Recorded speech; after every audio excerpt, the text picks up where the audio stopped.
Flight Sports TV, man. That's my dude. I rolls with him. You heard what the man said. It's Flight Sports TV.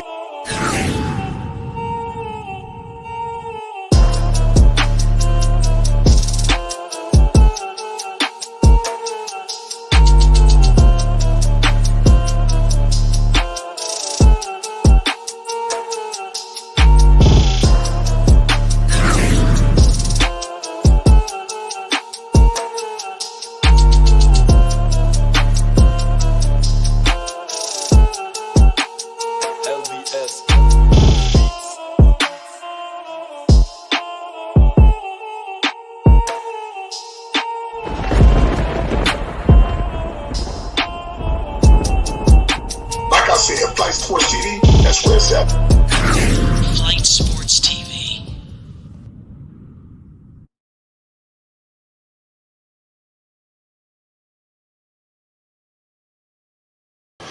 What's going on, people? It's Flight Sports TV. I appreciate y'all for checking with me. I already know what it is. We back with another one of them things.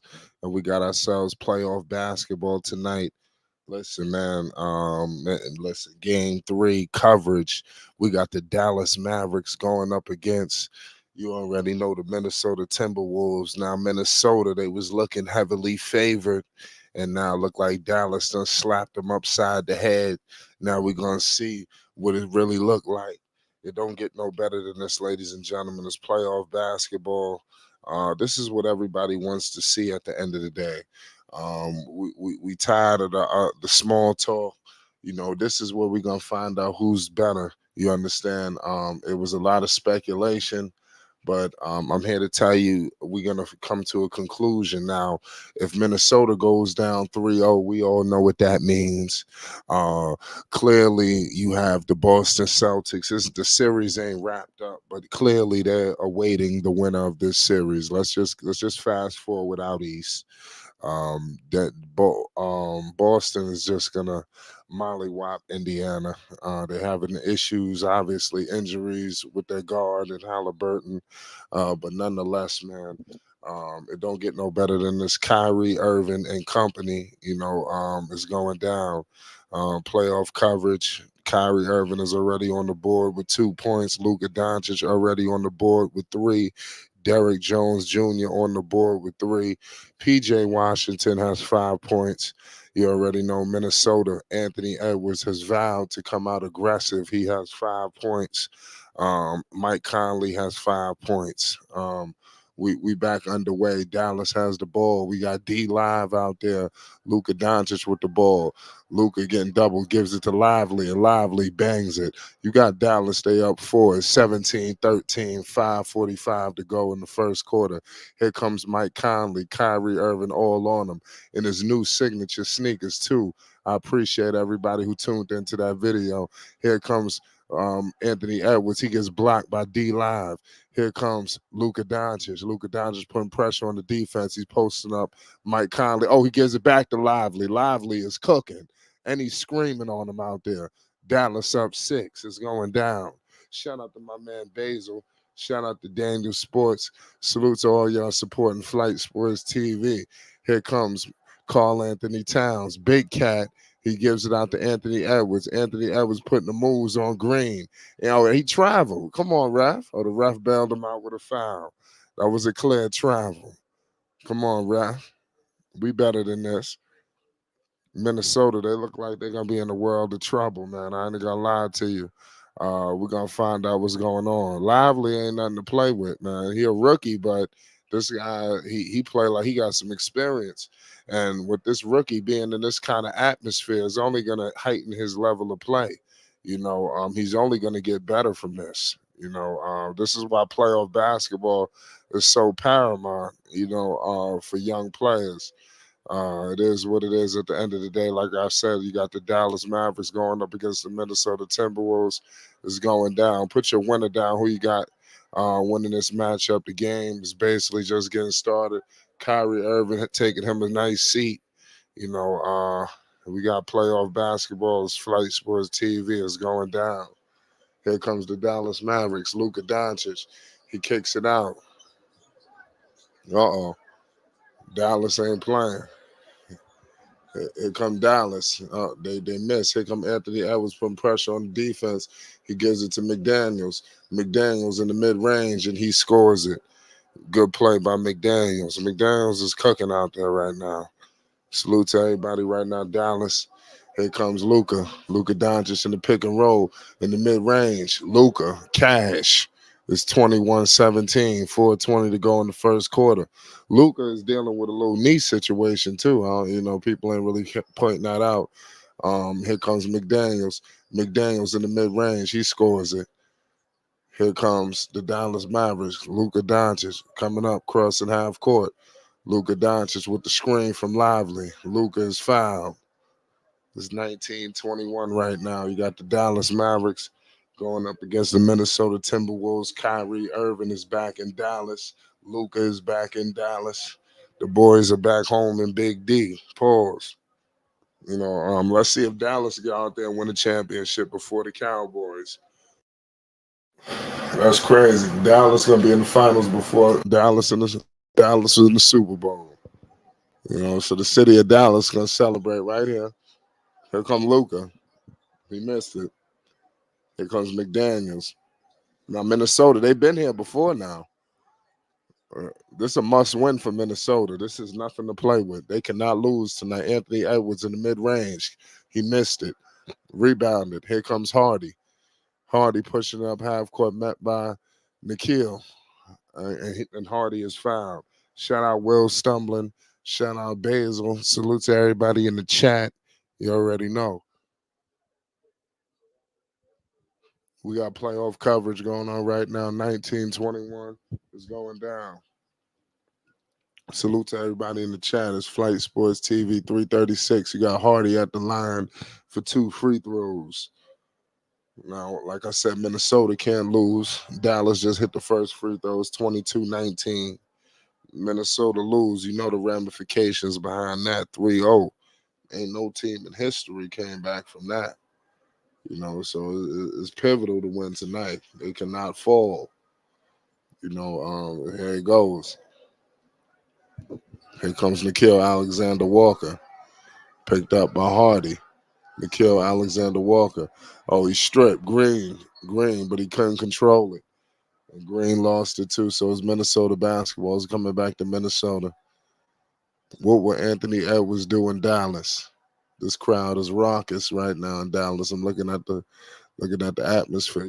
Dallas, they support their teams now. I know Dallas a football city, but they got basketball fans too. Uh-oh. 6th man of the year. Look out for him. Nas Reed, the truth. Nas Reed going to the line for 2 free throws. It's 3:17 to go in the first quarter. Shout out to Dallas. I got Dallas tonight. I had Dallas in this series. I didn't know Dallas was going to come out and win the first 2 like that. I thought it was going to be a little bit more competitive, but, let's see what happens tonight. I know Dallas, they need to protect home court. They coming back home. That would be devastating if they fooled around and lost, on their home floor like this. It's 20-23, 3:17 to go in the first quarter. Shout out Nas. Dallas leading this series 2-0. Derek Lively going to the bench. Shout out to everybody in the chat. Playoff basketball. You got PJ on his way to the finals. I can't believe this. The man was just in Charlotte. Now he's on the way to the finals. That should prove to everybody the kind of talent that the Hornets have. They just got to get the right tutelage and get put in the right situation. Oh, my goodness. Luka Doncic for 3 with the step back on McDaniels. Luka Doncic letting everybody know you cannot guard me. I don't know what you heard, but you cannot guard me. That's what Luka Doncic is letting everybody know. Shout out to Luka. Big game Luka. Clutch. That's clutch performance we have in the league. We headed to a commercial break. We got a timeout here. It's 21-26. 2:56 to go in the first quarter. It don't get no better than this right now, man. Dallas. Put your picks down. Who you got in this game? Is it Dallas or is it Minnesota? Anthony Edwards versus Luka Doncic. The stars is out. Serious star power right now in the NBA. Who will survive this encounter? Only time will tell. Shout out to everybody in the chat right now. We got the Dallas Mavericks versus the Minnesota Timberwolves. Western Conference basketball is just getting started. Who do you have? Luka Doncic is out there. Kyrie sitting down on the bench. PJ. The Mavericks are 2 games away from the NBA Finals. You know, the last time the Mavericks was in the Finals, you know, we all know Dirk Nowitzki and company. They messed around and won it against the Miami Heat. So this will be big for Dallas. They've been through a lot. The Mavericks, the organization, they drafted Luka. They lost Rick Carlisle. There was a lot of politics with that. They had Brunson. They lost Brunson to some contract business. And instead, you know, a lot of people went up in arms, and then they went up and traded for Kyrie Irving. And that move for Kyrie Irving was just like I said, that just take it to another level. And now it's hard pressed to even think of Jalen Brunson. You know, when your team is like this, it's crazy. The Knicks, you know, they out of it. You know, Jalen Brunson at home watching the Mavs. So that's just something I just want y'all to point out. Got to point that out with Dallas. Kyrie is all smiles on the bench, all laughter. Let's see who will survive.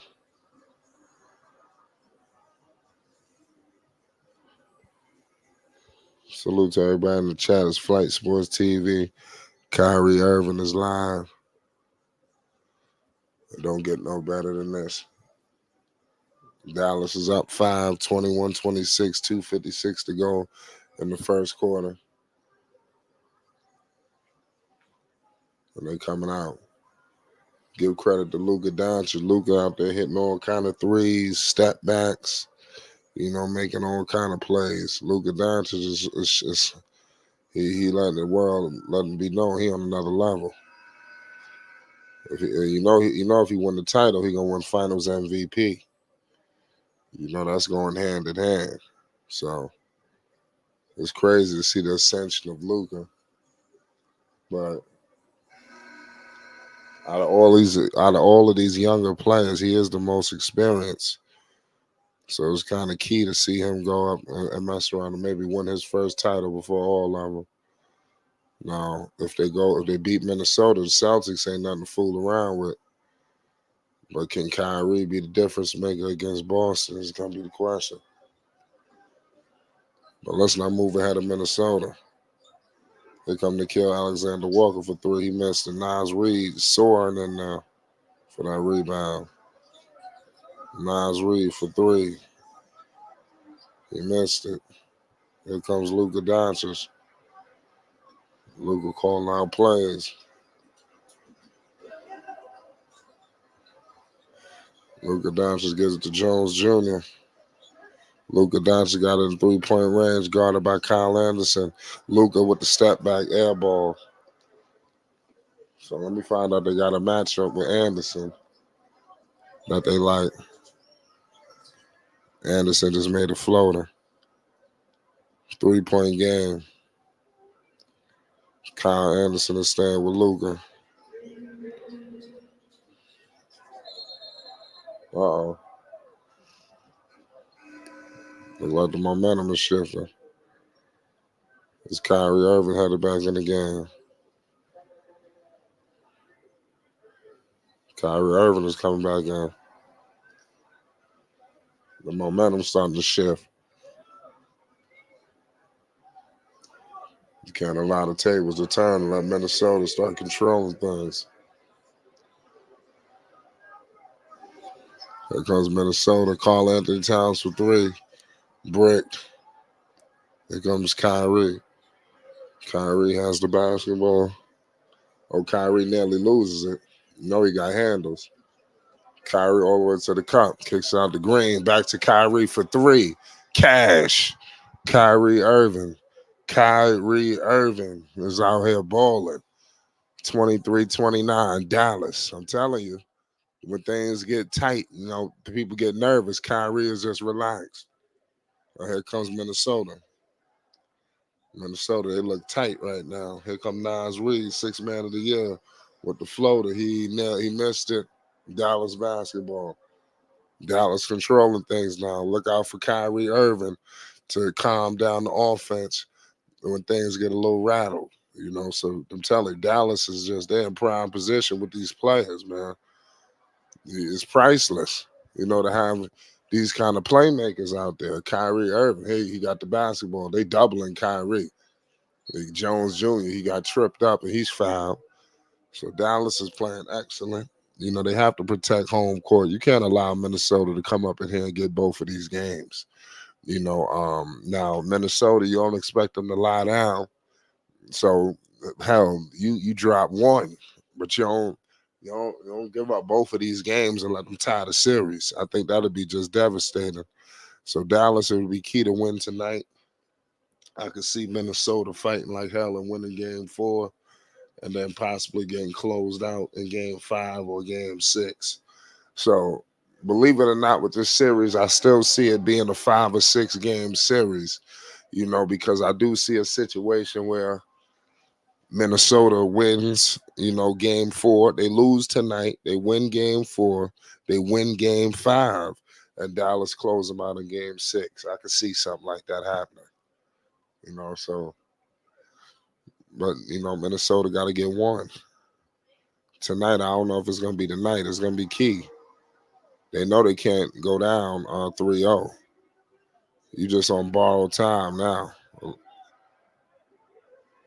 So here come Kyle Anderson, slow-mo. Oh, Nas Reed lost it. Here come Luka Doncic. Turnover by Minnesota. Oh, turnover by Dallas. Uh-oh. Anthony Edwards.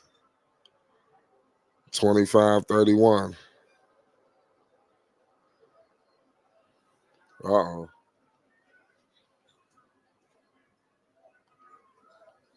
Here come Lively to give it to Kyrie. Kyrie all the way to the cup. I'm telling you, Kyrie, he can't be stopped coming to the paint. It's like he one of the best finishers. He scored again. Here come Kyrie against Jones Jr. I'm telling you, I knew this was going to happen with Edwards. He finally met some guys that's ready to go shot for shot. Oh, good play right there by Nikhil.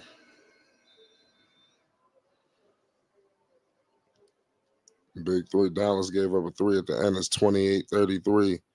12 minutes to go. It's about to start the second quarter, man. It don't get no better than this. This game is going back and forth right now. Dallas is looking like they're trying to snatch it from them. Minnesota's trying to hang on. So we ain't gonna really know how it's gonna shake out to the end. But I got Dallas winning tonight. Handily too. I think it's gonna be a pretty easy game, an easy encounter. Give props to Kyrie.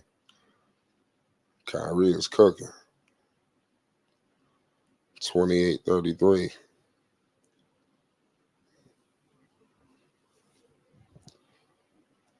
We're midst of a commercial break. It's funny to see what they do during timeouts. They analyze the film during timeouts. Dallas.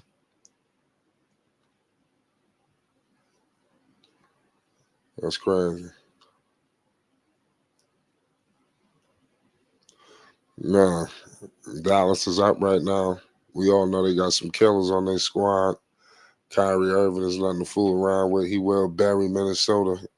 He won't feel sorry. He would do it to him. Luka Doncic, we all know what he's about. He's the truth in the house. PJ, these guys, this trade that they made with Gafford and PJ, that was pivotal. I think that's going to go. That may have been arguably probably the best trades at the deadline. Everybody got caught up in other names, but what was more impactful? It's going to be hard pressed to say another trade was more impactful than the PJ trade. You know, they just brought a different level of versatility, to this team. Gafford, they brought something that they didn't have, and it seems like it's a bond between PJ Washington and Daniel Gafford. These guys coming from the trade and coming to Dallas to really, be big time for them. And I think that's something that we got to pay attention to. PJ Washington is a young player, never been to the playoffs, and hit clutch shots. And he's been against, battles against Edwards, even though it was against the Hornets, but he's been against big games against Edwards. He had LaMelo Ball on his team. When the games against Minnesota, those were high profile games. You understand? High pressurized games. They had to stop Anthony Edwards. So now him coming over to Dallas, he's not rattled or afraid of Anthony Edwards. So I'm just saying, a lot of these other players I think were in awe. They started to just get in awe of some of this, but it just don't make no sense. But it is what it is. Shout out all y'all in the chat. Shout out Thunder. Shout out Will Stumbling. Basil. It's going down. What are the Dallas Mavericks gonna do? Are they gonna seal this deal? They got a good cast of characters, man. They got talent on this roster. I want to see how far this team could go. Can they compete against a team like Boston? I don't know. Styles make fights. Here come Kyle Anderson. We back underway. Second quarter coverage is underway. Here comes Karl Anthony Towns taking PJ. Karl Anthony Towns is going to the line for 2 shots.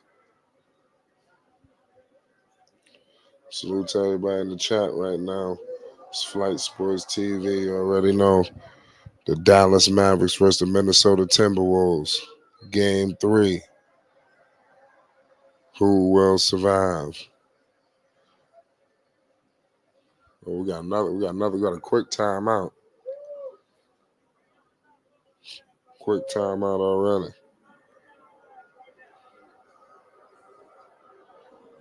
What's going on out there? Well, we got a review. We got something going on.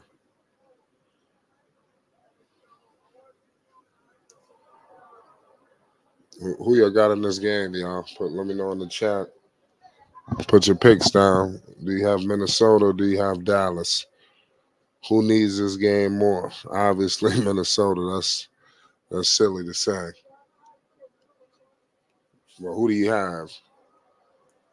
Just because they down 0-2 must win, that don't mean they're going to get the win.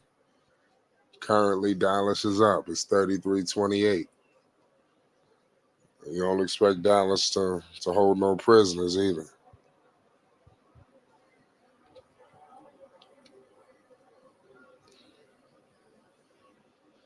What's going on out here? 11:45 to go in the second quarter. Western Conference basketball. Western Conference Finals. Dallas trying to get a trip to the NBA Finals. We all know how pivotal that would be.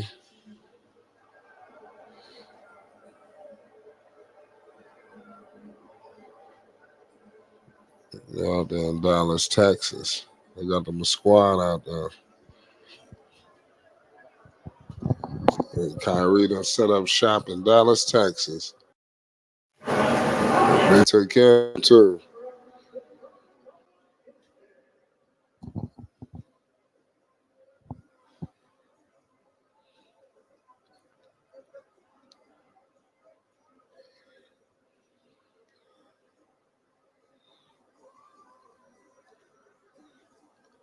Salute to everybody in the chat. Thunder says, I got Dallas, for Minnesota needs this game more. No, that's facts. I got Dallas too, but I got Dallas taking them out.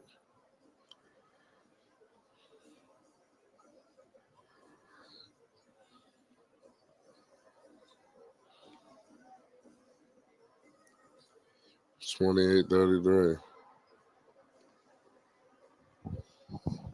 Dallas surprised me, though. I didn't know they was going to get all the way to the finals. That's the only thing that shocked me about Dallas.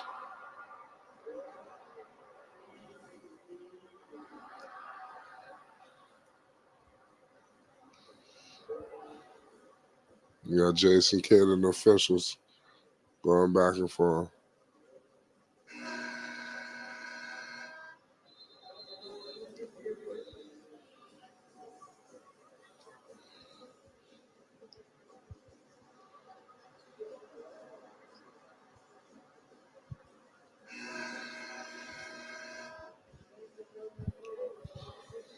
Shout out Thunder, man.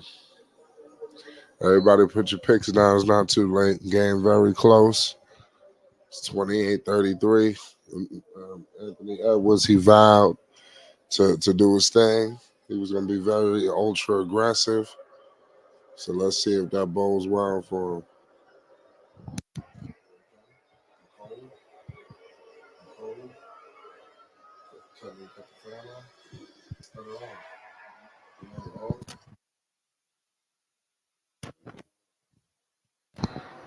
We got Carl Anthony Towns at the free throw line.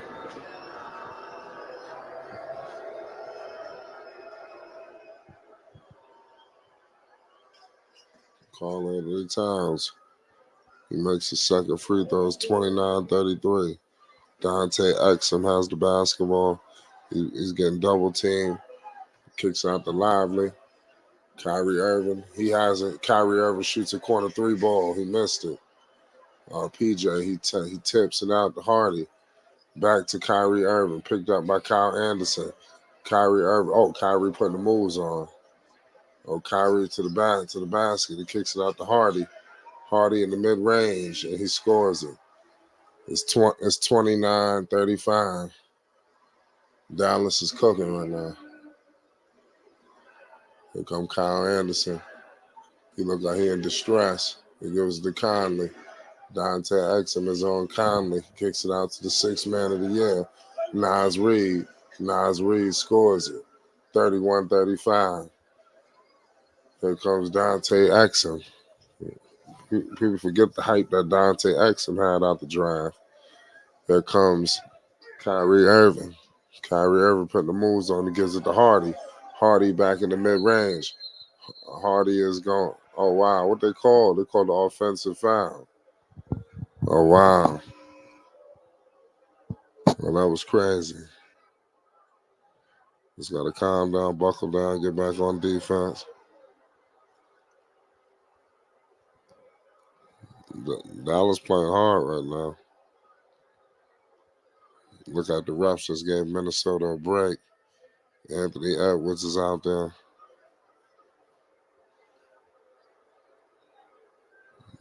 Let's see what's gonna happen in this possession. Sixth man of the year is out there. Nas Reed, he's cooking. Anthony Edwards. You got Dallas fighting for a trip to the NBA Finals. They're 2 games away. Here comes Conley. He gives it out to Cat. Big Cat in the mid-range. He missed it. What they call? Oh, they keep bailing Dallas out. They keep bailing Minnesota out. That's crazy. They just got hit up with a foul. That didn't make no sense right there. That was so stupid. Hardy going to the bench. Luka's still sitting down. Dallas still out. Anthony Edwards in the mid-range. He missed it.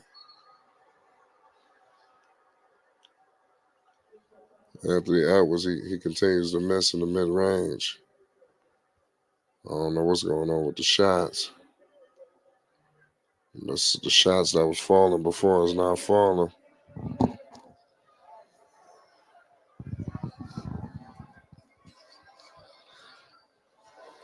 Here goes Green. Green hit a three.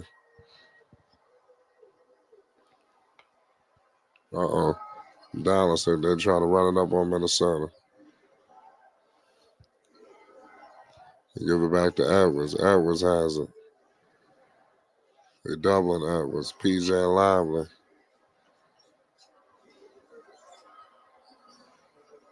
Nas Reed scored it.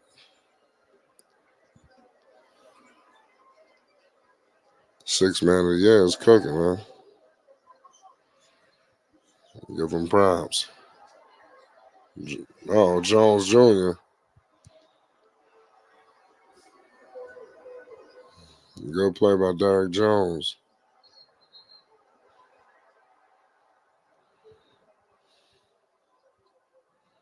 Well, Dallas is cooking right now.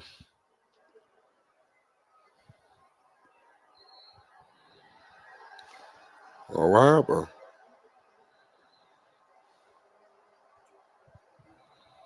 Well, Anthony Edwards.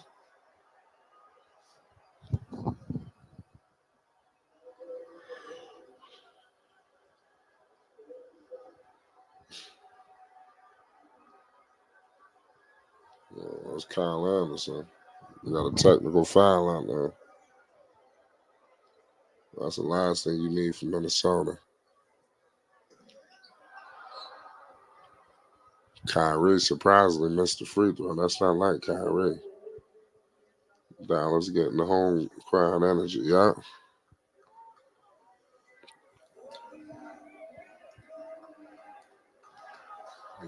Here come Kyrie.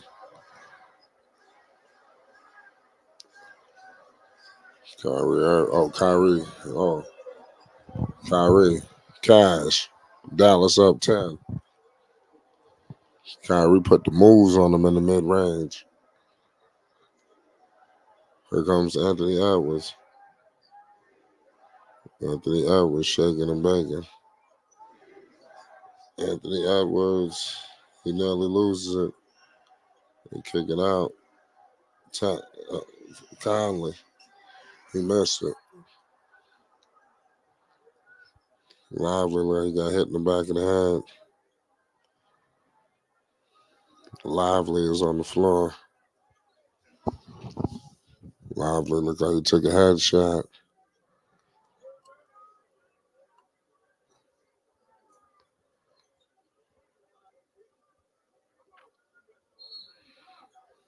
You don't know the status of this guy.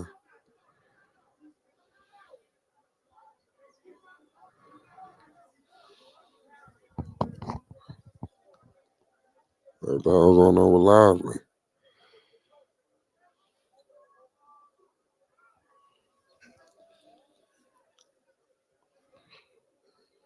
It's a good game going so far. Salute to everybody in the chat. We got the Dallas Mavericks versus the Minnesota Timberwolves. Western Conference Finals. Hopefully Lively don't got no concussion or nothing like that. The way he laying down, you'll think he was concussed. But nonetheless, this is a good game going so far. It's very competitive.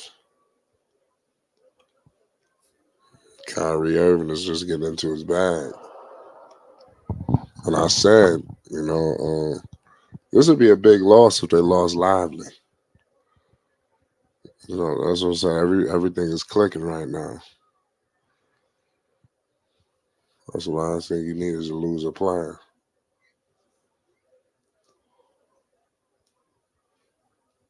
He got hit that bad.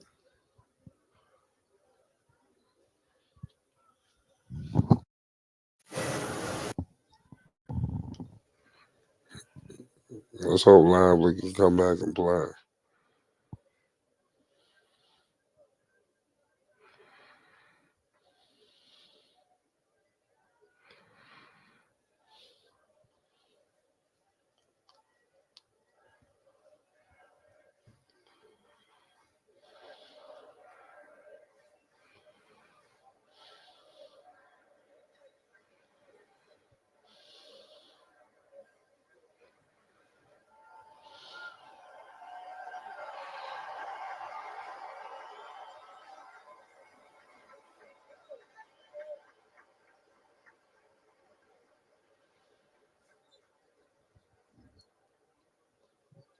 What the hell happened to Lively? You know what I'm saying? I'm trying to figure out what the hell happened with him.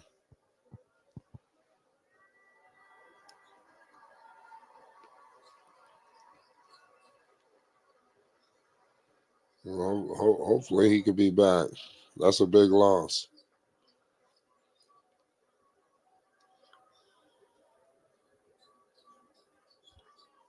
That's a big loss, losing Lively.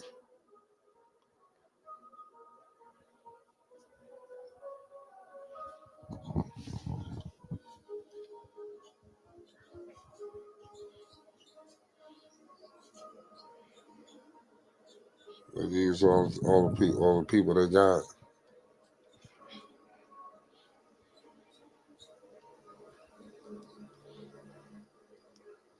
That's a big loss, y'all.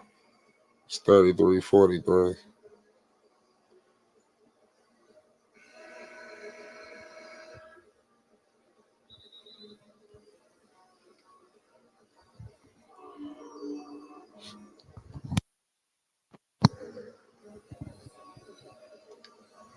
How big is a loss? How big of a loss is Lively?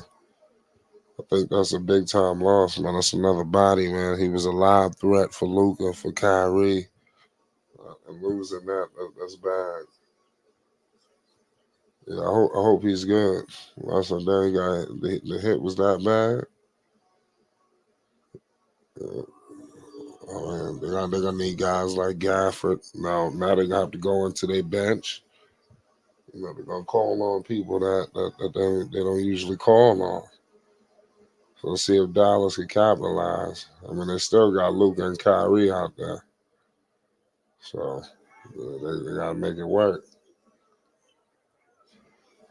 Let's hope he can come back at some point. He got halftime coming up. We should get the latest on Lively. Hopefully it's not nothing extended. You know, a whole bunch of games. If hopefully he misses just this one, and then he'll be back. So if they lose Lively, I mean, I'm telling you, that's a big time loss. Shout out Slim, shout out Thunder. Bands for everybody in the chat. You got the Minnesota Timberwolves versus the Dallas Mavericks. Sixth man of the year. They kick it out to Mike Conley, screen the roll with Big Cat. Carl Anthony Towns gives it out to Mike Conley for three. He missed it. Rebounded by Gafford. I just said Gafford is still going to be out there. Here comes Luka. Luka has it. Luka gives it out to Kyrie. Luka posting up on Conley. Back to Kyrie for three. Oh, he missed it. Gafford nearly rebounded it. Here comes Anthony Edwards. Oh, Edwards putting the moves on Jones Jr. Anthony Edwards. He kicks it out to Nas Reed. Back to McDaniels. McDaniels is fouled. Yeah, that's rim protection, big loss. He right. Dallas, they look like they got it figured out. They're doing a good job guarding Edwards. They're keeping him under control. Better than just about everybody I've seen all playoffs.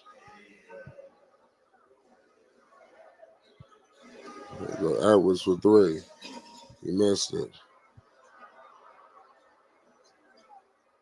Nas Reed, top of the key three. He missed it. Minnesota going cold. And then what's it? Gobert just scored. Here comes Kyrie. They give it out to Luka. Luka has it. Oh, Luka. Things getting physical between Luka and Rudy.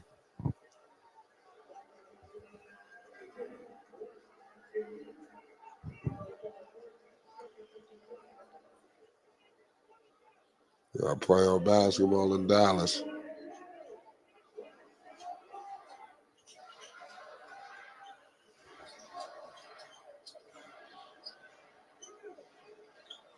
Here comes Luka. Luka, three ball. He missed it. Dallas still in control of this game.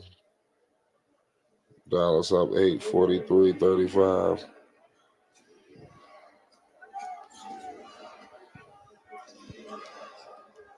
Here goes Mike Conley. They give it out to the sixth man of the year.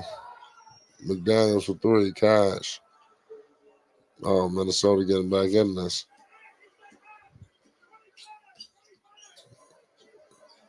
Don't rule Minnesota out.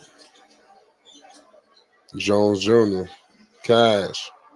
They needed that. Dallas back on the board. 38-46. Anthony Edwards has it. Edwards, they kick it out. McDaniels couldn't convert. Here goes Luka.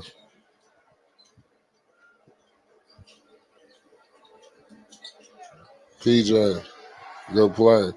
PJ is a problem. PJ Washington is talented. This game is official. Wow.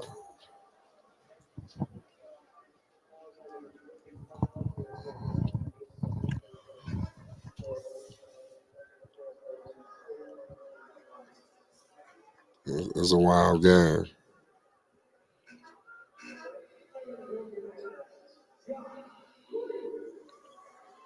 Josh Green is back in the game, checking in for Jones Jr.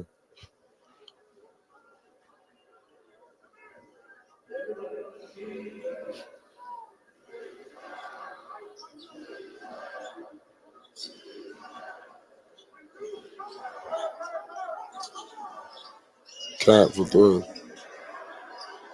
It goes Kyrie Irving.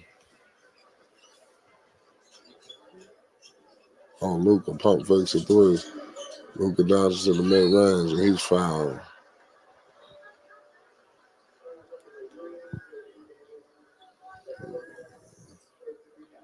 It's a good game going. They're going back and forth.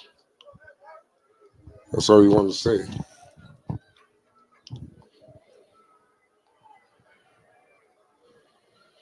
That's all you want to see at the end of the day.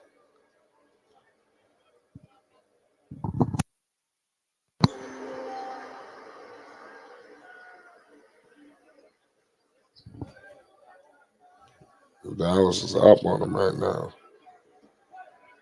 I don't know if Minnesota is just tired or what. Minnesota definitely don't look like they got that energy that they had in earlier rounds. It looked like they came, they saw, they conquered. They're ready to throw in the damn towel. They're ready to get some rest. Dallas want to keep playing. It's like Edwards is not like, they need some heroics. Edwards mid-range. He missing all of them shots he was making in the other series. He missing now.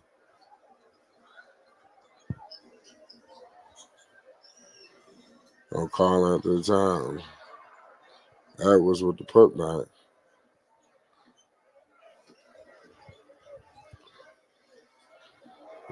Kyrie. His finishing ability is crazy. Oh, that's a charge.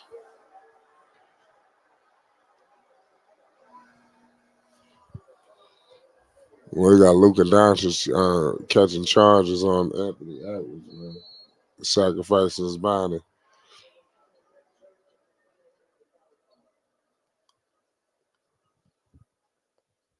That's crazy.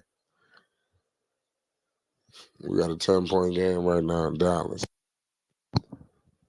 Luka Doncic is cooking. Kyrie Irving is cooking. Slim says Edwards pick up his dribble way too much. Like I said, I just think that he playing just the same way. I just feel like the shots ain't falling like they was falling before. That's the only difference I see. We're gonna find out, especially if they go up 3-0. 3-0. It's just a matter of time. You know, it don't matter what it was. They're going. It'll be two. You might as well get the series ready. Dallas versus the Celtics. If they go up 3-0, that's going to be a crazy series. The finals, the coverage is starting real soon.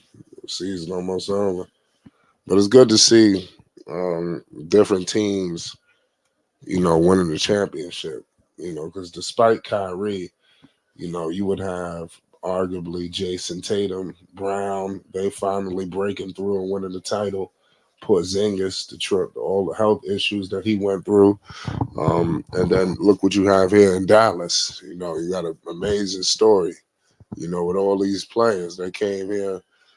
Obviously Luka, winning the title, Kyrie winning another title, getting Luka there. He was LeBron's sidekick. Now he's Luka's. People thought it wasn't gonna work. All of the stuff Kyrie that just wasn't too long ago, or what are his beliefs and all of that, ridiculed for his beliefs. So you got a lot of amazing stories. Like I said, PJ Washington. He was just on Charlotte. Now he on his way to the finals. I just think that's spectacular. Um, Thunder says Luka has all the individual stats. He just needs a ring. Yeah, and he's real young too. So that's what I'm saying. Even if Tatum, Brown, whoever loses, it's not over. Both of these guys are young. It says Lively takes a knee to the head. Mavs big man in concussion protocol after contact from Towns. So it's not looking good. We're gonna find out if he can get through protocol if he have a concussion. But they put him through concussion protocol. That's the latest on Lively. Let me know if he'll be back. Let's just hope he just don't require him to miss extended games, because then I think that'll be detrimental.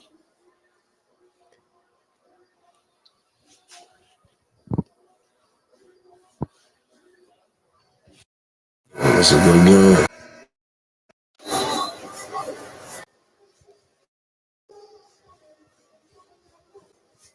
Who got out there?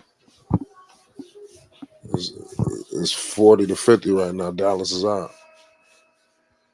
This game is getting good. It don't get no better than this. It's 40-50, 4:39 to go in the second quarter. Dallas is up. Minnesota, they just look gas, man. They look like they're running out of gas. That's all I can tell you.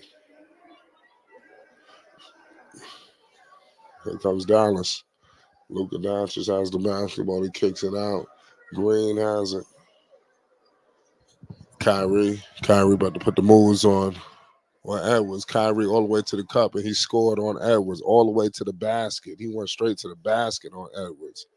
So he flexing on Anthony Edwards right now. Edwards said in the beginning of the season he was going to have Kyrie. He was going to do this. He was going to do that. He's in a world of trouble right now with these dudes. These dudes ain't nothing to play with, as we can see. Clearly Kyrie can score whenever the hell he wants. Luka Doncic is pretty much not far from behind him. Here goes Kyrie.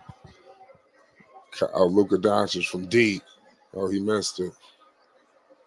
Oh, good pass. PJ to Green. Oh, wow. Oh, he was fouled. That's crazy what happened right there on that play. Here goes Anthony Edwards. They got a good play. They got a good defensive scheme for Edwards. Powell's going to have to get some more minutes. Here come Luka. Powell setting the screen on for Luka. PJ Washington for three. He missed it. Rebounded by Luka. Luka Doncic has it. Back to PJ. PJ Washington with a floater. He missed it. Powell got hit. No, people are upset. Oh, good defense by PJ Washington. Nearly intercepted the pass. Here come Edwards. And PJ tipped it. Good defense. Turnover. Here comes Dallas. Luka has it. Back to Green. Back to Luka. Dallas up 10. They're in control. Here comes Luka Doncic. Luka, mid-range step back. He missed it. Rebounded by Karl Anthony Towns. Here come Anthony Edwards.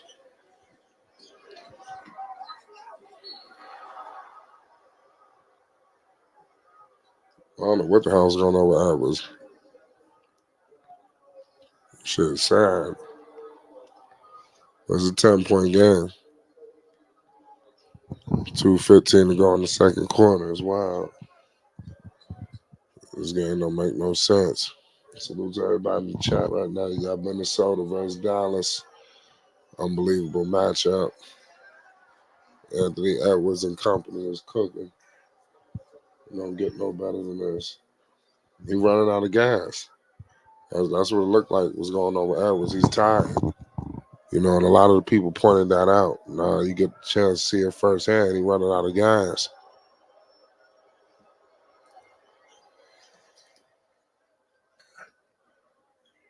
And like I said, other guys got to be there to help him. It's not like Karl Anthony Towns can win you a game or two. Oh my goodness, Kyrie out here making it look easy. Kyrie just walked into a three. I mean, it was just all water. You know, it was water. You know, here goes, Karl Anthony Towns nearly got stripped. Back to Edwards Green on him. Gafford coming up on him. Here goes Big Cat all the way to the cup, and he scores it. That's what it's going to take right now with Edwards moving the way he's moving. It's going to take Karl Anthony Towns to take over a little bit. Gafford has it. Gafford look like that. He got called for a travel. That's cool. We got a good game going on right now. Western Conference Finals. Who will survive? Here goes Anthony Edwards. They're giving out the cat. Cat has the cat going over to the basket. He scores again. I'm telling you, that's going to be key to Minnesota's success, man. Cat got to turn into the guy. Edwards don't have it. He tired. He encouraged you all the way here, God damn it. Here goes Luka. Luka in the mid-range. That was all water, too. The Dallas back up 10. So Dallas is just in control. Nickeil Alexander-Walker and off an assist from Cat. So Cat is out there scoring and playmaking. So he's affecting the game. This is all you can ask for right now from Karl Anthony Towns. Oh, Luka Doncic for three. Oh, my goodness. Dallas, they just got shot makers. Oh, man. It's 49-60. They got shot makers. Come on, I want to see Anthony Edwards go shot for shot. Karl Anthony Towns, he missed it. Gobert, he put it back up. So Minnesota, they down by 9. It's 51-60. Here come Luka. They got some shot makers over here in Dallas. That's a problem. You know, Minnesota might be the more complete team on paper, but I mean, this is some other shit. They give it back to Luka. Oh my god! Don't tell me this. Oh, Robertson, he would have made that. That's crazy. It's 51-60. It's about to be halftime right now. It's an unbelievable game so far. Slim, he just media his job replacement. That's what I said when John Morant get back. They gonna have a draft pick or what they want to do with it or what. You know, so I see look out for Memphis next year. You know, so this is people's talking about the face of the league is coming out of this, and this. You know, I think Luka gotta be a force to be reckoned with, but you know, all these other people like Edwards, like he just jumped over all these other guys, you know. Because if Anthony Edwards, if he's Michael Jordan, what the hell is Luka? You understand? I mean, that's what I'm saying. And LaMelo, he never even got an opportunity to get to the playoffs. All these other people in his draft class, you know, I mean, just saying. Shit, if the media is comparing Anthony Edwards to Michael Jordan, who the hell is Kyrie Irving? I mean, that's what we really need to. That's what we need to ask them. These media idiots who's making all of these assumptions and all of these goddamn comparisons. We got to ask them, the serious question. What about these other people? If we're gonna compare them to this and compare them to that, But nonetheless, man, there's a hell of a game going on right now. It's flight sports. You already know what it is. Minnesota, they is down right now. They are in a world of trouble. The Minnesota Timberwolves are down to 60-52. Luka Doncic is cooking. Carl Anthony Towns, he trying to do what he can, but I just think that is just too much for him right now. You know, um, Dallas, Kyrie Irving has 14 points. Derrick Jones Jr. has 11. PJ Washington has 7. Back to Minnesota. Anthony Edwards, he vowed to be aggressive tonight. He has 12 points, 6 rebounds, 6 assists, and a steal. Also, McDaniels has 12 points. So, I mean, they trying to do the best that they can. Seriously.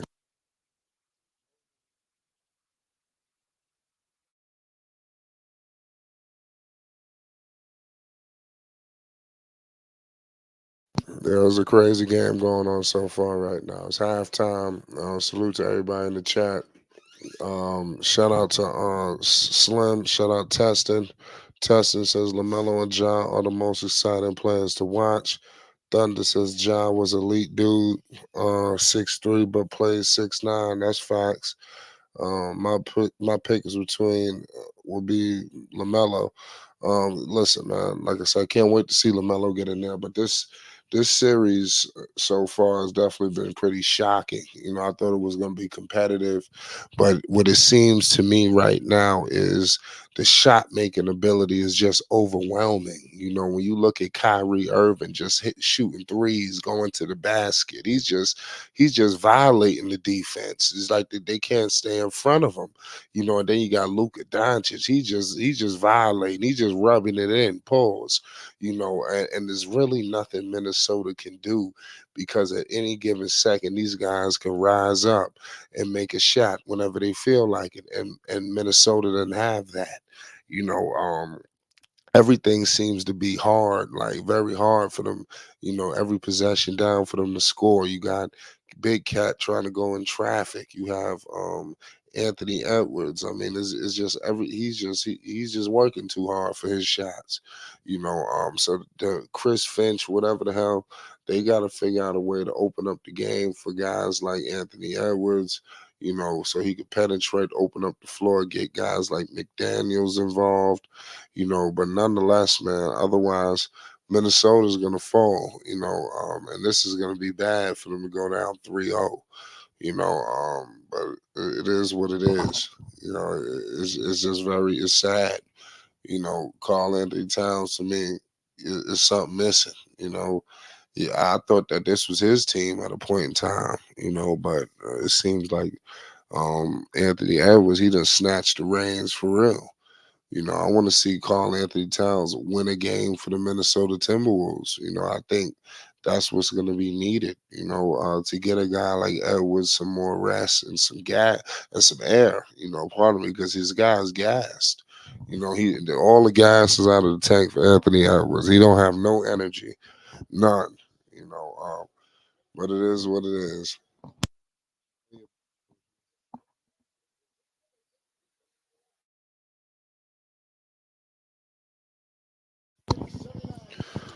Thunder says LaMelo was averaging 30 in November, then he got hurt, came back, and got hurt again.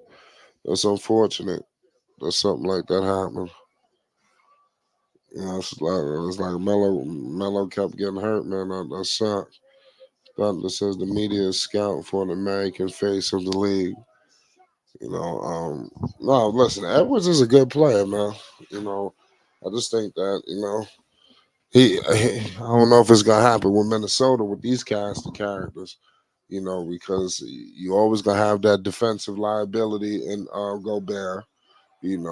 Carl Anthony Towns is always seems to be limitations. It's not like he's gonna get any better. So I mean, it's a lot of different things, but give them credit. They got far this year. Well, give credit to Jason Kidd too, man. Jason Kidd he coaching his ass off, man.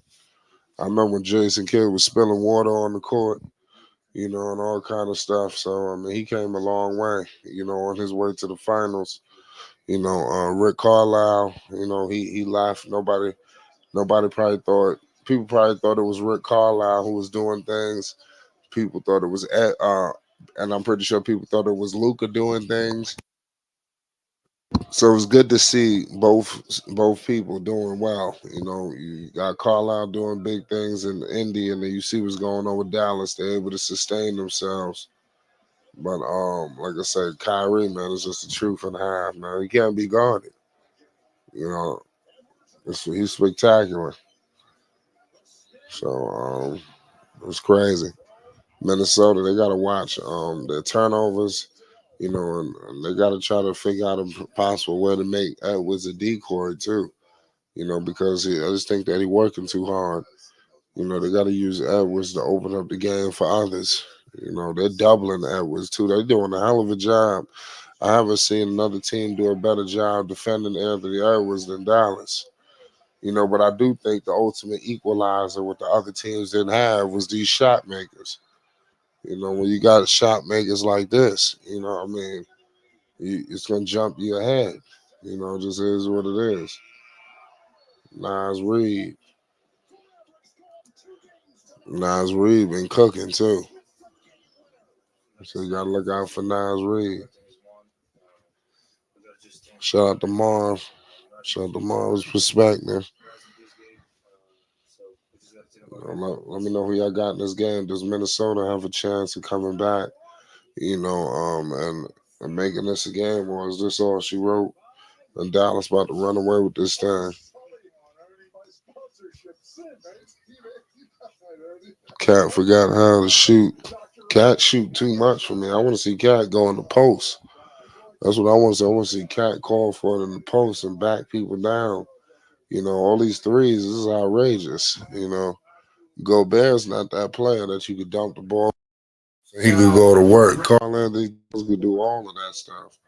But for some reason he just want to shoot threes all day. He want to be a three. So he got to stop this, man. He truly does, man. Carl Anthony Towns got to be. He got to go to the paint. That's another thing. I don't know why he don't want to play in the post and play in the paint. He just want to shoot threes. Stupid. It's just very stupid. About the best shooting big man in NBA history. It don't make sense. They're doing Oklahoma City going fishing. Slim says, I remember that in Milwaukee. Thought this nothing new. The Cat got to get it together, man. He got to win the game for the T-Wolves, man. Somebody else but Edwards. That's what he needs. He needs some little more assistance. If he could get a little bit more assistance, he'd be good. They're showing all the teams going fishing. That's just funny. This Denver one was probably the most funny. DeMarcus Cousins bought the new age big. I'm with you there. DeMarcus is a prime, man. Sometimes I sit back and think, man, DeMar, if he never got healthy, man. People talk about Joel Embiid, man. He was better than Joel Embiid, when he was healthy. You should look up some games, and he dominated Embiid. But it's unfortunate that his health, deteriorated the way it did. Wow. They got a New York going fishing. That's funny.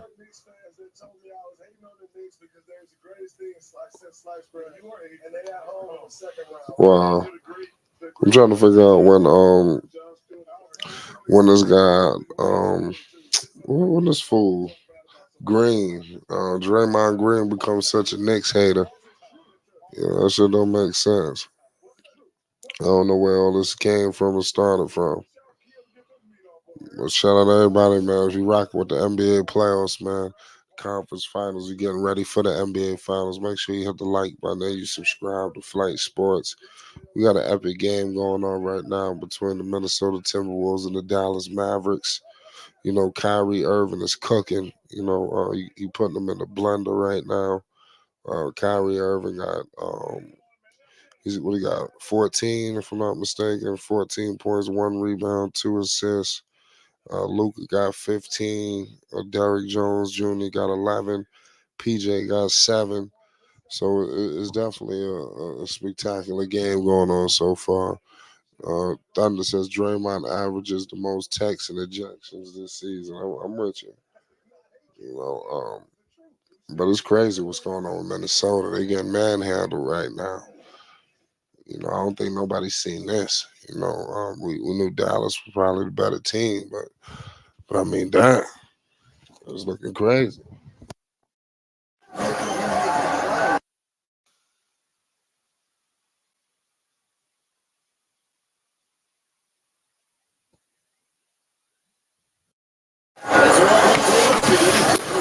So everybody in the chat is the midst of halftime.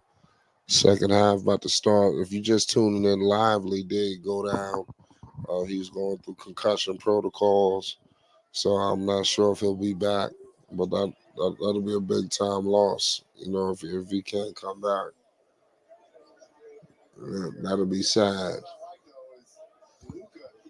Shout out to Thunder, Slim, everybody in the chat. You already know what it is.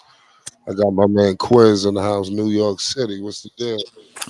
Hey, what's good, Flight? How you I feeling about this game tonight? Man, like I said, I'm man, I really like Kyrie Irving. I think this dude is a problem.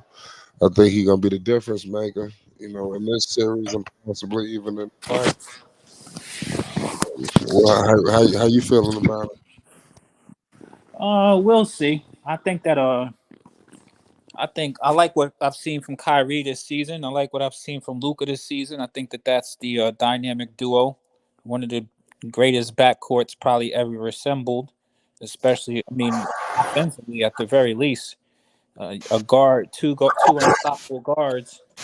Of course, I try not to get too much in glaze mode over dudes who both of these dudes have had their up and down, but I think it's a really good match with the two of these guys, and not just them, but I mean the entire team overall.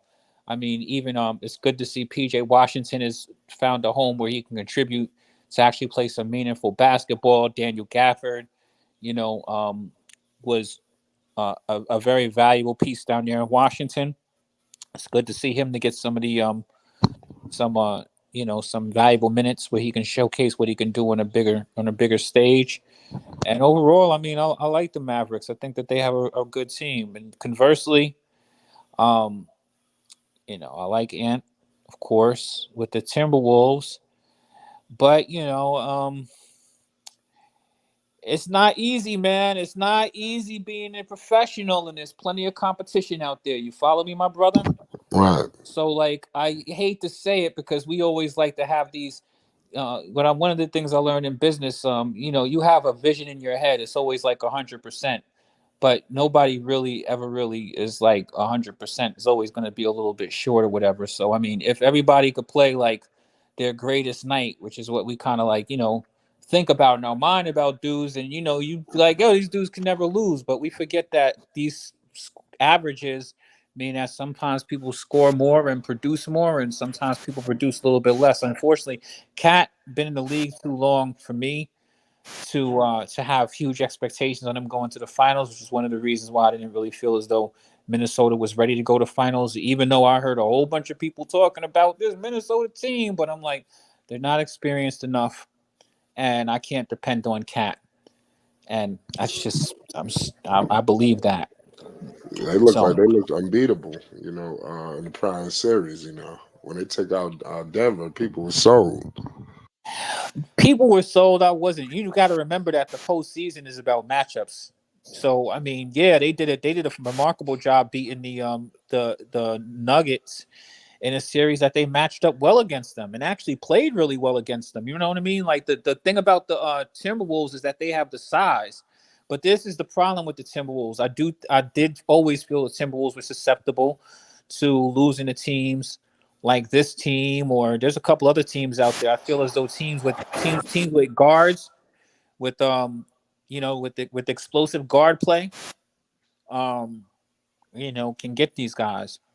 Plus, it's not even a matter of that for me. It's just a matter of, come on, how many years has Cat been in the league? Flight. I have to look it up, but it's been a lot. He came in with Embiid. No, pardon me. He came in with Porzingis and what was the dude Okafor? Right. So so let's be honest. This isn't the first time we've seen D-Lo. Cat in the postseason, right? Right. I mean, Nah, he was in the postseason before. I yeah, think he went with we've seen him in the postseason before. uh That's what I'm saying. He's not. I mean, oh, are you surprised or shocked? Cat likes to shoot threes. He's a big who doesn't really like to be in the post that much. You know what I mean? Classic modern type big. You know what I mean?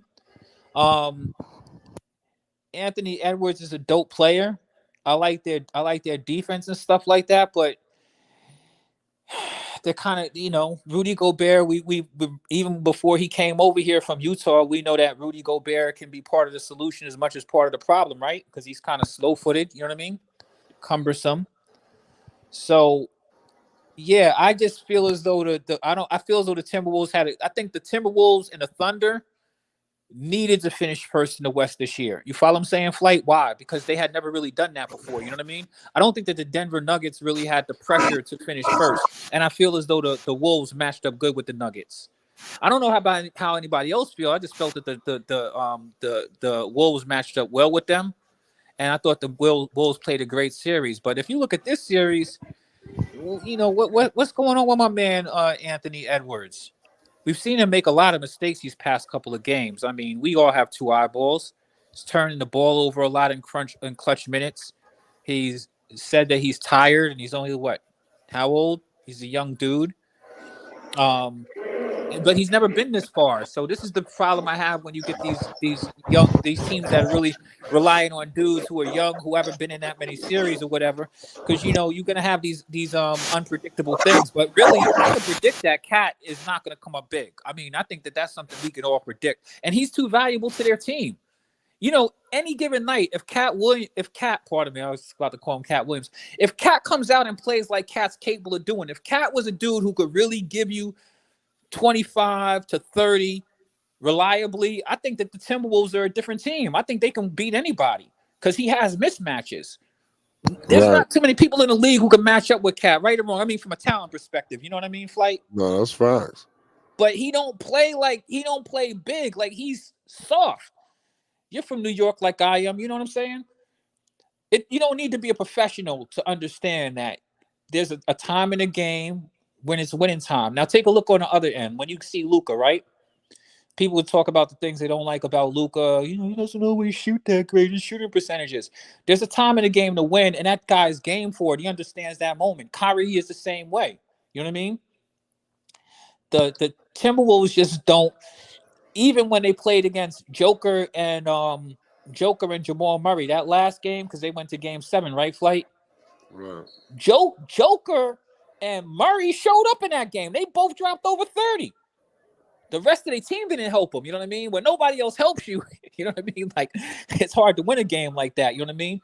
But Joker, Murray, reliable. Cat, not really reliable. And Edwards has had big moments, but we've seen him score 18 and 16 points too. You know what I mean? So. So you need a little bit more help than that. Jaden McDaniels is not going to beat anybody. You know what I mean? Like, he can go off for 30. Go ahead. Y'all ain't going to beat us with that. You know what I mean? Nas Reed, they give you 35. Why? Because we're not going to scheme those dudes. Those dudes are getting them shots because we're leaving them open for them shots. Our focus is on Cat, and Edwards. You know what I mean? Like, those are the dudes who can beat you. You know what I'm saying? So, yeah, that's a problem that they have over there, and I think that either way they're going to come away with some good, valuable experience. I think the Timberwolves will be a better team next year than they are this year. I like the McDaniels kid. I even like them playing slow mo this series because people forget slow mo had a bad year this year, but last year he was He was actually playing, getting his minutes, and playing pretty well, if you ask me. But their problem is I don't think that they have enough. They don't have enough people who can really get it down the stretch. But you know who's really a pleasant surprise? Nas Reed is. Is it me, Flight, or is Nas Reed playing out of this world? No, it's Razor balling. Nas Reed has been balling this series. Like, I'm impressed with him. He's worth the price of admission. He's worth money. They definitely need to keep him around. So, I don't know. Those are just my those are just my honest opinions and thoughts. What are you seeing out here? What's going on with the Timberwolves tonight? These guys don't even look like they're in it. Right now the score is 57-64. You know, they're trying to fight in. You know, it's 10:30 to go right now. The third quarter, you got Kyrie putting the moves on Mike Conley in the mid range. They're trying to double Kyrie to no avail. Kyrie, he dumps it out to PJ. PJ has been big for him. PJ is going to the line for two. How big is PJ Washington, man? Like I said, this is his first playoff, and he playing like a veteran. PJ has been huge, and I've said it on your platform before. I can't say it enough. I'm thoroughly impressed with PJ. It's like night and day. When I saw him on the Charlotte Hornets, I'm not sure if you remember, but I was like, get this guy out of here. Like, I just didn't understand what they had him for. You know what I mean? I didn't exactly understand what he really brought to the team. Over here with Dallas, with a team that has some potential of going somewhere, has better leadership. You know what I mean? He just is. He brings his personality is unique. I think that the Hornets were just too young of a team. You bring a bunch of young dudes who was immature around a bunch of young guys who was immature with no real leadership, and nobody's ever really done anything. Then that's what you get. But over here, it's different. You know what I mean? And also, I think another thing is that he had to really compete over here because Derek Lively, Gafford. Conley just hit a three. He got a 6-point game. All So right. while we talking, Minnesota is creeping back in. They're working back in, but look how they're doing it with Mike Conley. You know, he can ball. But Luka just hit him back with a three. Dallas back up 9, so it's 60-69.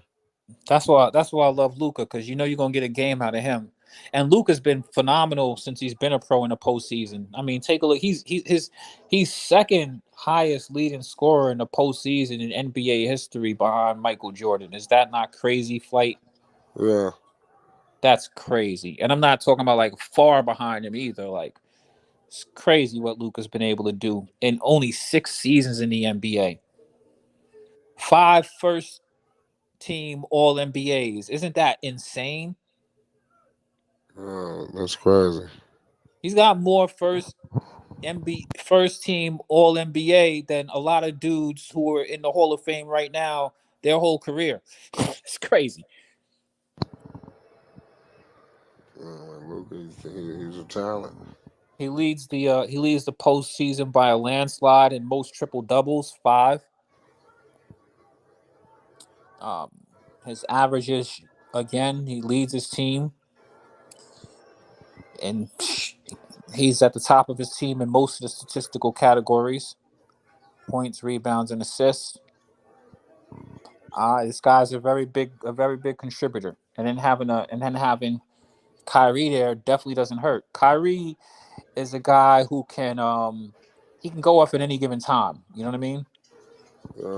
And he really can create his own basket. You don't have to worry about Kyrie. So I think it's a perfect scenario for the two of them to be playing next to each other. And they're both playing defense this year. Give those guys their credit. Yeah. Anthony Edwards, he messed the lab. I think Anthony Edwards running out of gas. But it's 64-69. Dallas is trying to fight them off. Luka Doncic, he kicks it out to Kyrie. Kyrie picked up by Mike Conley. Kyrie Irving in the mid-range off the glass and 1. Kyrie is the truth, man. Yeah. Well, Kyrie definitely got a bag, boy. He be in his bag like the fries at the bottom. Why didn't it work in other locations? Why is it working here? I'm not really gonna dig deep into it. I like Kyrie as a person. Kyrie has said something in his interviews lately talking about maturity, which helps. I think he's a little bit ready. I think that New York was I hate to say it, but remember I told y'all that shit wasn't gonna work. I knew that wasn't gonna work when they tried to slap that super team together. I already knew that wasn't gonna work. Um, and remember when he was in Brooklyn? Like, we gotta be honest. Like, the last time we saw Kyrie in the postseason, they got swept in the first round, and he thoroughly underdelivered. I mean, 2 11-point games and four. I mean, you got swept. Like, he did not play well. Like, I just don't know what to say. Like, he himself did not really play well at all. He did. That's not star. That's not star or even mid. I mean, anybody could put up 11 points. That's just not cutting it, Kyrie.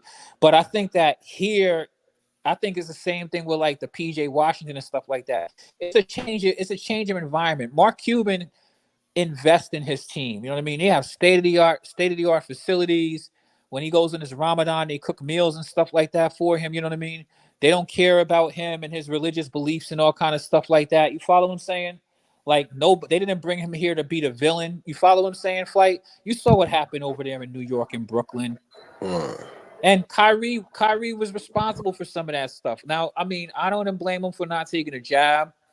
I don't blame him for his video he posted, but that stuff was distracting. But what I definitely do blame him for, Kyrie would just pick up at the drop of a dime and just not play basketball. Right or wrong, Flight?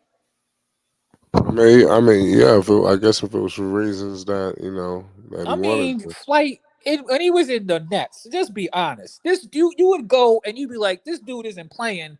I mean, how many reasons you gonna have during the year? Like, this dude was just coming up. It seemed like he was coming up with reasons. He didn't take the jab, so he couldn't play. Remember, he couldn't play. He couldn't play in the road or something like that. So he started there, and then when the dude could play, this dude was taking personal days left and right. I don't know what people have going in their life, but he missed a lot of games for reasons I never really seen professionals do. So I think it was a combination between, the pressure of the situation. He was the one who said they didn't need a coach over there. Remember his quote? Right. He did not help. I mean, we just got to be honest, Flay. And I'm not here to cap. And maybe people see it differently, but he really didn't help his cause over there in Brooklyn. After all of that last series where they got swept by the Celtics in the first round, he did not play good. So I mean, who knows? But I think the change of environment has certainly helped him. And I think that this is a perfect environment for him because he feels valued as a person who's been to a championship now. You know what I mean? With a young stud with Luca next to him. You know what I mean? And I think that he feels more purpose on this team because now, you know what I mean, he's the calming voice. Whereas in Brooklyn, once it was him and KD, and then they tried to do the James Harden thing, and it just became a damn circus over there. You know what I mean? It was a complete circus. They didn't have a coach, didn't want a coach.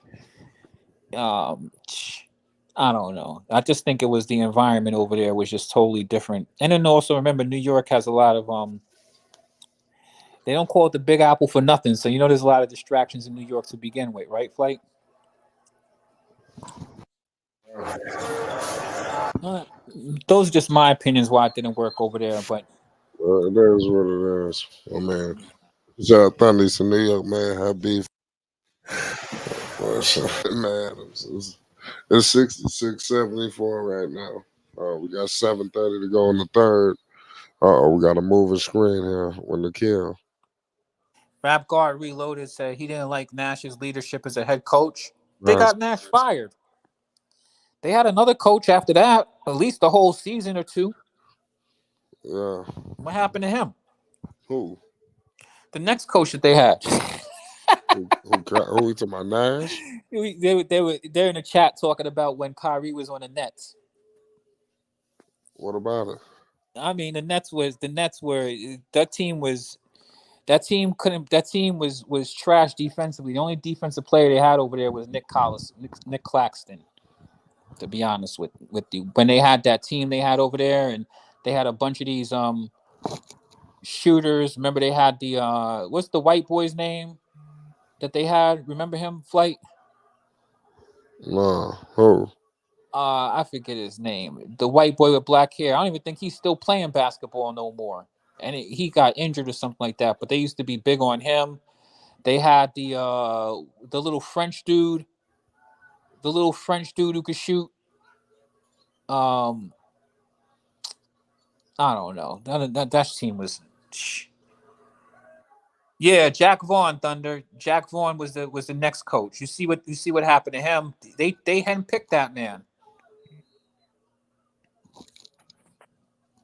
That's crazy.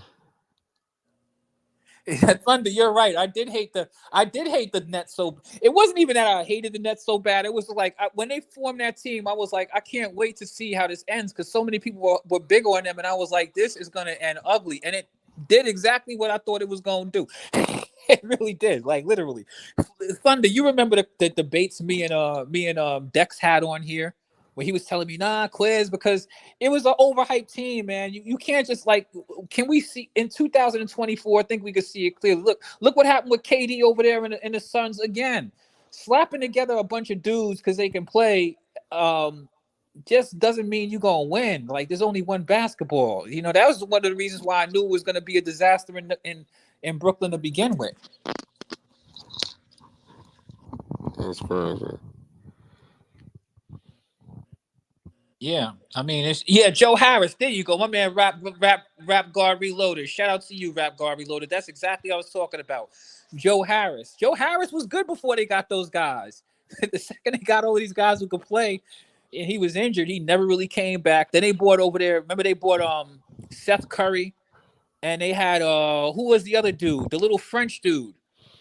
He came from the Spurs. What was that other dude? Somebody in the chat help me out. What was my man? The little French dude who could hit the threes. I'll tell you one thing: all three of them dudes had in common. They ain't play no D. Hey, KD don't play D. He might have made it look kind of good. You know what I mean? Like, come on. The Celtics destroyed that team. That's crazy. It wasn't even competitive. Flight. Those games weren't like super blowouts, but it's just that they didn't have a chance. They didn't have a chance to really, they didn't have as much heart as they didn't even have as much heart as the Celtics. The Celtics had a lot more heart than them. I don't know. That team was disastrous. But I'm gonna tell you right now, Kyrie has it's night and day over here in Dallas, ain't it, Flight? Say it one more time. I said, don't you think it's night and day over here in Dallas? Do you feel like Kyrie is better here, like in every aspect? Of course, I think it's a good location for him. And because Kyrie is always the I hate to say it, Kyrie is a perpetual he's a perpetual Robin to the Batman.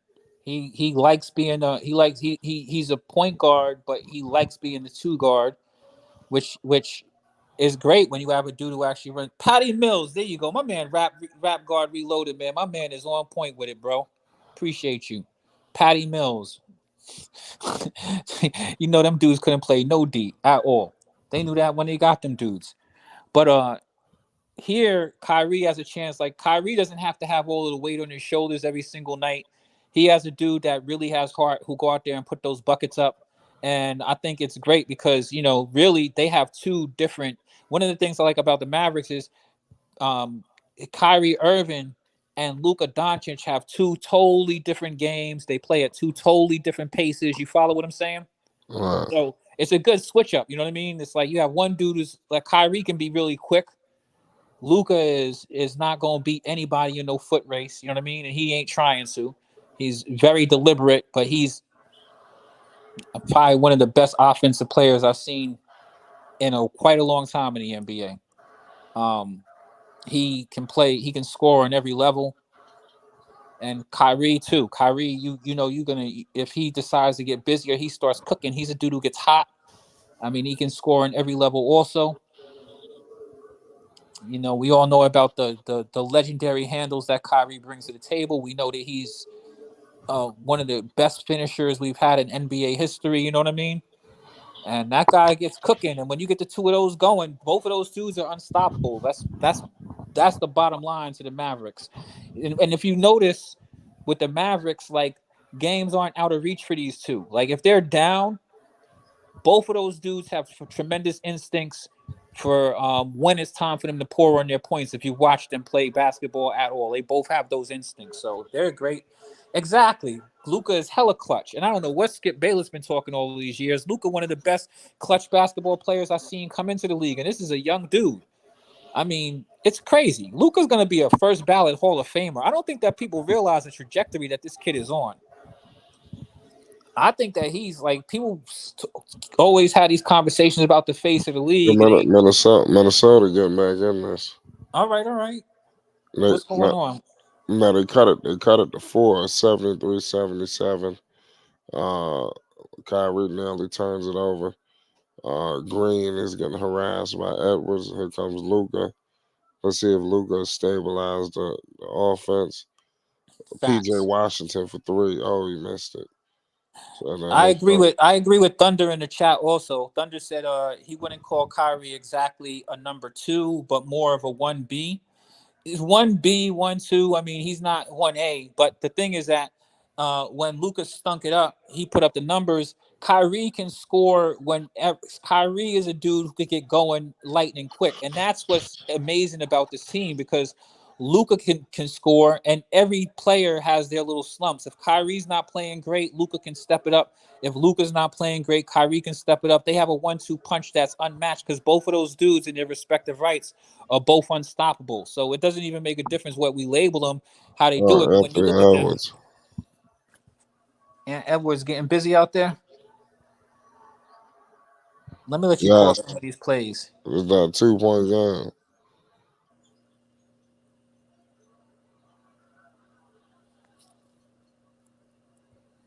I'm gonna have to after this quarter. I'm gonna dip out and go and actually watch this game. Sounds like it's getting good again. Yeah, it is. It's, right now 75-77. He got Edwards in mid range. Edwards done woke up. Here we tied go. it up. He tied the game. He needs to, because they ain't not gonna win with him playing the way he been playing. I was waiting for a situation like this, where they will wake up. What's good? No panic. What's going on? Well, no panic, my G. Y'all think that's about to be a close game? It is close. It's coming out. It's coming down to that. Hopefully, it's going to be energetic. I still got the Mavericks pulling this one out, but I tell you, the Mavericks game plan, this type of game they want. Keep them just like this with 5 minutes left. No panic. I think the problem is it don't make a difference what they do. Like, from what we've seen in these past couple of games, no panic. I like Ant Edwards, but he's young. He's gonna make some mistakes, and people don't like to think about that. But like, those turnovers he's making at the end of basketball games are terrible. Boom, boom, boom. Watch this money. Oh, God, you missed that one. Hey, Chris, keep talking. The more you keep talking, the more better he get. Keep talking bad about him. Yeah, but I mean, I like Ant. Hey, well, okay, I don't know how much you like him, but keep talking though, because he's turning it on. I mean, I'll keep on talking, but talking. My talking ain't going to win the game for him. If the game comes down to a close situation, look, they still got it. Right now, at this moment, you keep on talking like you talking about him. You give it a few. I need you to just keep talking. Don't worry about if you helping or not. Hey, man. Hey, if he needs my energy, I will give it to him. Okay, good. Ant, you gonna have, because Ant has his work cut out for him at the end of this basketball game. Ain't they playing in Dallas? Yeah, I think so. I don't know. They lost 2 games at home. This is the 3rd game. Yeah, that's in Dallas. They're playing in Dallas, right? And let's not forget who's on the other side of the court. So they're gonna have to defend somebody at the end of the game if it's close. And all I'm saying is Ant can't be turning the ball over at the end of the basketball game like he's done the past 2 to 3 games. All right, calm down. Main thing is don't panic, right? No panic.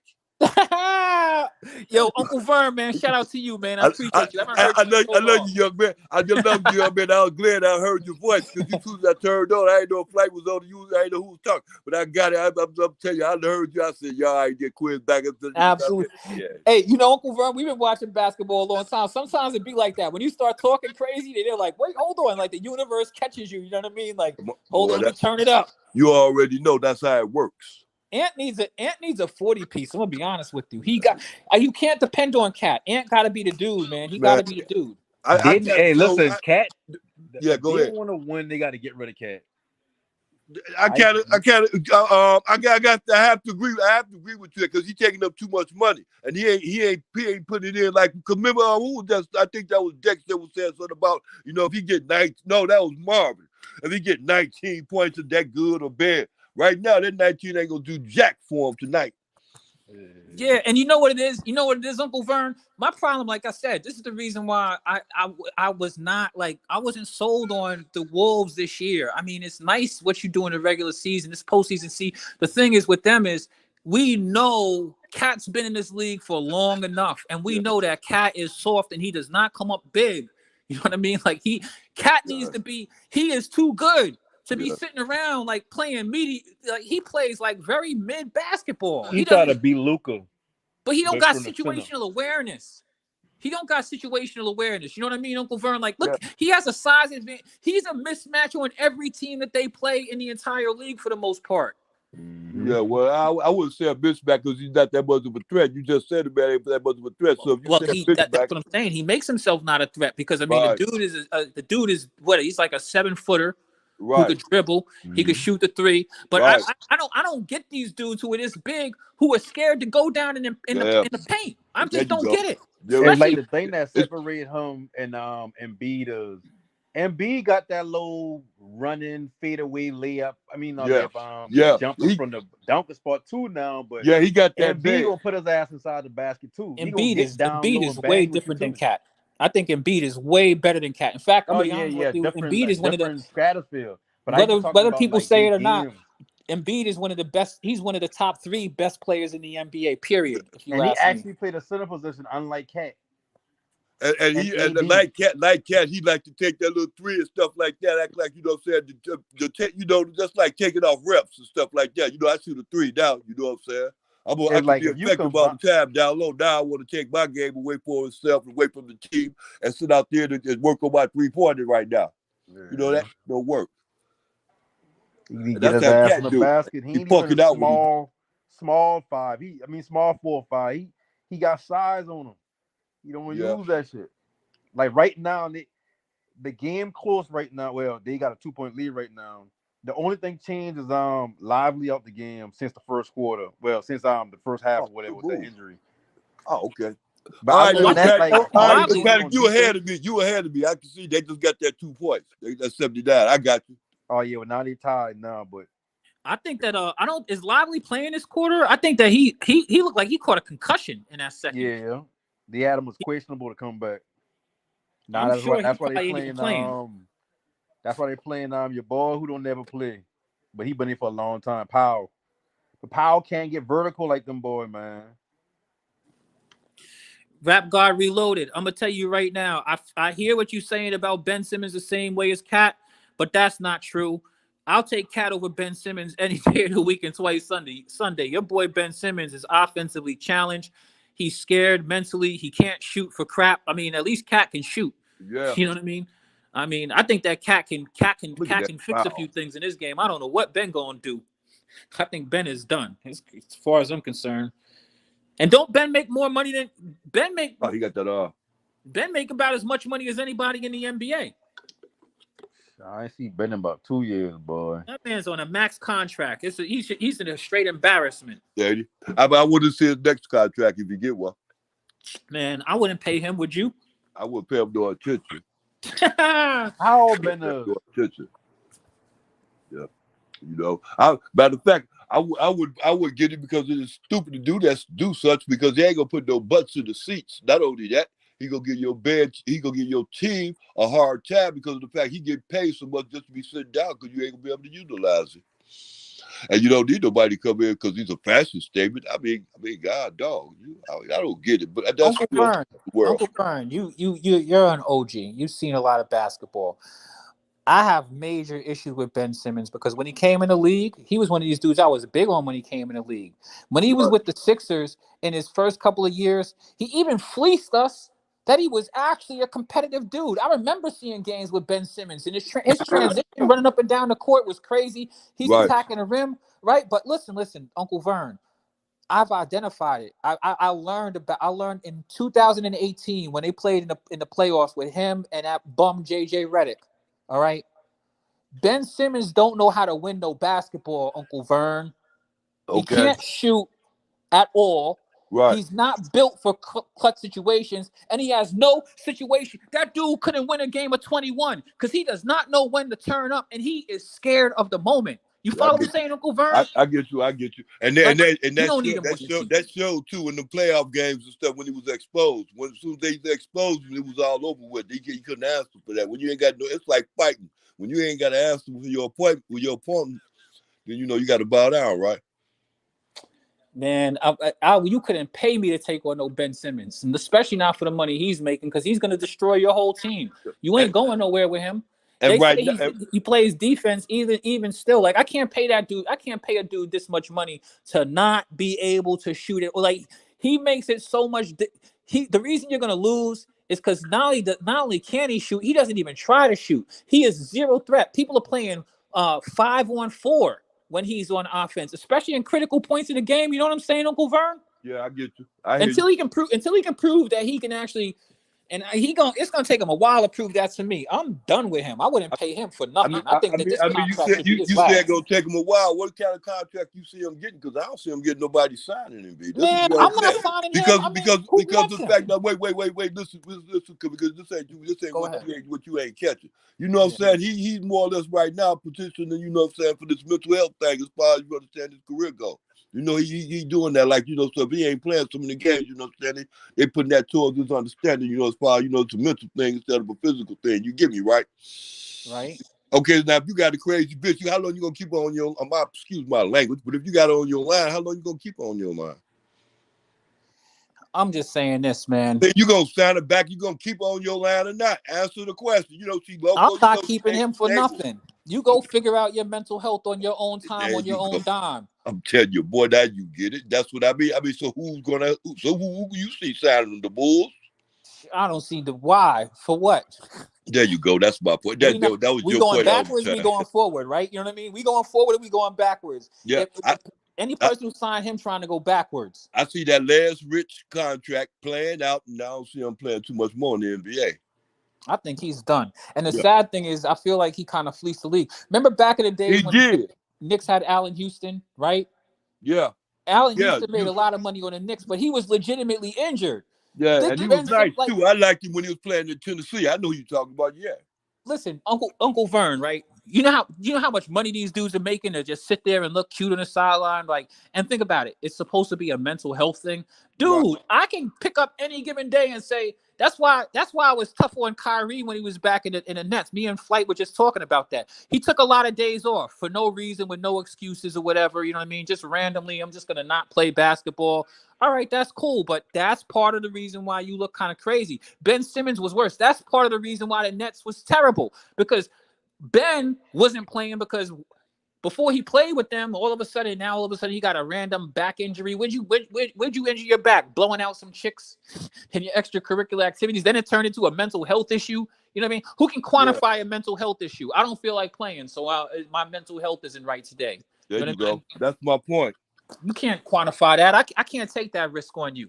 Period. Like, to me, you're done. You can't really play in the NBA. I can't win with you. If I'm a young team like the Detroit Pistons, I don't need you. For what? You're not helping us do nothing over here. If I'm the Spurs, what do I need him over here for?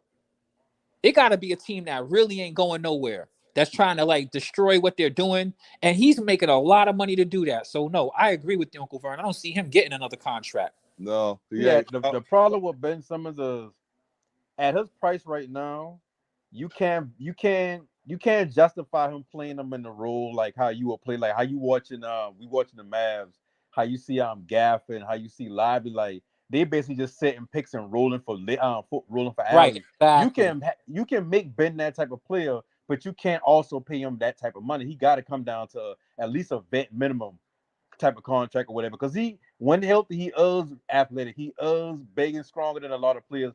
And even at the full, he is a viable player, and he's young, so he can develop certain things. But the problem is his contract.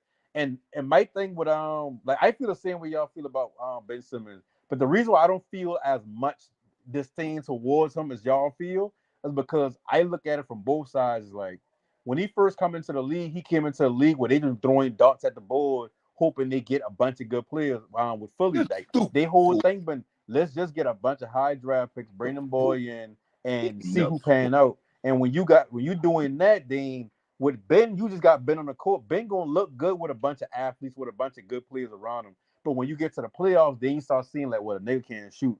Oh shit, he can't do much if they just leave him open. So I feel like his development is half on him because he should have developed a shot, but it's also on the NBA team he get drafted to. They ain't necessarily not saying that they ain't look at Ben like a future piece with Embiid, but they also looked at it like, okay, he had a good rookie season. He made the All-Star. Second year, but in the same stats. They ain't never pushed him to try to elevate his game until they get to the playoffs a couple of times more, and then they lose out. That's when they start making excuses. Then when they let Jimmy Butler go instead of letting Tobias go, in hindsight, that was they terrible. try to make themselves feel like, okay, well, dumb. Now let's act. Now we're gonna shift the blame to somebody else. That's the only thing I like. I feel saying what y'all feel about him. Just I don't feel that much like disdain towards him because of all the other. No, I agree with you. No Panic in the sense that like the money, like they paid him all of that money. It's not his fault they paid him all of that money. You know what I mean? Mm-hmm. And I mean, like he's in a bracket, so all right, he's gonna bang some Kardashians. He's gonna have some little model girlfriends and stuff like that. You know what I mean? Yeah. But the thing is that the part that I don't. That part is less relevant to me than his part in this thing. Right. He does like no panic. You've been. I'm sure you watch basketball, right? Before forget about professional basketball. Forget about college basketball. You might have played basketball just in the park in a pickup game, right? You know what I mean? Yeah. Like there is a time. Like there's something that winners do. And if you pay attention to what Ben's been running around here doing, that's why he is fleecing the league completely. You can't, like when he passed the ball in that series, when he had Trey Young on him and he passed that ball, that said a lot about where he was as far as his mentality and what he was bringing to the table. And it's only got worse from there. So I think that maybe he was playing because he had the talent. He looked like he was hungry when he first came to the Philadelphia Sixers. My dad used to live in New Jersey. My dad, my brother Russ, we used to go to Philly to go watch this kid play. Right. When he first came into the league, he deserved to make those all-star teams. I think we can all agree on that, right? He doesn't play nothing like that no more, guys. Nothing like he is not even a threat. He's not even a threat to attack the rim anymore. It's disgusting when I watch him play. No, when he was in Philadelphia, it was the experiment? Process. Yeah, process. That process didn't work out. That's why that process didn't transform. That process the reason ain't why, good for nobody. To a certain extent, it was him. Well, what I'm saying, Uncle Vern, is that when he first started in Philly, if you can go back and look, he couldn't shoot the ball great, but he would attack the rim and use his size, right? In transition. Like, all right, I want you to take this. Hey, listen to me. So hold on. I need you to stop right now for a minute, because if you get that part, you're gonna get this part. So plan on later on in the future. Once they figured out that he couldn't do what he could do, now it's just easy to null and void him out the game. So whatever game he plan on playing in forever and a day, they just figure that part out. You got that part, right? I definitely get it, because I'm not paying him. So he's no more effective. The only way not at all. He got to get up out of his head. He can't get up out of there. So I mean, that's my point. He went completely backwards. Like he could have. Only thing he had to do was work on his. He had defense. He had transition. He was a good ball handler. When he first came in the league, he even seemed like he had situational awareness. I mean, he played with hunger, at least. You know what I mean? Yeah. But if you take a look at that Ben that first came to the Sixers prior to 2018 is when I realized that Ben Simmons is trash in the postseason, because he wasn't getting no better in the postseason. He's not really. There's something missing from him, and it had a lot to do with situational awareness. It made me start thinking like he's not built for playing with the pressure of the crowds and the media scrutiny and stuff like that. And when some people, they have the flight or flight thing, Uncle Vern. Yeah. He's one of those dudes who runs away from the smoke. Yeah, he'll flight. He runs from the smoke. He doesn't run towards, like Luka, Trey Young, any real basketball player. Even if you look at Halliburton, this dude runs the opposite way. You know what I mean? He runs the total other direction, and you can clearly see it. Because when you look at him play on a Nets, right? I can't tell you how many times I've seen Ben with the team he has, which he should be the best player on that team now since they got rid of all those guys. He'll dribble the ball up court, have a one-on, have with his size and what I've seen him do in Philly, I know he can go straight to the hole and just dunk it. He'll go run to the basket and turn completely around. He has like no heart. It's like the Cowardly Lion. Like this dude is like I can't pay for that.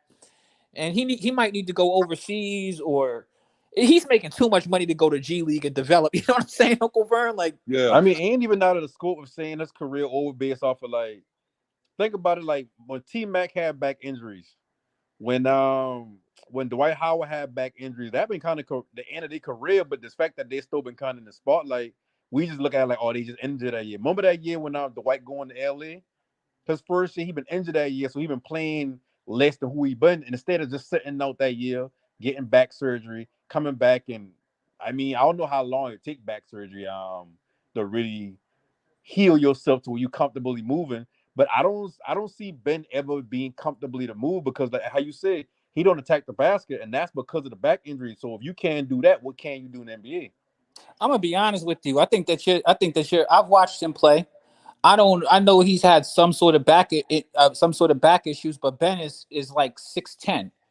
Right. You don't. I'm 6 feet. I can dunk. Trust me when I tell you this. It don't take that much for him to dunk the basketball. He can run up and down the court. I'm gonna be honest with you. I mean, but you understand Uncle Vern hit the thing. Though, right? The biggest issue with him is his mental and whatever's going on with his back or whatever. I think it's just him fleecing. Like he's making $200 million. He don't even gotta play. Like when you say fleece, it's like, yeah, he is fleecing them. Cap. He is fleecing them. Oh yeah, Kyrie about to start going off. But when I look at fleecing, it's like, okay, cool. If somebody tell me, oh yeah, you good, but you the reason why the company ain't moving forward because you did this one thing. We've been seeing it, but we kind of just now bringing it up on you. Now the supervisors and everybody else saying, oh yeah, we could have get the work they done if aiming for this one person here, that one thing they did. And you throw me under the bus. And now it's like you talking about taking my money, whatever, like that. Because I feel like, well, let me take the beginning of the year off to get back surgery. That way, y'all ain't got a problem with me, whatever. And that's bullshit in itself. Because no injury to your back will make you not dunk or not take that shot against Trae Young. So that's the bullshit he's slinging. Yeah, but when him saying he ain't healthy, that may be a real thing. Like, okay, well, cool. If I so much of the problem, well, let me take the time off to get myself healed up, and I'll come back. That's him being real in this moment, but he being real at the wrong time. He being real out of an emotion. So you ain't gonna take him being real as being real. So whenever he does take that time off, now the team also saying, oh, we don't even want to pay you that money. So you knowing that only way I can get this money out them is if I be like, shit, my mental health and fuck up. Yeah. I mean, I ain't gonna say I don't see nothing wrong with it because I may be morally wrong. But at the end of the day, it's like, shit, I would do the same shit if I know my money in within somebody holding them back, and I could get. Oh, Luka just has some crazy shit just now. Hey, and you know something? No panic. I wouldn't blame you with that, especially if you was my homie. Let's get this paper, baby. You know what I mean? Come on, man. What are we doing here? What are we doing here? Because my man Thunder, I got to shout out to my man Thunder because even if you play, like I'm from New York, there's a lot of good basketball players in any park in New York. You know what I mean? Right. So let's forget about the money for a second. Basketball is definitely a mental game. Yeah. It's a mental game. The best players have a mentality that matches it. Ben don't got that mentality. Let me give you a perfect example. Let me give you a perfect contrast. You see what happened with Lonzo Ball? Lonzo just got a freaking a whole procedure we ain't never even heard of before. See, he got a transplanted meniscus to play basketball. He actually wants to play 96, basketball. 97. We got 8 minutes left in this game, man. Who y'all got in these last couple of minutes, man? Oh my goodness, Nas Reed just hit him with a banger. They just went up 1 on Dallas. Nas Reed. Minnesota is up. It's 98-97, and it took the lead. Well, I'm glad that you brought that to my attention. You know, I got the Mavericks. I'm gonna dip out, but I'm gonna come back as soon as this joint ends. All right, guys. All right. Dallas taking us. I got no doubt in Dallas down the stretch. Yeah, me neither. You're right about that. Coming down the stretch, you got to put all your focus with Dallas. I'm with you. Kyrie going to the line for 2. Yeah, I remember I be telling you before the last game, before Yeah. game 2. And I don't like the fact that it's going down the stretch neither. Like that's very concerning to me. So let me be the first one to add another person to add on to that too. Cause look how they going back and forth. The back and forth of Luka come down, hook one, then Nas Reed come down, Kyrie come down, hook one, then Conley come down. It's like those players ain't going bucket for bucket with these two players. And if they do, hats off to them, they deserve to win.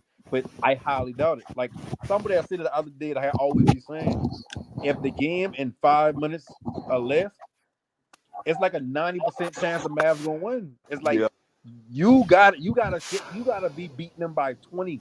Because somebody said that this second game would have been the game where I can see us losing game 2 because we always got that one game that we just get blow out or some shit like that. And we've been getting blew up by almost 20 points, but we end up coming back. And now this game 3, and it's like shit. They ain't pulling away. We ain't pulling away. Y'all know we come down to the last shot. We got 2 shot makers. This would be a big win for Minnesota. Yeah. It could be a big win, but I don't know. Like I don't. Kyrie to the cut. It's put it back. We got a tie game, 100-100. 7 minutes of left in the fourth. Here comes slow-mo Kyle Anderson. I just saw him. He just hit. Reed, 6th man of the year. Nas, he lost it, but he got called. Luka got called for a foul. He's upset. Oh, okay. Y'all ahead of me. No, shit, he ahead of me too. I just had 100, about to get to that play. Well, we got to come on a commercial break. Oh, they call that on Kyrie. What's Kyrie doing? He missed that good. Oh, what's the name? Put it back in. Oh, I'm telling you. Okay. Now I'm getting to now I'm getting to Kyle Anderson. I don't hear nobody say Luka ain't playing defense no more, boy. Luka been playing. Luka balling. Luka playing on ball defense. He all around with it. Yeah. I hope Lively straight though. But that I don't see how they get back right now. They messing them right now. Yeah. Cause see what they on defense, what they doing as soon as they blitz Luka usually get him up to the big man in the middle. And Gafford ain't gonna find like the open shooter and all that. Like he ain't the type of player you want the ball in his hand for extended amount of time or to make a decision with the ball. As good as he is defensively and whatever, you don't want him in that decision. Lively a lot better at that finding the open man and putting the ball on the floor and getting the bucket or going up or whatnot.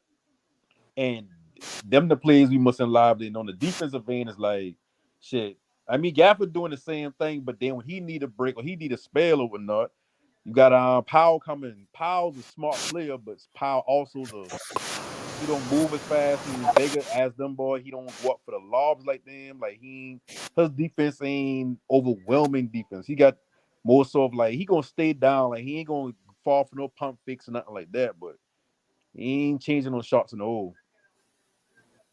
Powell play like he already 40 something. Yep. Same way with what's the name for Minnesota. He played like he's 40 something already too. Kyle Anthony Towns. Yeah. So Anthony Towns, he need to get his ass in the hole. I watch him every game play this finesse bullshit. Yeah. Yeah, that ain't working. You know what I'm saying? He ain't even got the 19 points yet. I think he still got 11 points now or something? And they even a bad shooting night. Man, he having a bad night, period. You know what I'm saying? Then he sit up there and try to get two rebounds came to him. It seemed like he tried to act like he was King Kong when he got those 2 rebounds. I mean, boy, I'm telling you. Luka came up to him twice and took a rebound from him. I'm telling you, man, I don't get it, but I get it. And people wonder why they bring Rudy in. Yeah, Dallas seemed like they're going to pull it out with on experience. Usually when it comes down to the fourth quarter, like y'all was saying, you know what I'm saying, they get to be a different animal, you know what I'm saying? I mean, that's that playoff experience. You know how to end them games, close them games out. Minnesota can't close no games out to say they lied just on the strength of Anthony Edwards. Yeah, because for them, this shit, that's a. I mean, of course, it's a must win, but for them, it's like shit. Y'all don't win this, that's a wrap. Cause now y'all down 3-0. Yeah, And you the don't odds want even to. in You y'all don't want favor to when it get comes to down that. 3-0 to them because the last game ain't gonna beat nothing. Cause if they lose this game, I gotta tell you how it's gonna go. They're gonna lose this game, and then the next game they're gonna get that. It's gonna be a 3-1, and then they're gonna go back to Minnesota. They can close them out of Minnesota. Yeah, And if they don't do that, they're gonna close them back in Dallas in game 6. I don't see them getting that one game. If they don't I get tell you, it, I had them getting it. 5 games. I get them See that 6 don't to make be sense. nice. If that's the case, it's like this. Right now it's 100-100. 6:40 to go. Here come Kyrie. Oh, he just got blocked by Anderson. This is So bullshit. Minnesota a lot more inspiring basketball. Let's see what happens. 6:40 to go. Yeah, I got 6:55. Here come Minnesota. They got the ball.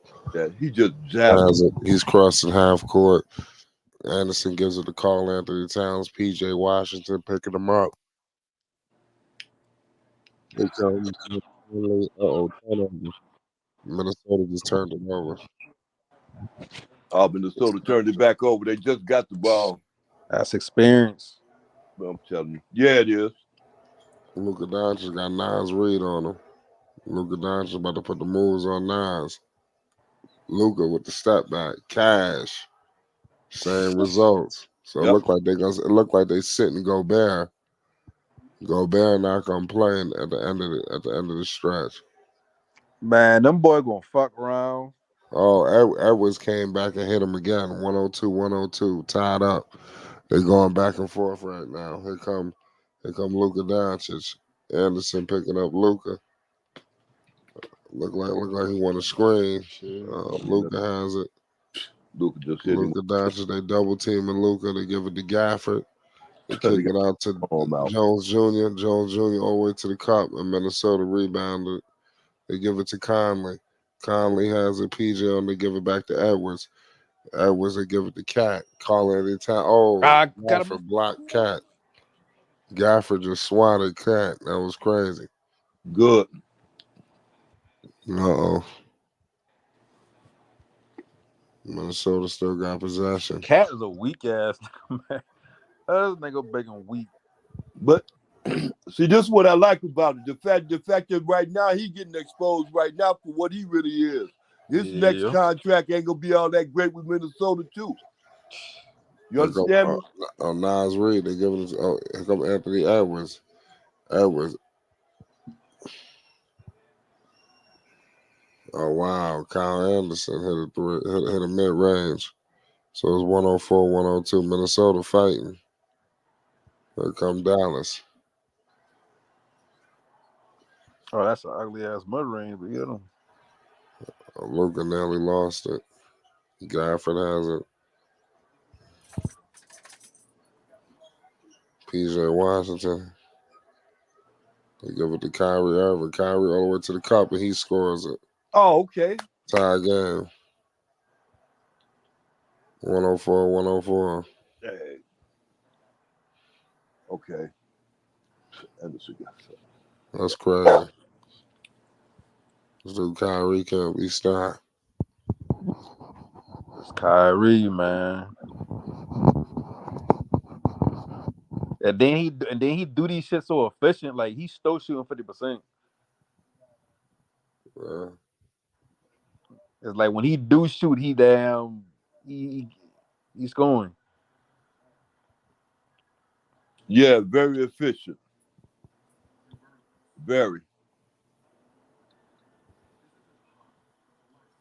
Well, I'm telling you. And see, the thing about it is, it gonna be who gonna go on the drought first, or who you got your money on going on a little scoring drought first. I don't remember. I can remember watching a lot of teams playoffs, and a lot of these teams going these little 2, 3, 4 minute dry spreads that they ain't scoring, that they ain't hitting the bucket. I can't tell you a time I remember Dallas just not hitting shots. Like when they get down big, you don't really be much shots as much as it be like a bunch of turnovers. That's the one thing about us that I feel like we need to get together before the finals. Is our free throw shooting and us turn the ball over. We had like 5 turnovers in the first quarter. But damn shit, that's kind of damn near usual in the first half.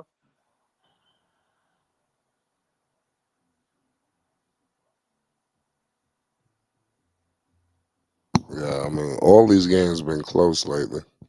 Yeah. I gotta give it to him. It was At another some point, close game. we should have put our foot on the gas when we been like 60-48. I don't see Minnesota down making that little flurry or comeback. But they're playing their ass off now, though. They definitely keeping up with the buckets. We'll see when they get closer and closer to that 1 minute mark. That's when shit down, mean shit then.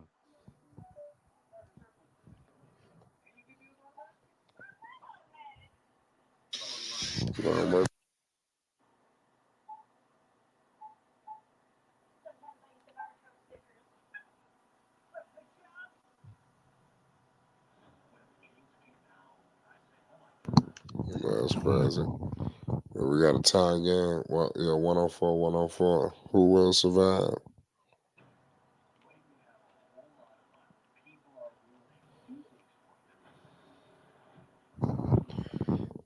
We all know it's a must-win game for Minnesota.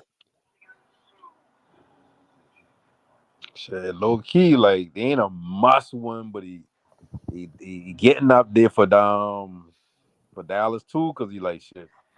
Do you want to have an extended series of Celtics gonna be done with days tomorrow night, or do you want to give them a good break? I don't know. It's a good question.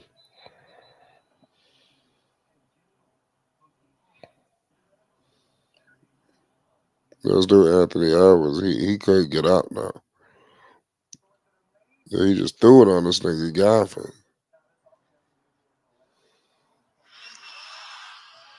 See, man, I think, and this is a bad thing about a lot of players. It's kind of go back to the Ben Simmons conversation too. It's like these younger players, they sprout so early that they good so early that you forget that they unfinished product. Like when I look at Ant, like Ant ain't got no mid range. Ant 3 ball ain't that consistent. Ant don't know how to like break a defense down like mentally. Instead, he uses athletic ability on everything. Edwards looking like he having his performance tonight. It's tied up 104-104. Here come Anderson. Well, Ant going up the snuff for that one. It was not over. It's tied up. And that's what a lot of people feel in these situations. It's going to be the closers to take it over. Yeah. Kyle Anderson, one of them players that you like, you don't expect him to do much, but he be hitting them damn annoying shots. PJ Washington just hit a 3. Dallas up 3. All right. 3:30 to go in the fourth. Here come Conley. You got Kyrie picking up Conley. Conley putting the moves on against the Nas Reed. Nas Reed all the way to the cup. He messing. Nas Reed always just stopping the bleeding. Like every time it look like shit is slipping, he make a play. Mm-hmm. 6th man of the year. Yeah, like shit. He sure I don't know if he got in a contract. Yeah, when is his contract coming up again? But he's gonna make some money. He playing like something on the line, man. I ain't lying, boy. Man, that boy was 7 or 8 from threes the other night. Shit, he single handedly keep them in the game enough to even though they lose it, he keep them in the game. Yeah. In this game right here, he doing the same thing you saying. Every time Dallas do something, he coming right back down with something. Nas Reed showing to be better than I thought. I ain't watched too much Minnesota this year. Yeah, Nas Reed balling. They got a lot of awards, a lot of player awards. A lot of people was the first team. Not first, they got some all defense. McDaniels. Nah, Everybody playing up to their potential except for Cat Wells. I mean, Pretty much. even Carl Anthony Towns. And then what's the name? What's the name? What's the name? Rudy Gobert. Yeah, Rudy Gobert ain't doing nothing. I'm telling you, all that money, man. That's why all that money go to with their team. Them two players alone, they get paid more than everybody else. It's like they try to do what like the Lakers did that year in the bubble. They try to run that two bigs, but that two bigs only work if your bigs play like bigs. I revamped them. I tried to get them off after this season. Yeah, like shit, saying Cat somewhere, get something for him that gonna add to like a run like a veteran big who can do some shit. Yeah. Shit, I'll package some shit together, try to get Embiid out of fucking Philly if they trying to let him go. I doubt they trying to let him go, but shit. And they ain't winning nothing on without some type of player. And Rudy, shit, I know why Rudy but ain't exposed for being a damn just a big like he getting too much money for that position. I get the defensive player of the year bullshit, but hey, no panic. When you watch him and he be sitting on the bench, especially the four, or even in the four, it don't make a difference. When you watch him sitting on the bench, he seems like he's in the state. He seems like he in a state like of calmness, and all the time he just seems like in a state of calmness, and he always don't never come up out of that state like that. It seems like he go at one level just calm. Calm and shitty.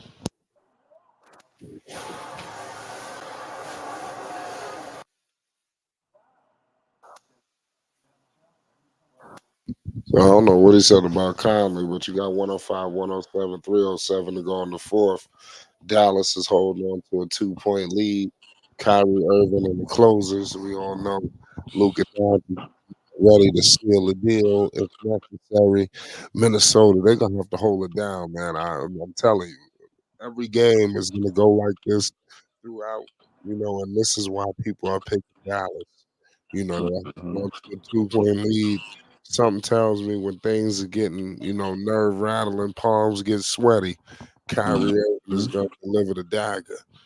So let's just sit here and wait. We got 3 minutes remaining. Minnesota, they got their back against the wall. We all know they was gonna come out and fight. They wasn't just gonna come out and lay down. We all know the ramifications behind this. So we're gonna see. Only time will tell. Let's see who will survive. yeah, 3 minutes. 3 minutes. That's an eternity, but boy, listen, when you on that court, that shit gonna go by fast. And that's why I say that's the moments where in the first quarter, certain shots you would take, you wouldn't take that in the last 3 minutes of the game.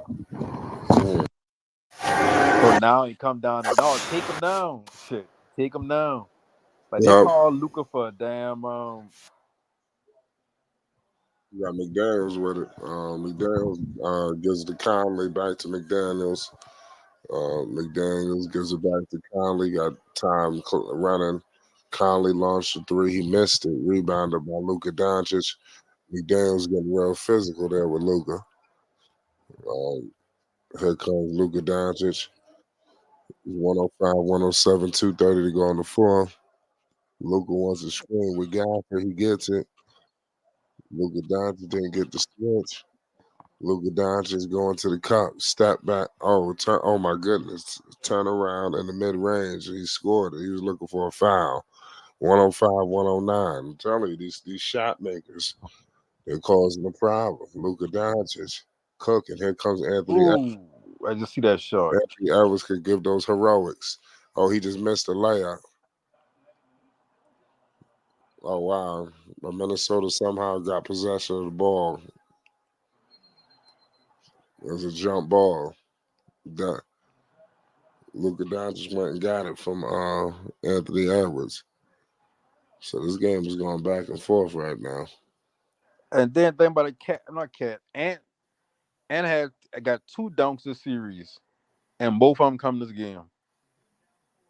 I could be mistaken on that. I just don't remember him getting a dunk at all in games 1 or 2. At least to electrify his crowd, at least.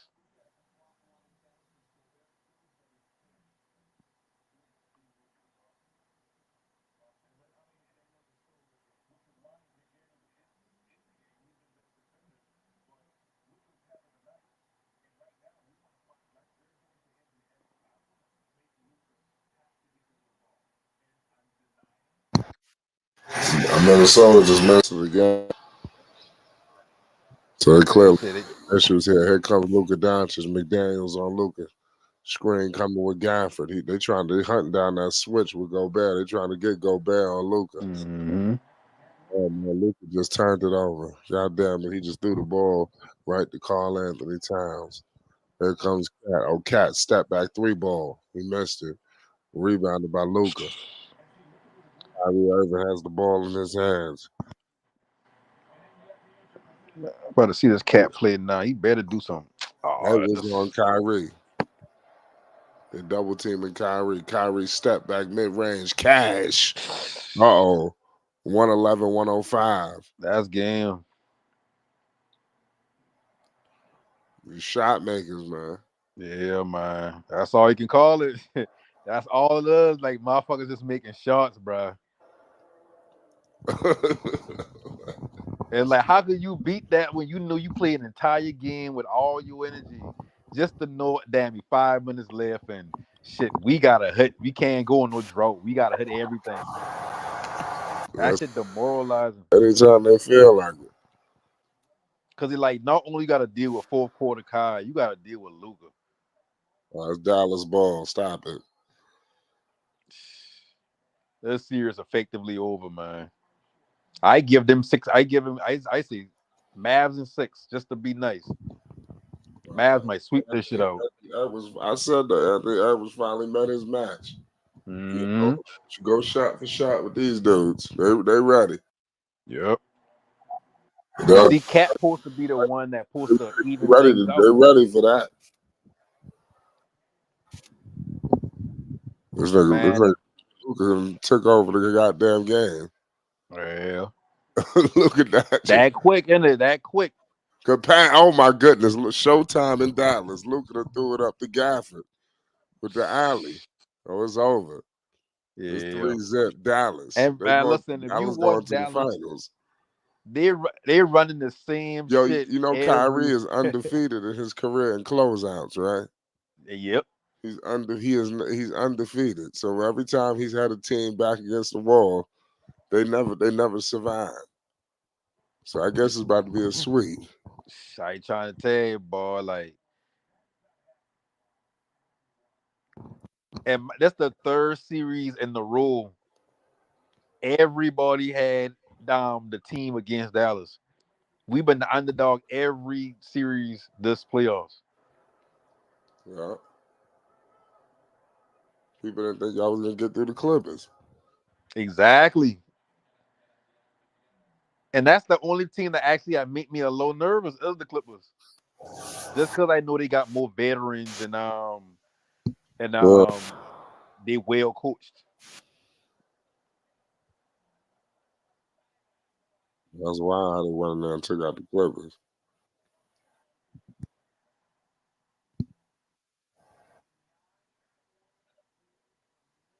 Man United just been the tie game at 104, 104. Remember what I say about teams going on droughts? Yeah. I don't see every team going on scoring droughts here and there. I never see Mavericks going on. Minnesota is finished. A 10-1 run, just like that. I ain't see shit like that since how the Warriors damn do them shit. The Warriors beat damn tie game with fucking 3 minutes left by the time the game over. They done won by 15.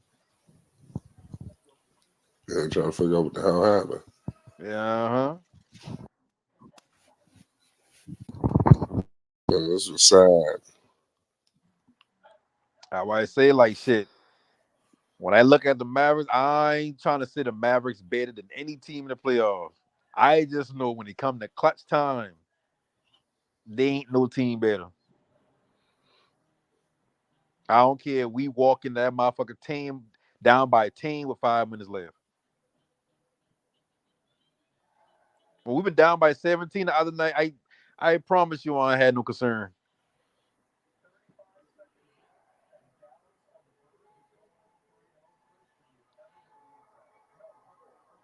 I'm with you. See what Minnesota gonna do. I think it's not enough time left. Cat for 3. He missed it. Airballed it. I don't see Cat knock 2 of them off the backboard. Now he damn airballing this shit. Man, get that boy out of Minnesota, man. He had one dealer over there.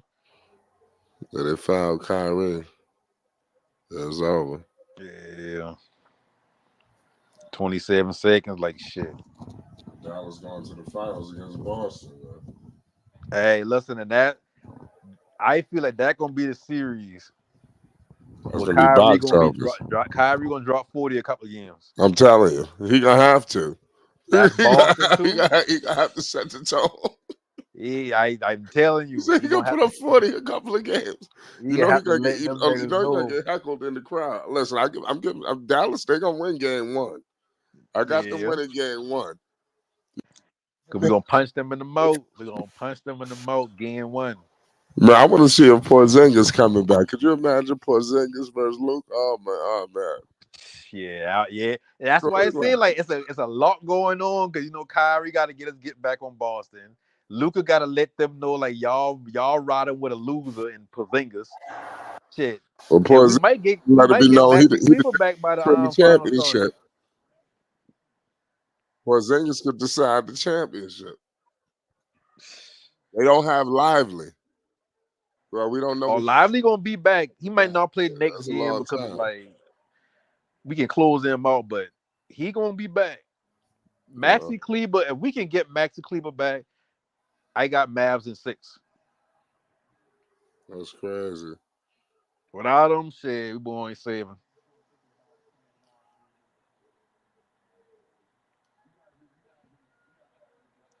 Minnesota can't deal with them. No team has lost after leading series 3-0, 154-0. That stat alone to make you be like, I feel like all that shit, man. The series is over, man. No, yeah, we might as well book the travel arrangements now. Dallas and Boston. And the finals in that location is gonna be good. Yeah, and mind you now, like Dallas is the 5th seed. It's gonna start off in Boston. It's gonna be a good series. Don't get no realer than that. NBA Finals in TD Garden. Said that's the battle of the face of the NBA. They always talk about all season. Said Luka and Jason Tatum, even though Jaylen Brown playing a little better than Tatum to me.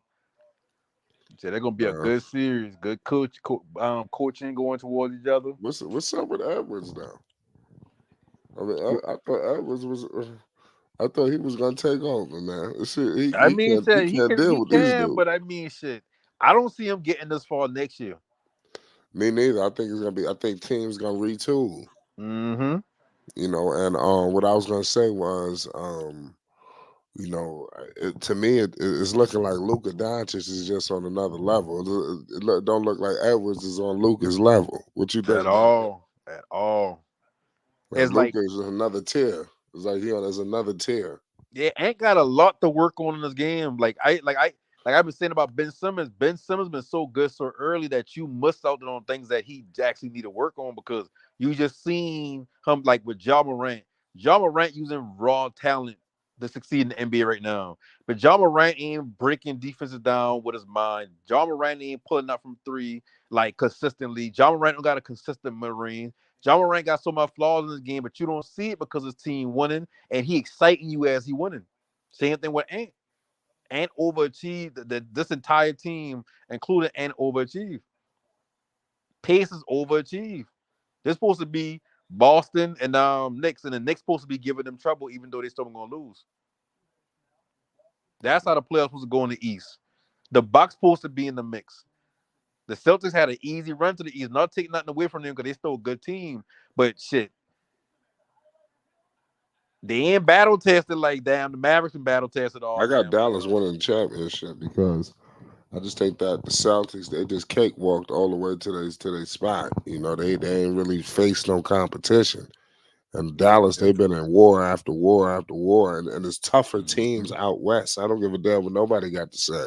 They Exactly. went through way harder competition. Them games are gonna be close. Now Boston got probably, like I said, Boston's probably the better team on paper, but they're gonna have the same problems. You know, when the game get close, who the hell you gonna trust? You know, now Tatum is a little more reliable. He can shoot, he can score. He scores a lot more easier to me than Anthony Edwards because he just got that step back. You know, he money in the 3-point range like them. Tatum. You know, so I mean, it's a lot of things that they present. You know, Boston, they got an elite team. You got old man Al. Even if Al Horford is a force to be reckoned with. You know, inside, outside. I mean, they got it. You know, but I just think Kyrie is gonna be the difference maker. You know, just like I'm sorry to think that he's the guy to go in the 2D guard and like you said, I can see Kyrie putting up 40 plus a couple of nights in that series. I can see him going to the garden and putting on some historical shit. You know, historic. You know, I can see that shit. He gonna be getting booed out the building every time he touched the ball. Yo, I like your perspective, like, and I think that's going to be a great series because I think there are some backstories, like Porzingis. Remember, he used to be on the Mavericks. You know what I mean? So Luka playing against Porzingis, Kyrie playing against the Celtics, and to be quite honest with you, Luka and Kyrie are. You saw what happened tonight. I mean, you can never underestimate the power of having the two best offensive players on the court. No, you can't. What happened tonight? Minnesota, they tried to put a push on. It seemed like, you know, Dallas, they could just score anytime that they want. It seemed like Edwards had to work for everything. Everything was a hassle. Everything was a hustle. And you see just Kyrie coming down shooting it, water. Luka, step back, water. I mean, it's just looking like it's just effortless. Hey, listen, that's exact. Ain't even no better way to say that. That shit really do look effortless. Like, okay, like being a fan of Dallas, having the damn dog in the fight, watching them boys. Because usually when I watch the playoffs, I don't got no dog in the fight the last couple of years, to be honest. Like, it's just me enjoying watching the playoffs. But having a dog in the fight is like, I don't stress at all throughout the game. I can literally sit with the game playing and not watch it and just turn it on with the last 5 minutes left. As long as we close, oh yeah, we about to win. Like, there's no stress about the last 5 minutes of the game being a Dallas fan. And you know, the thing is, like, I'm glad you brought that up, No Panic, because let's look at the other side of the court. If you're a Minnesota Timberwolves fan, you're biting your nails at the end of these basketball games. Cat ain't showing up. Anthony Edwards is struggling. I mean, Ant almost had a triple double tonight, but I mean, he disappears for stretches of the game. You know what I mean? Where he's just completely, and I don't blame him. I'm not, you know, trying to fault him or whatever, but yeah, like if you're the Timberwolves, man, like they are who they are who we thought they were, in the immortal words of Denny Green. You know what I mean? Like, right. I don't know who picked these dudes to go to the championship, but these dudes fold under pressure. The Mavericks, on the other hand, they rise to pressure situations. I mean, Luka, like I said, they both finished. Kyrie and Luka finished with 33 tonight. Kyrie got a couple of free throws. Luka had a couple of killer fucking step backs. Kyrie had a couple of dagger moves. It was like, come on, man, you can't play with these guys. These guys are not the ones to play around in a close game with. Yeah, like playing kids, man. At the end of the day. And I'm gonna tell you something. The issue I have with the Celtics, and I'm not trying to get too far ahead, is that sometimes you just have to remember who people are. Remember, the Celtics have a history of turning the ball over. Like Jaylen Brown and Jason Tatum, in pressure situations, we've seen them turn the ball over a lot. They're going to need to do a much better job because they haven't had much competition. The East has been banged up. I mean, think about it. The Pacers are in the Eastern Conference Finals. Let's be real. Right. The Pacers. Anybody on this panel think the Pacers are really, really are really a legit? You know what I mean? Like conference final team. Anybody Not here at think that? all. That team plays no defense. They're a running gun team. They look terrible in a half court. If you watch them play, they don't even know to get the ball to Siakam. Like, I mean, that team is not, and they were able to beat up on a Bucks team that we know plays sensational half court because they were injured. They played the Knicks. They had 4 or 5 players injured on the Knicks when they played them, and come on. They lost to teams that didn't have none of their stars, you know, that were banged up, you know what I mean, in games that we should have thought was easy put away games. I think the issue with the Celtics is that they haven't really faced any adversity. And I'm not saying that doesn't mean that they'll rise because they actually have championship. They've been to a finals before, so they have some experience, you know what I mean? Yeah. But that's going to be a lot of pressure on you guys. Don't think that's going to be a lot of pressure on Jason Tatum flight, because remember that the Celtics always are in the Eastern Conference Finals, right? You know what I mean? They've been like, they can't, they gotta win. You know what I mean? Like, you follow what I'm saying? I think the pressure's on the Celtics in that series. They gotta win. Yeah, because down the stretch, they as good as they is. I feel like when they been in the finals last, when they had Jabbar who always injured. He had played center. Robert Williams. It's like they've been getting by on defense, like just strict defense. And now it's like they still got good defense because they got, Drew Holiday and whatever. But it's like when it comes down to that last 5 minutes, they ain't unlike any other team in the league. Like, it's not like they can't fall under pressure. It's not like they ain't. And I ain't saying can't, but it's not like they haven't done this before. Like, part of the reason why they lose in the finals because Jason Tatum, when his shots have been going down, he turned into a jump shooter, and Jaylen Brown been pressing. Those are two things that kill him down the stretch. And don't get me wrong, I ain't saying Jaylen Brown can't come out of a funk or whatever like that, but if you telling me it gonna come down to say Jason Tatum gonna be selling for jumpers and Jaylen Brown gonna have to lead them going back of a bucket, I'm gonna take Kyrie and Luka all the time. And I'm gonna be honest with you, I don't think that I even though the Celtics are a good defensive team, Luka and Kyrie really are. I mean, look, we've watched the Mavericks play. It's not like the Mavericks play flawless basketball down the stretch of some games. We see them miss shots. We see them turn the ball over on occasion. But Luka and Kyrie those are two dudes that really they rise to the occasion so often. You know what I mean? Like, you see those dudes rise to the occasion all of the time. You know what I mean? Yeah. Jason Tatum, the Celtics fall in love with the 3-point shot a lot. And to be honest with you, this game tonight, right? The Wolves, this was their best shot, if you ask me. Derek Lively went down. Mm-hmm. He was injured. He didn't even close the game with Derek Lively. So this was a game they needed to really pull out and win.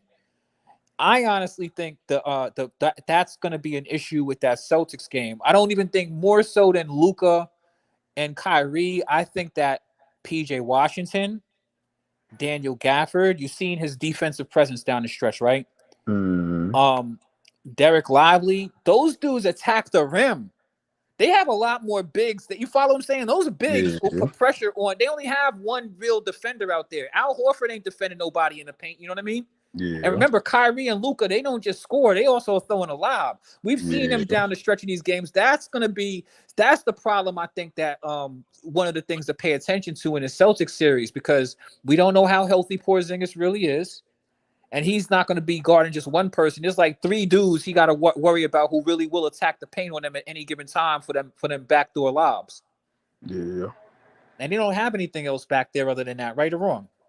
You right. And then Porzingis, if I'm coming back off an injury, like, ain't like he gonna be 100% rested on when the game started, or whatever. Like, he's still gonna have certain ailments that gonna mess him up from being 100% who he is.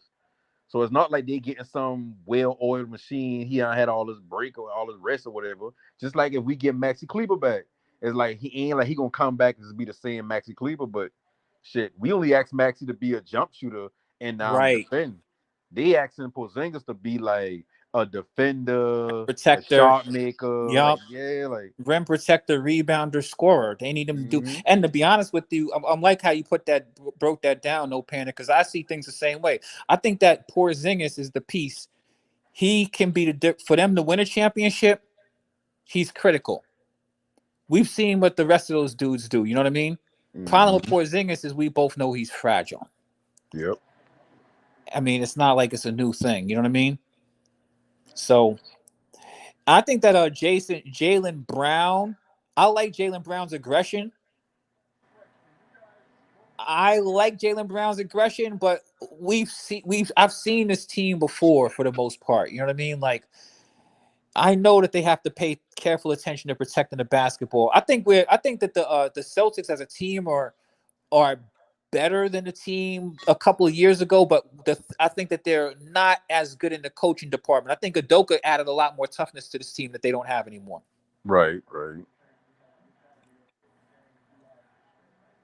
So we'll see what they're able to do, but I think that I don't know, man. How do you see that? How do you see that fight? I mean, come on. Let's go. Is there anything else to debate out here? We're looking at 2 sweeps out here. Yeah, I'm telling you. In the conference finals, we're looking at 2 sweeps going on here. I mean, is Jesse Jackson around keeping hope alive for any of these teams that are on life support? Listen, like I said, everybody been keep saying Wolves in 6 and Wolves in 7.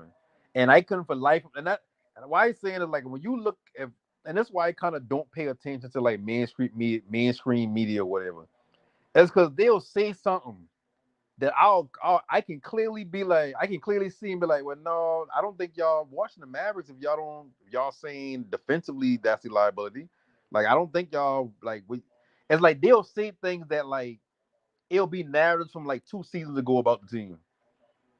Not all of them now, but for the most part. So when they say them narrative is like, okay, cool. Only thing they highlight is shot making down the stretch or whatnot. So it's like if y'all understand this game about making buckets, all of the NBA, the former NBA players, all of the quote unquote fans, when we talk about it and we see the game, it's like it's clear for us to see if you get into a game with Dallas and there's 5 minutes left, there's a good chance you're gonna lose. We clearly see that. So you banking on the team aspect of it is like, I think we are a good enough team to stay around with the Celtics all game until 5 minutes left. And that's all the Mavericks need to do. That's the thing about the Mavericks. That's all they need to do. You know, another thing, no panic, because you brought up something, right? And it makes me think, right? These guys in the media are terrible. Right. Let me tell you the reason why. Luka Doncic. Let's speak about him for a second. 5 first All-NBA teams in 6 seasons. Nuts. Luka Doncic, really, let's be honest, could get an MVP at any given time. Look at his numbers. Look at what he does. People criticize him. They pick him apart. And this is what the media has been doing, right? They've been in such a rush. They talk about all these dudes. They always want to put this face of the league conversation, right? You follow me? No panic. Just follow me where I'm going. We heard about Anthony Edwards. We hear about anybody and everybody, but who else is the second leading scoring average in postseason history in the NBA all time is one Luka Doncic, who's only been in the league 6 years. We're not talking about the fact that he's one of the leaders in assists simultaneously, right? You follow what I'm saying? Yeah. And the dude is grabbing you 10 rebounds a game. I mean, what does he have to do to get the respect that he should have earned? Because I promise you, if you saw Anthony Edwards, right? Let's tell me I'm lying, no panic. If Anthony Edwards led the entire NBA in triple doubles in the postseason this year, what do you think they would be saying about him right now? Which they won't. He MJ lost son. Exactly. Let these people tell it. There ain't nobody better. And I got into these debates with people who keep on pushing these people like the Kyries, Halliburtons, and all of this stuff. Like, them dudes is cool. But listen, let's stop for a second. Like, people need to stop playing games with this man Luka's name. Because I promise you, if this was a black dude from the United States doing the exact same thing that he's been doing, as far as his numbers, his consistency, and all of that good stuff, there wouldn't even be a question. And I'm going to show you the hypocrisy. When people say who's the best player in the league, how many times have you heard them say Joker? Jokic. Right? No panic. They say Joker all the time. Day, right? every day. Jokic. Let me ask you a question.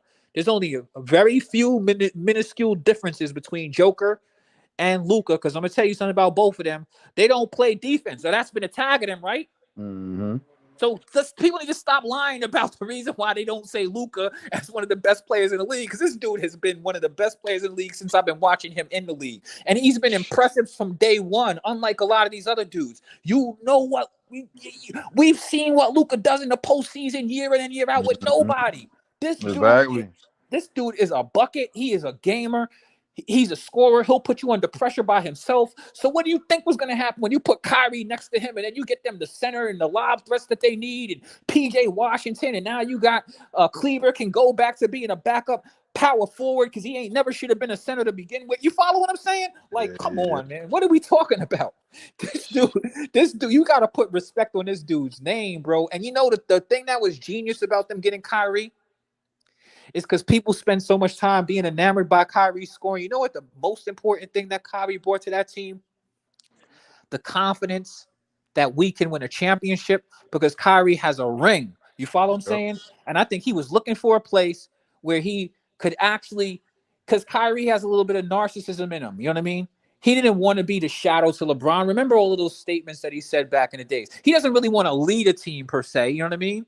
Yeah. But he does want to lead a team. You follow what I'm saying? He wants to feel as though he's a team leader. Am I wrong? No panic. Please feel free to chime in if you think I'm hitting something or if I'm off somewhere, because I think that's what's the missing formula with the Mavericks. They have a dude over there who they know is a gamer. They know he's a clutch performer, and he has more maturity because most of the team is relatively young and not haven't been to where they need to go. Now they have a dude who can actually say, I've been here, you know what I mean? Calm people down in critical moments and stuff like that, talks to them like a leader, and he's also getting out of the way with Luka, letting him lead, you know what I mean? Teaching Luka how to be a better leader. You follow what I'm saying? Like, he's helping to teach him based off of stuff that he wasn't able to do in previous situations of his own. I think it's a beautiful thing. I think that's the biggest impact that Kyrie has brought to them, and I commend Kyrie for what he's doing this year. He's been masterful to me, and that's even when he's scoring 9 points or you know what I mean, or anything ridiculous like that. You could see the camaraderie between him and Luka. Yeah, and see another thing too, people don't understand with Luka from a whole different country, so a lot of him relating to his teammates gonna be a bridge to it. Like with Luka, like him being from another country ain't gonna stop him from being a good player, but it will stop him from being able to communicate how he feel in certain positions, certain scenarios and situations. Like going down the stretch, like he got to be able to trust that his teammates gonna be able to do X, Y, and Z. He been a pro since he been 13 overseas, so he always been kind of like the best player on the team. And when you always the best player on the team, it is hard to trust that other people on the team gonna be able to do this. So you in your mind it goes, let me just do them. But when you got somebody like Kyrie, like you said, he got a ring. He can be the leader, but he ain't necessarily the leader. Luka still can be that go-to guy, the face of the team, that player for the team, while also being like, okay, cool, but I'm not the quote-unquote leader. Like the he's not the everybody together, how to lead, what to do, when to lead. He's not the only everybody voice. calm. Plus, I like what you brought it up because he's from Slovenia, right? So he has the accent, you know what I mean? I think that's one of the things that they hold him back because they don't want to see somebody who can't really speak great English. You know what I mean? But his attitude on the basketball court says it all. And, you know, people say, well, Luka been a pro since he was 16 and 15. Let me share something with you. If everybody was as good as Luka, everybody would be doing it. You know what I mean? This dude been nice. Because think about it. If you were 15 years old playing against pros and grown men, how long? Think about it. No panic. No, before you say that, he been 13 when he first come in. He's 13. But think about how crazy that is. Teams they die about their teams. Listen, and think about how crazy that is. What I'm saying is this: like when he was 13, he had some talent, right? But he had to actually acclimate himself to playing with professionals. Right. And learn, because now you're not just seeing a dude who is just playing with professionals, right? We've seen dudes play overseas before. Remember, we seen LaMelo, we seen a bunch of dudes go and play overseas. This dude, the way he plays basketball, his skill and his talent, you know what I mean? Mm-hmm. His seasoning, his mentality, he has a high basketball IQ. You can see that he really loves the game. Like, this dude was clearly, what I'm trying to figure out is, when did he really become this nice to where I am just better than everybody? Because he's been that for quite some time, clearly. Yeah. Now, I said, think about it. Overnight. That goes to strengthen what you've been saying. It's like Luka been doing this since day one. What has Luka changed from day one? We ain't never been like, oh, Luka come down the stretch and he fold. We ain't never said, oh, Luka give up on the team. Only negative you ever say about Luka is him not playing defense. That's the only negative you hear. The only other thing is that people say, like, I don't like all of that crying to the officials. But remember, Luka's favorite player is LeBron, and LeBron been doing that his whole career. So I don't even really fault him for that, because he got a bad role model to begin with. He's on record saying, I mean, right or wrong, no panic. He said LeBron was his favorite player. That's exactly how it goes. Whoever you look up to as you a youngster, and him being from overseas, it makes him even more endearing to him, because it's like, damn, like this kid in Slovenia looking at this big star in America, and I want to be just like him. So when you see him crying to the refs, in your mind, that's NBA basketball. But the thing about it is that, let's be honest, like, sometimes you have to get on these refs, because these refs do be missing calls. And the thing about Luka is that I think that he's a savvy veteran. If you've watched Luka play, you know that this guy's got all the tricks in the book. He's got all the tricks in the bag. You know what it reminds me? It reminds me when I was a kid and I started playing basketball, going out to the park. And you know how you play with the OGs? You know what I mean? Yeah. You could be faster than them. You could be more athletic than them. You know what I mean? But I'm going to tell you something. They know the game better than you. They're going to outsmart you. They're going to convince you that you traveled when you didn't. You know what I mean? Those dudes know how to cheat. You know what I mean? And eventually you learn that they're not going to take it easier on you. So you gotta learn all of their little BS. You know what I mean? And you can see it in Luka, right? You follow him saying no panic. You can literally see it in the dude. Mm-hmm. I've never seen a dude who can play as big as he is, as small as he is. I think the thing that people expect, I think one of the things, other thing that people don't like, I don't think that they say this, no panic, but you could tell me if you think I'm right or wrong on this. I think that people are thrown off by Luka's pace of game, right? Because he doesn't out. I think they just be hating on him because, well, he's not faster than anybody. You know what I mean? Mm-hmm. You know what I mean? He's not fast anybody. He's not out jumping anybody. He's not coming out here beating you with athleticism. He's beating you with the game that the OGs beat us with when we were kids in the park. You know what I mean? Like, he understands the tricks of the trades, and he understands how to play the game. And yeah, I don't know, man. I mean, our college players, like, think about it. There's something. These dudes be playing AAU. Mm-hmm. These dudes aren't playing like, these dudes don't be playing bums who come into the NBA from America. Some of these dudes are even pro players' kids. Yeah. They're not playing like regular runs, like, you know what I mean? Remember when I was coming up in New York City, I used to go to the park. We had a bunch of good basketball players. You could find a good run in any park, and somebody's gonna walk in there that don't nobody know and just be nice. You know what I mean? Like, the New York was always built on that. So you never knew he was going to play. You had to be ready to play. And you can only make a name for yourself by stepping up to the competition. You know what I mean? Now I'm gonna tell you, there's a lot of great basketball talent here in the States. But let's not act like these dudes be playing bums. When these guys are playing from high school and junior, the star players, the really good dudes who go to those Nike camps and those Jordan camps, you know what I'm saying? No panic. Yeah. They are not playing against a bunch of bums. They're playing against dudes who are more athletic than them dudes in Europe. Yeah. But what is it that they're doing in Europe? And if you go back and look at the dudes who came, remember back in the days they had that guy Marcionis, Sabonis, and Marshallonis, right? Yeah. They had man bodies, right? But they were smart. They could pass, they could rebound, you know what I mean? Mm-hmm. And they played good situational basketball. We got to start teaching these kids fundamentals again. Yeah. That's all he is. That's all it is fundamental. Like Luke, if Luka when Luka coming up inside his country and they playing basketball, they AAU was actually, if you good enough at 13, 14, you can play for the professional team. What you can say like, well, the professional players on the team may not be as good as NBA players or whatever it can be.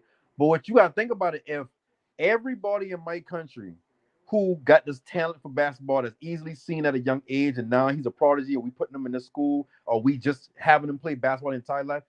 Everybody's skillful. That's why you can get them big guards like Bonus, get big guards inside the league from out the country, and they be technically good. It's like they don't need to be the highest jumper. They don't need to be the fastest player. Just get them the ball. They're gonna find a way to score, or they're gonna find a way to affect the game. That's what Luka is, but Luka just got, it's like Luka the talented one who actually got skills.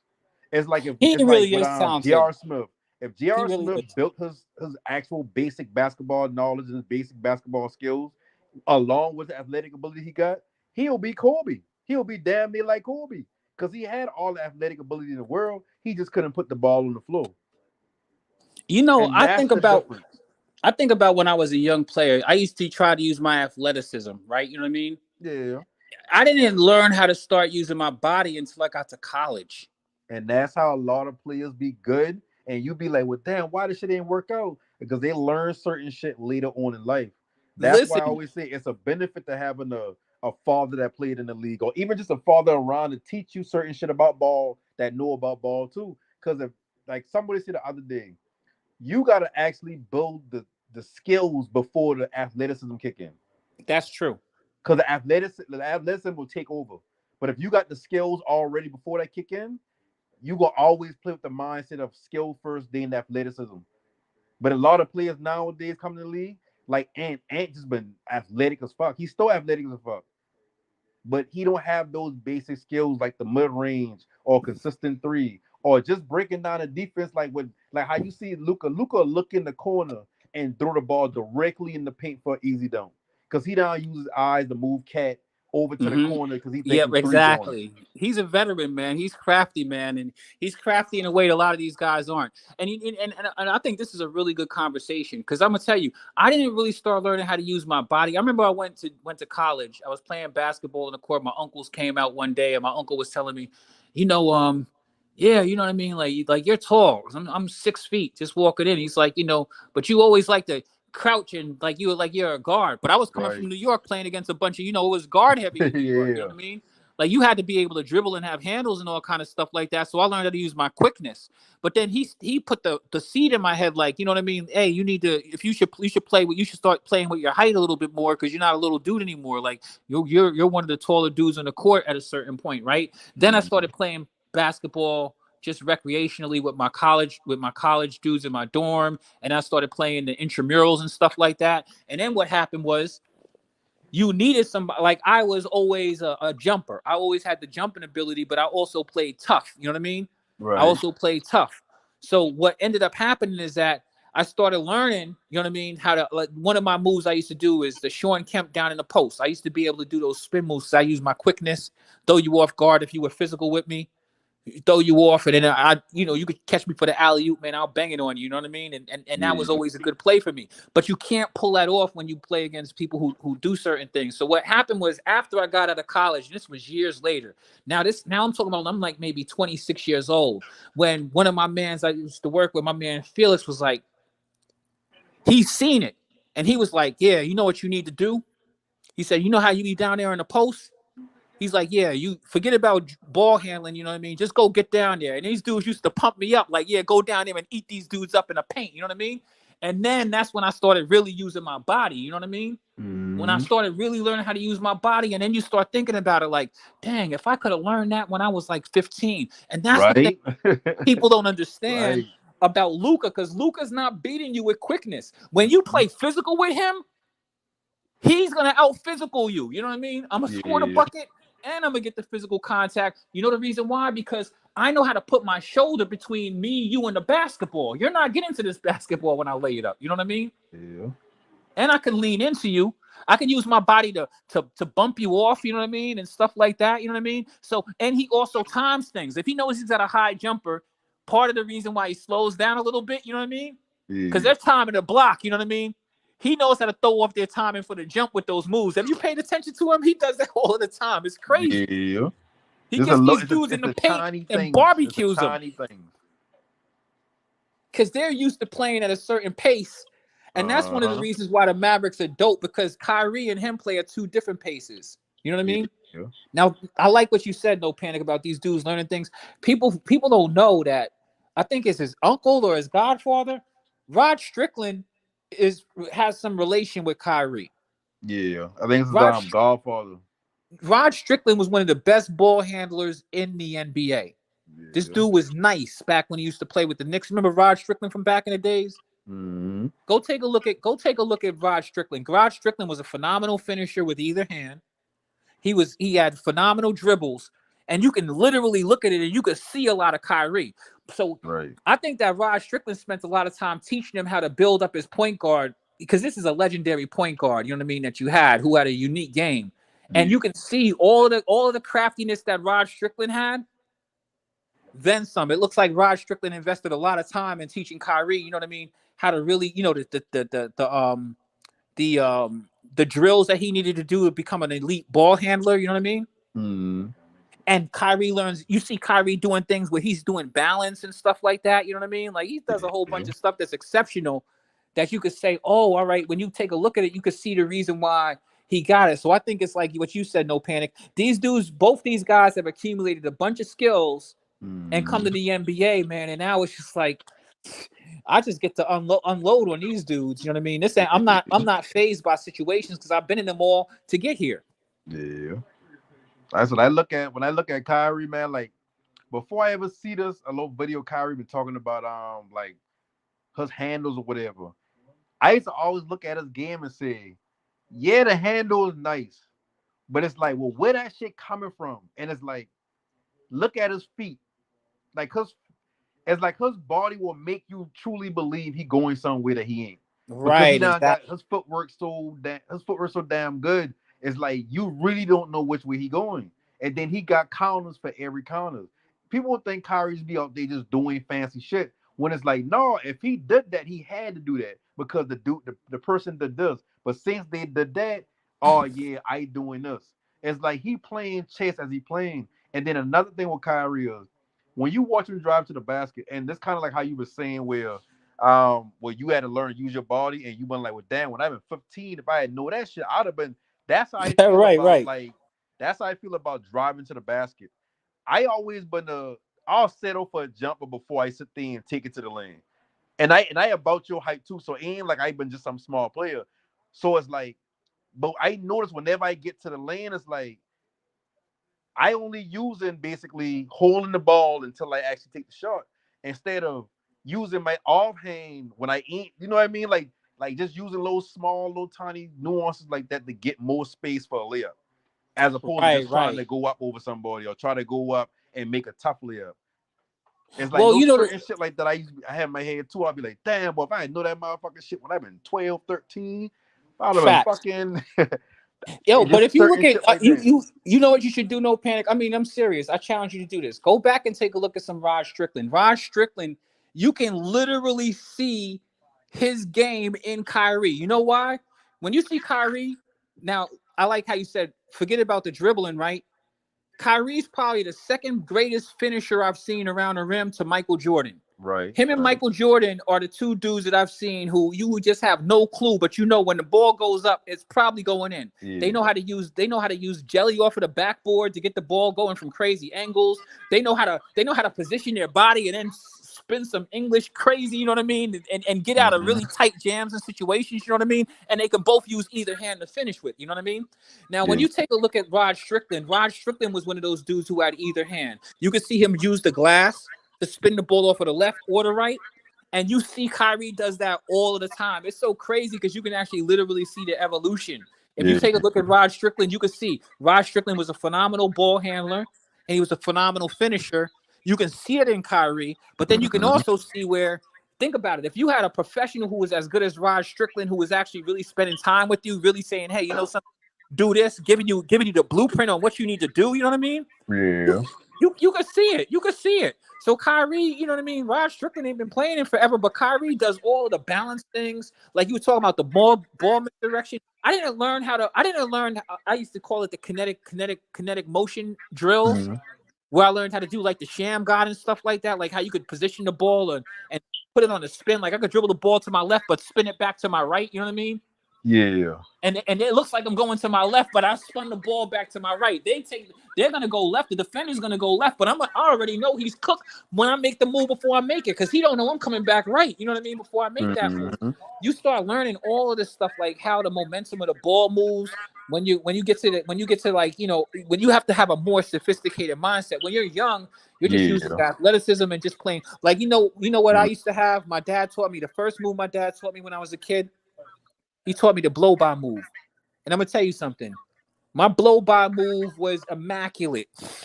Still, you know what I mean? Yeah. I can get by anybody in one step. I don't need a whole bunch of moves. You know what I mean? I get the ball. I'm going to freeze you. First off, I'm going to freeze you with my look. You know what I mean?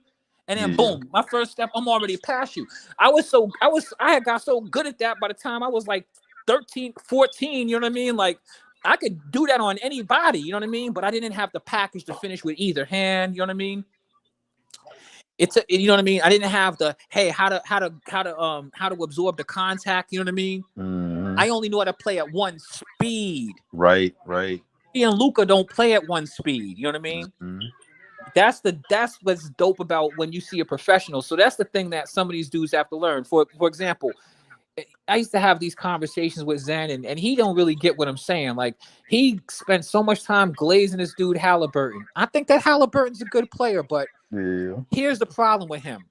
He only plays at one speed, and he don't got a handle. Right. You've seen it this postseason. You dribble a ball off your leg at the end of a basketball game, right? And you're supposed to be the point guard. He only plays at running gun speed. That's regular season basketball. Yeah.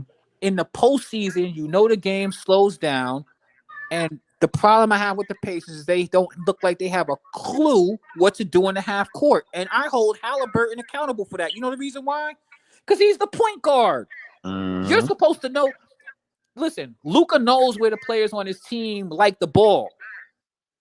Kyrie knows, hey, I got dudes who are above the rim players, man. I could toss this lob. Him and Luka both figured that out early with their players. They know that Gafford is above the rim player. They know Lively's above the rim player. They know if need be, PJ Washington. Those dudes know if they make a cut, these guys will see them and can get them the ball for easy buckets, right? You follow what I'm saying?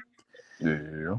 Halliburton is supposed to know that. So even though he's playing good, there's still things he needs to work on with his game, because he is actually the point guard. And he only plays at one speed. Even when you see, you know my man De'Aaron Fox? Yeah. The fastest point guard in the league, right? De'Aaron don't play at one speed either. You know what I mean? He'll speed down the court on you, you know what I mean? But he can actually play in the half court also. Yeah. You know what I mean? Like, I think that some dudes don't really get that. Like, you can't, like, as a professional, you got to mix it up. That's the reason why Jalen Brunson is ahead of him right now. Jalen Brunson knows he doesn't have to play fast. You know what I mean? And you know who else put into that mold?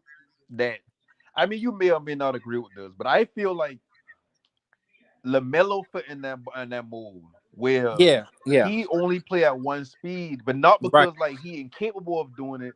It's because he's always been in that running gun mode. That now that you got to play in the half court, no matter how much talent he got around him, LaMelo can't play in the half court efficiently.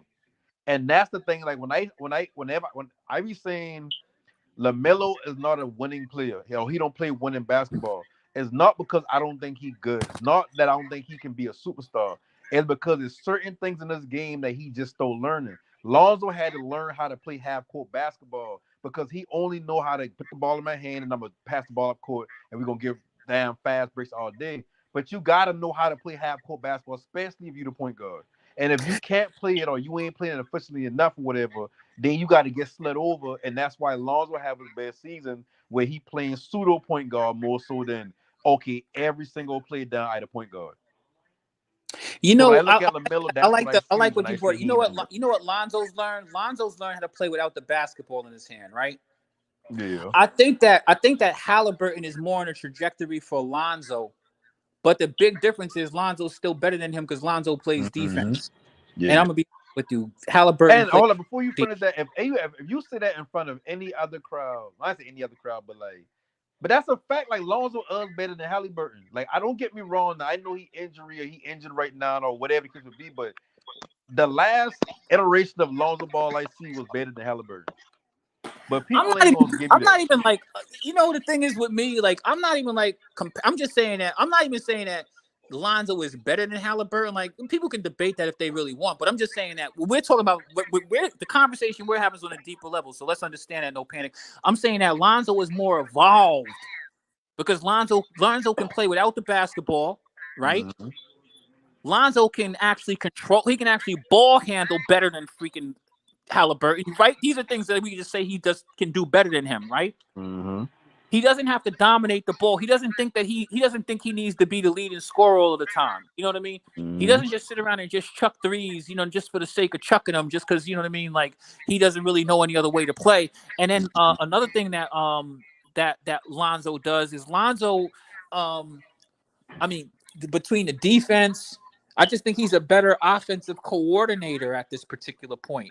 He doesn't have to. Lonzo doesn't necessarily. He doesn't just have that like one speed he plays with because he knows how to play without the basketball. He knows that the ball moves faster than he does. You know what I mean? So like, I think that Halliburton is kind of in that trajectory because he likes to move the ball fast and stuff like that. But the thing is, like, now when you talk about LaMelo, because if you really want my opinion, I think that both of them dudes. I think that Halliburton is good, but both of those dudes that we just mentioned are better than or more evolved in certain ways. I feel as though LaMelo has much better potential. Yeah. Really running an offense even in the half court. Why? Yeah. Because I've seen LaMelo play under control also. The problem with LaMelo to me is sometimes his immaturity as far as basketball IQ. And now here's the thing. We just watched Halliburton. Halliburton just showed me he don't got no basketball IQ, bro. Like, he just literally just showed me that just in his. Remember that game they was in the other day? When they went to overtime. Mm-hmm. He blew the bat. He shot the ball quick in the shot clock. You know what I mean? Like, yeah. He turned it's the ball like small shit like that is what I mean about. It's like. People, he don't get the ball. He don't get to the balls, man. See, I've seen LaMelo get the ball. I've seen LaMelo get the ball to Miles Bridges. Haven't you?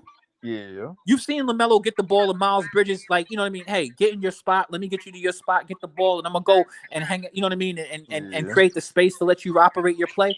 The Pacers don't focus on – you see them forget about getting the ball to Siakam, who's their best post player. My man was mad at me because I told him that, you so busy trying to create Halliburton as a star that you're not seeing that he needs a star. Yeah. He shouldn't be the primary star. And I'm not saying that to knock him, but I'm just saying that if you put a legitimate dude who can score, you know what I mean? Mm-hmm. And say, hey, Halliburton, this is our scorer. Like, I'll give you a perfect example, like a DeMar DeRozan, right? Mm-hmm. Halliburton, get DeMar DeRozan the ball. You know how many more open shots that Halliburton will get from the outside? It's for real.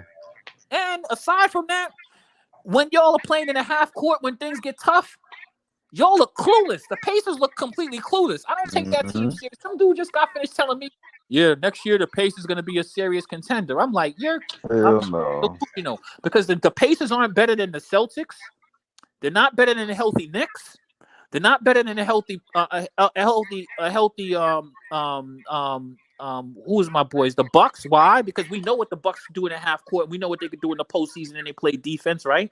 Yeah. They're not better than the healthy Sixers with Joel Embiid. Are you kidding me? And they're probably gonna get another star over there next year. And Maxey, you know what I mean? My man Maxey over there, right? You follow what I'm saying? Yeah. Those 4 teams, there's no way in hell you could tell me right now, and tell me if I'm wrong, no panic. There's no way the Pacers are better than those teams if the season starts right now and everybody's healthy.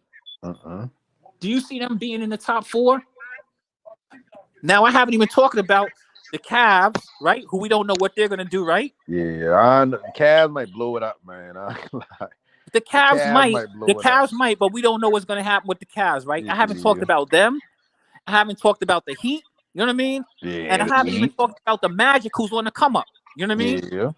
That's all I'm trying to say. And you can't even tell me that that this team that the Pacers have with these little they got a dude running around out there looking like Jimmy Chipwood and they don't play no defense. You can't tell me that these dudes are that much better than those teams. All right, y'all didn't say it enough. Go ahead. Who's this? Gemini? No, that's Marvin. Oh, Marvin. What's good, Marvin?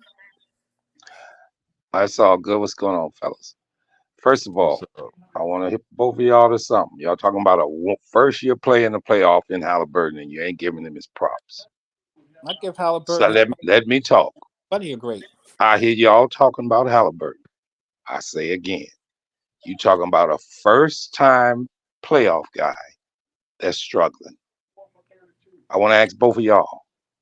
Luka averaged 31 points a game in his first playoff year. What did they do? Lost, didn't they? What did they do in his second year? Lost, didn't they? What they do in his third year? Lost, didn't they? This is fourth year. Is he going to beat Jason Tatum? We don't know that.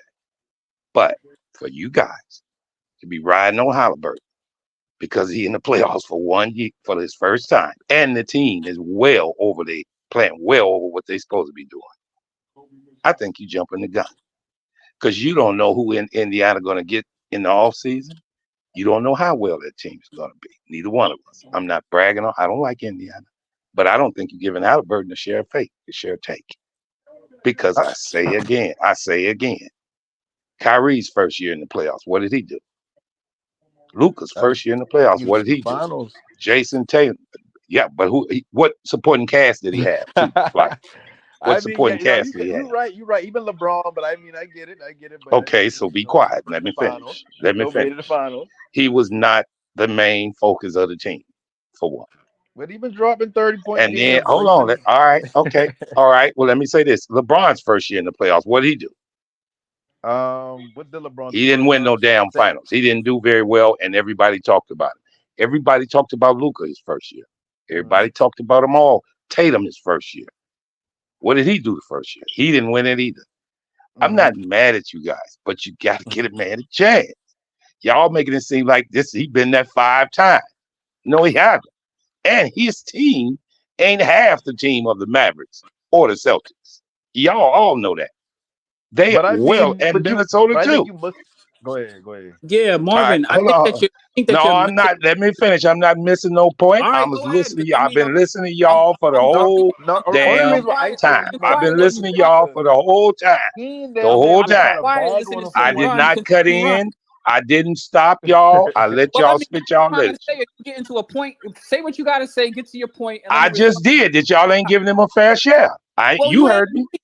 Okay, so that's my rebuttal. When I start opening my mouth, you tell me to be quiet. So I'm just trying to figure out. Is there more? You talking when I'm still talking? So be quiet. All right, go ahead. Finish. All right then. You still talking? All right. I'm just saying you ain't giving them a fair share. You talked about Luka. You talked about Luka the first year. Both of y'all talk. I got you on tape talking about Luka his first year in the playoffs. I got you on tape talking about Jason Tatum the first year in the playoffs. I got you on tape talking about Halliburton today. So don't make it seem like you ain't did it. Now, when they showing well, because hold on, let me finish. Now, when they showing well because they got experience, they all were. But in their first year, Luka, man, he pounded the ball too much. Man, Jason Tatum he can't handle the pressure. I'm pretty sure both of y'all remember that. Listen, I ain't on you guys. I'm just telling you this. When you start talking about young players like Halliburton, he's super young. Like Edwards, he's super young. The NBA was built for Boston and Dallas in the finals. That's a done deal. But to degrade the players they playing against is wrong. No, but see, that's why I think you just misheard what we were talking about. I definitely agree with no neither point. one of us bag on him because of performance in the East. But we've been talking about it as a skill set at this point in his career. So when people on Halliburton saying he the new face of the league, it's like, how can you say he the new face of the league when there's a lot of things about his game that you can say, like, oh yeah, there's flaws in his game, just like with Ant. But when you look at Luka, this Luka 6 year, Luka ain't win nothing yet. But at the end of the day, when you look at Luka game and you look at the things Luka doing, he more fitting to be the face of the league than anybody, but he don't get them props. That's obvious. As Quay said, if anybody that's obvious. Luka, it's Luka's all NBA teams he would be LeBron or Jordan's son. Yes. But with He's way better. but no, He's but a this way ain't better got player. nothing. Yes. Yes, But he's a no, way listen, better that player. don't got nothing to do with what he's saying about with Halliburton or what I saying about Halliburton. I ain't calling him trash. He ain't calling him trash. All we Right. saying is Nobody called him trash. when you look at Halliburton game to this day, his issues is he can only play at one speed. He needs to change that if he wants to go further than what he do now, or to get back to where he at now. Because next year it's gonna be more teams and more healthier teams coming through. So you can't just sit there and say he bagging on him. He just giving him a critique, just like I giving him a critique. No. All right, wait. When you say he can't play at, when you say he can't play at so you can say he play at one speed. He plays at the speed that's desired for the team that he has. Yeah, for the regular. If he had a different team, he could play at more than one speed. But we don't. We can only go by what's in front of us. But okay, but you saying he can't. You didn't say he might be able to. Okay, you but said what he I'm saying couldn't. is, if you assume, even if I said he can, if you a superstar player, and I believe you to be a superstar, how they making him up to be, you should already understand how to make the game that play the game that you know you need to play to win. It wouldn't be, I only got one speed because I got one team. When you all right, hold on. Let me ask you this: how can Halliburton be considered a superstar when he averages 20 points and 8 assists? He's not a superstar. Some people consider him a superstar, Marvin. That's I didn't say that, but that's what other people are saying to me. But first of all, hold on. Well, saying that. Marvin, he is not no superstar. Y'all know that. He's not a superstar. No, we know that. That's what we're trying to point out. Marvin, I like an opportunity to just address what you said, because I do think that you're misinterpreting some of what we're saying. I was just giving a particular critique, all right? Because we have not seen the issue I have with the Indiana Pacers as a team, right? And I have people who I communicate with, who are colleagues of mine, who are big on Halliburton, who really feel he's a superstar and really try to force feed me that. I'm more in agreement with you, and I've also been a Halliburton supporter. If you've heard all of these things, you heard me 3 years ago here on Flight when he was over on the Sacramento Kings, and they were making a choice between him and, remember, De'Aaron Fox, and people didn't think that Halliburton was that good, and I said, this guy Halliburton is good. And he played at 2 speeds then. So continue. He definitely played at 2 speeds over in Sacramento. I agree with you. But you guys just said he can't do it, though. I agree with you. Go ahead. Listen. No. I'm saying I'm not talking about. I'm not even talking about all of that. I'm talking about with the Indiana Pacers, this team, right? The team is no good. They play this year. I don't think that this team is terrible. But one of the things you heard me say is that they got these Chipwood looking dudes out here on the court right now, right? Yeah. Now, they bought Siakam there for a particular reason. I just watched these dudes down the postseason. Before they got to the postseason, my critique on the Indiana Pacers was this: they don't play defense. They play at one speed, which is super fast. They play a run and gun offense, which is fine during the regular season, but we know in the postseason you're gonna have to play some half court. And in a half court set, Indiana looks clueless regularly. They don't get people the ball in the position when they need to be, like Siakam. That's what they bought him here for. And I feel as though that is a very important thing for them to do. My critiques of Halliburton are not hateful on him. We were talking about my man No Panic asked me something in relation to Lonzo Ball and LaMelo Ball and Halliburton. I was just talking about them in that context. So please understand that first, Marvin. Okay. All right. Well, let me say this. Let me say this. On Halliburton. I know I didn't come on here saying you guys were hating on him. I said y'all wasn't giving enough credit. But let me say this.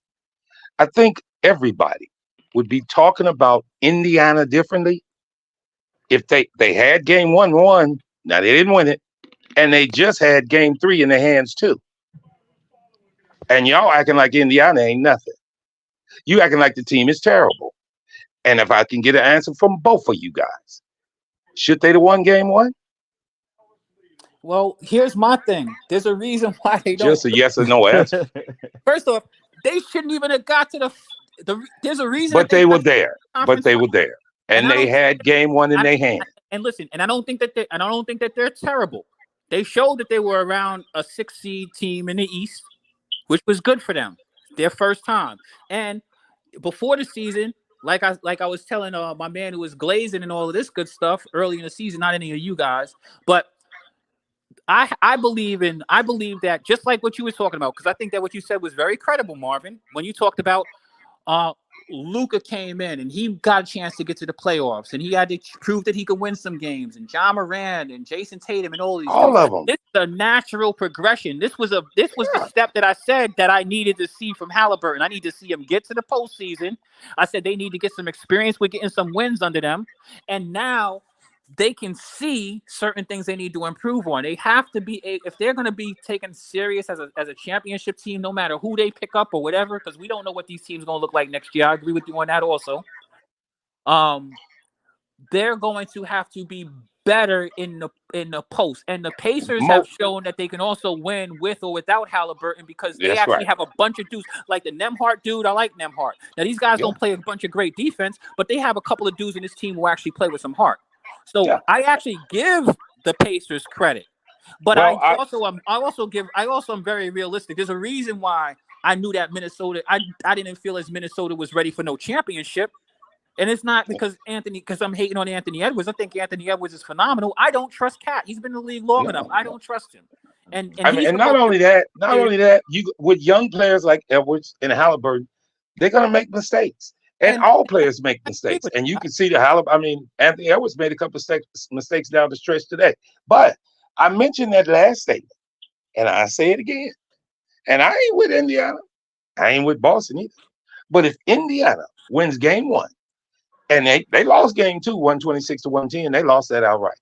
But they were in game 3. They lost 114-111. Now, everybody see 3-0 like Indiana's no good. Indiana's been very competitive in this series. Minnesota's been very competitive in theirs. Marvin, I didn't have the Celtics sweeping the Pacers anyway. You know the reason why?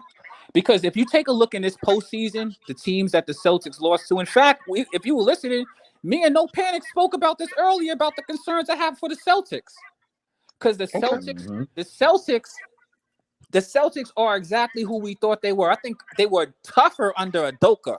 I think they had better leadership under Udoka. I think they have maybe better personnel talent-wise on the team now, but they're still not fully healthy. But the problem with the reason why Indiana would lose that game 1 has to do with some of these things I spoke about already. I already know what Indiana is capable of. It's not that Indiana is a terrible team.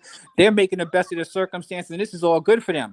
Game 3, without Halliburton, I know Indiana can compete without Halliburton because everybody on Indiana passes the ball. They play like 12, 13 deep, and everybody can get about 10 points. They lost that game at the end of the game because they don't have a certified. Nembhard, even though he had a great game, he ain't no ball handler. You know what I mean? No, he went up. No, the real reason was he went up against Drew Holiday, which is my next question. My next question and everything to you guys, because I was on there not long ago, and I said Boston and Dallas, and I was leaning towards Dallas. But I'm telling you something right now. I left out one person on Boston, and including 2 in case Porzingis comes back. When you match Luka against Tatum and Kyrie against Jaylen Brown, who are we leaving out? His name is Drew Holiday. Yeah, but Drew ain't gonna affect the game offensively like how you think. He gonna defense up. That's all you want. Yeah, but on who? That Drew Holiday is gonna play. It don't matter if it's on Luka. Wait, listen. If it's on Luka or Kyrie, it frees up Tatum or Jaylen. But you got listen. This why I want to say earlier. You know why after 2 games, game 1, game 2 in this Dallas Minnesota series, that we only can win for a combined points of 4 points, right? But wasn't everybody talking about Dallas like we were so much better and dominant than them, even though we only won by a combined 4 points and one of them games been a game-winning shot? Well, to me, it was just more experience. It's because of experience. Exactly. But it ain't. You don't have that. Wait, you don't have that advantage against Boston. No, let me finish. Right, because Boston needs to win. When we get to Boston, you're not gonna have that advantage against Boston. No, I ain't gonna say we got the experience and advantage against them. But what I'm saying is, when you look at basketball, it's not so much about the blowout wins and losses that makes a team better. It's about them games that come down to the line. Right. What team arises at a constant rate from game to game, or from quarter to quarter, or from time to time? When I look at Boston, I understand Boston got a good defense. I understand Drew Holiday is a good defender. But when y'all talk about this, who gonna match up with Luka, then Luka and so and so, then who forgetting who. You got to understand Dallas is a complete team, just like Boston's a complete team too. Okay. So when we on So offense, keep talking. If you know both of them complete teams, make a point. So when the game starts, you realize there's not really that much one-on-one defending throughout the game. It's you got to find somebody going to chase Kyrie around. Then after chasing him around, you got to start whatever jump or whatever he's doing offensively. Because Kyrie, if you watch all these games, you don't see the Dallas Mavericks with their hand on their shoulders. I mean, their hand on their hips, tired, gas. You don't see Kyrie who actually travels the most in the game as far as like distance travel from running around the court on offense or whatnot. He don't be tired. You're not going to get a situation where Drew Holiday on Kyrie and he's shutting Kyrie down. Because our game and our winning ain't dependent on just Kyrie getting off or just Luka getting off. Our game dependent on the full team. We spread you out in the corners. We running these double drags and getting these corner. You notice every time we hit a corner three, the pass is never from like across the court. It's always from the person right next to him. As we set our offense up to where your defense gets scratched at every point. All right. Now, you guys have noticed in these playoffs, when Kyrie and Luka scores over 30, they didn't win every game. Well, they didn't win every game in the finals here right now anyway. But as well as you guys have, because I told you we went through this the last time, and I went back to something, I'm doing it again. Have you seen the matchup between Boston and Indiana during the regular season this year? No. Can y'all remember any one of those games? No. Nope. Okay, well, I'm finna give you a hint on them. They lost the first one. Dallas did. Tatum had 39. Jaylen Brown had 34. Guess who had 17? Drew Holiday. Wait. I'm going to go to Dallas. Now, I know it's regular season, so don't. Now, okay, don't before you finish or whatever, let me know the dates on these games. Because y'all have probably been playing the old body. Well, I tell you this. Let me tell you, your whole team was healthy. Kleber, everybody. You had your whole team. No, what I'm asking is, was it before the trade deadline or after the trade deadline? Because that's like. I mean, who did you pick up? Okay, all right. Let me see. The Mavericks are a much better team after the trade. We've been top. We're the number one defense in the league with that after that trade. Okay, and actually this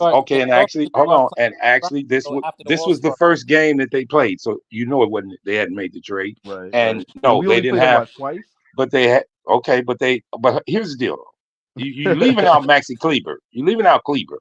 He's really a starter on the Mavericks, and he was there. Yeah, he was there. Yeah, but that's when Maxi Kleber was playing center. He's not playing. He's never going to play center again. And he don't even start. His natural position. Power forward. And if you want to bring up a trade, Porzingis wasn't on Celtics yet either. Right. Okay. So let's null and void the trade shit. No, right? what I'm saying is, without Porzingis, Boston would still be a juggernaut. Like, I know it because it showed right here. I'm finna go to the second game. Listen, the only reason I'm bringing this up is because it seems so obvious that Boston's having a good time and Dallas having a good time. Yeah. But let's see how good of a time they have against each other. Right. That's what I'm talking about. Hang on one second. But you guys can go ahead. The reason I was doing this is because, first of all, neither one of these teams, if they both make the finals, will have an advantage in experience, because it's going to be about a tie with Boston and Dallas. No, I disagree. I think that Boston's been to the finals before, and Boston's been to the Eastern Conference Finals like 3 of the last 4 years or something like that. Like they damn but you got schooled ready players in Luka and in Kyrie that makes that difference up. Yeah, I'm not worried about them not being to the finals. You're comparing their experience. The Boston Celtics, the nucleus of the Boston Celtics have actually been to the finals and the Eastern Conference Finals. This is the Mavericks have. All right. This team with the Mavericks is really a legit. Fresh. Okay. Well, I'm gonna ask you this then. Since you say all those guys from Boston been to the finals, if they match up, who's the best player in this series? I still think the best play. I mean, it could be either Tatum. It's not. No, it could be. It's Luka. You know it is. Well, I mean, it could be. The thing is that Tatum is a very interesting player. Tatum has size. Tatum has I all thought of he the. was a straw. I He has thought he was a all of the. choker, guys. You giving Tatum all these props? He I thought has. he was a choker. Tatum No, has Tatum for sure. Tatum has the attributes.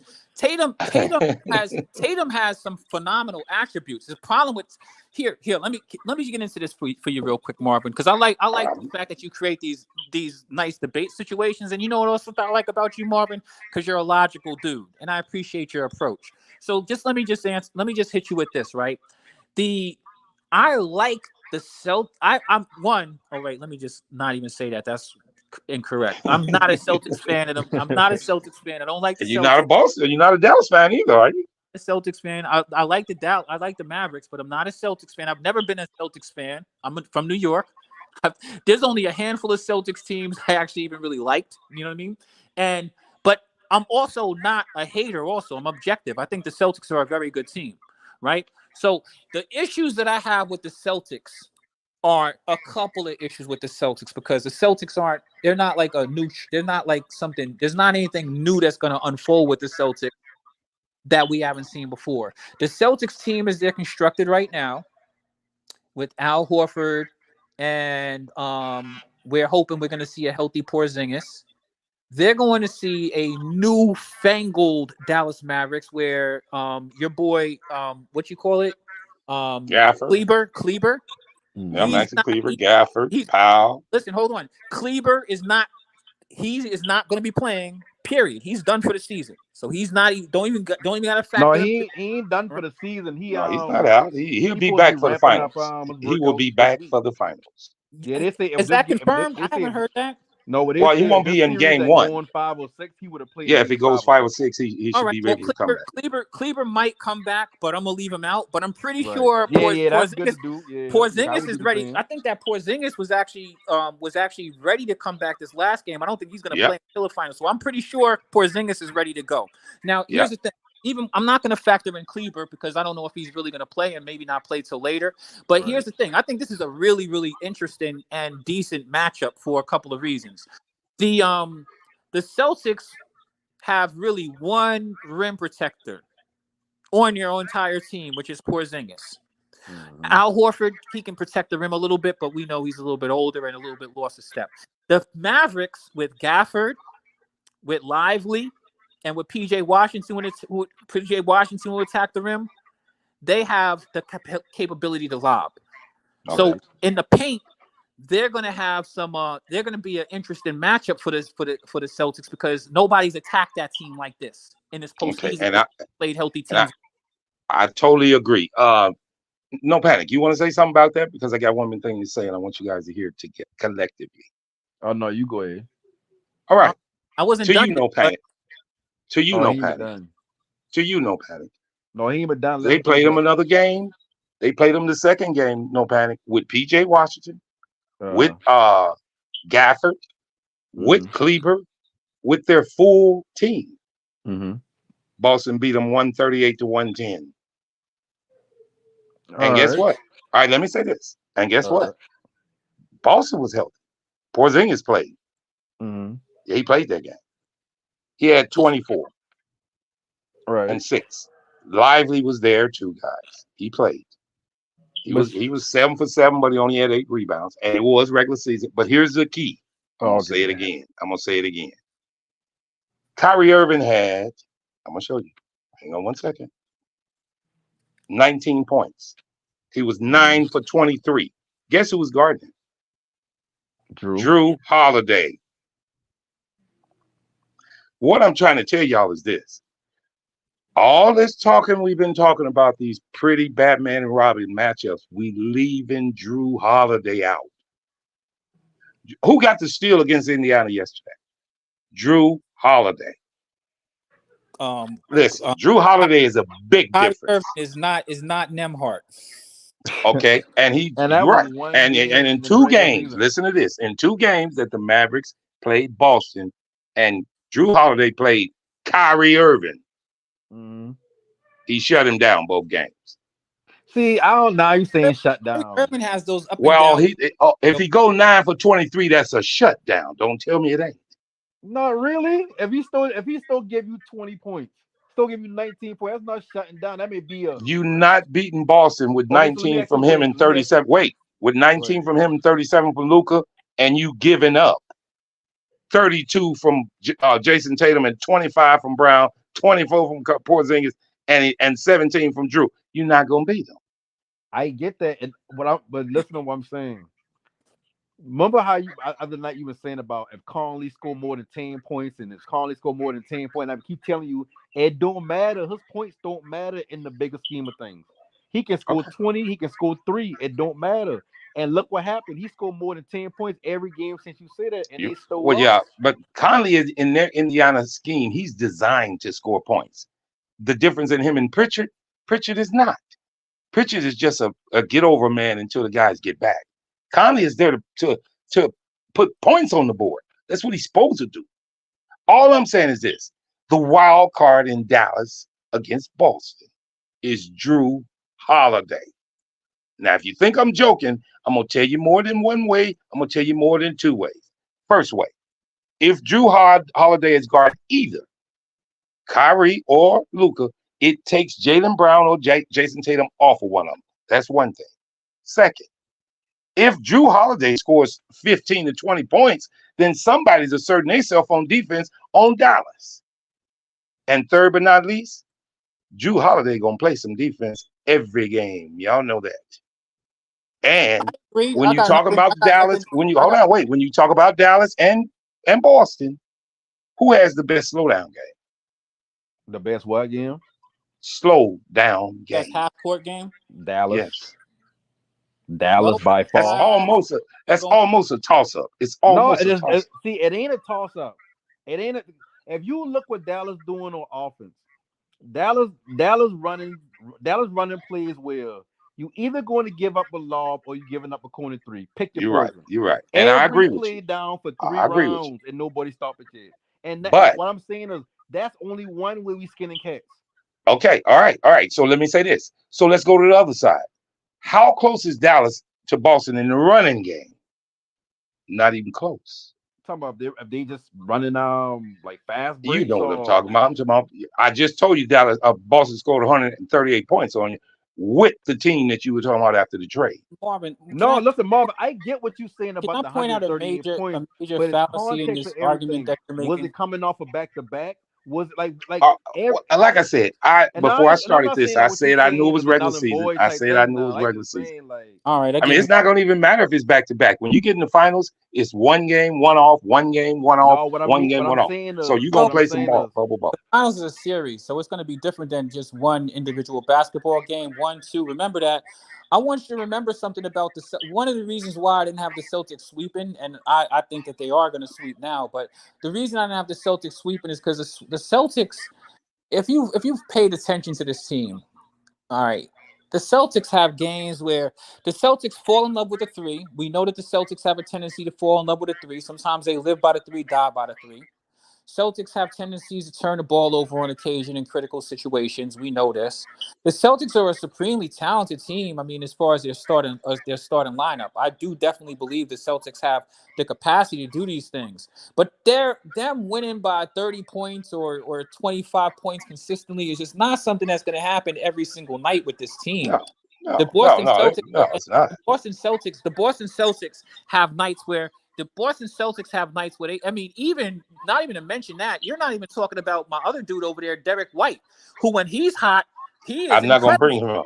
I'm not going to bring him up on both sides of the basketball court. So it's not. I'm not going to bring him up. So that was my next question to you guys. Yeah. If Dallas meets Boston in the finals, who wins?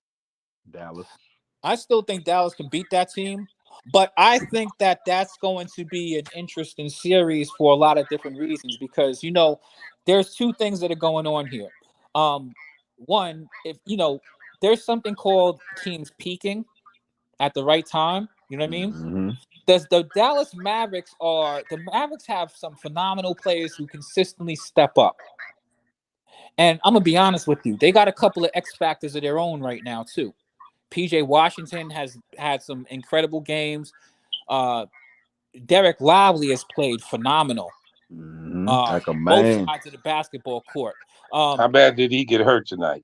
Well, I'm gonna be Concussion. honest He with could you. have It come looks like back he this caught. game. It looked like he might have potentially caught a concussion, but he should be back for the finals. I'm They sure say about that because it they takes a say a couple of neck days. sprain. A neck sprain. He could have played this game, but he ain't been no use because they feel like shit. It wasn't use, but they also have other dudes out there like I think that the Mavericks also they have potentially get a little bit better because I know that Cleaver's going to come back next year. That has nothing to do with this series, but I think that Tim Hardaway Jr. is out of here. I don't see them Yeah, having he any need need for to. him anymore. He They need don't have too any need for him inconsistent. He's anymore. too inconsistent. They could choose between the Josh Green and the Hardy kid because I think they've been in the league long enough. They can choose between one of those dudes and maybe the Exum. I think there's a couple of pieces that they can make to get some players that'll really help them out, add a little bit more dynamicism to them. So I think that they're pretty good. I think the Celtics are pretty locked in with who they have because they got two dudes who have super max over there, basically, right? Because Jason Tatum's about to get another super max. Yeah. We have questions about what kind of Porzingis that we're gonna see because he's really the only rim protector. I do there. And I think that Marvin, the next thing about it is I do think that the Celtics are a legitimate championship team.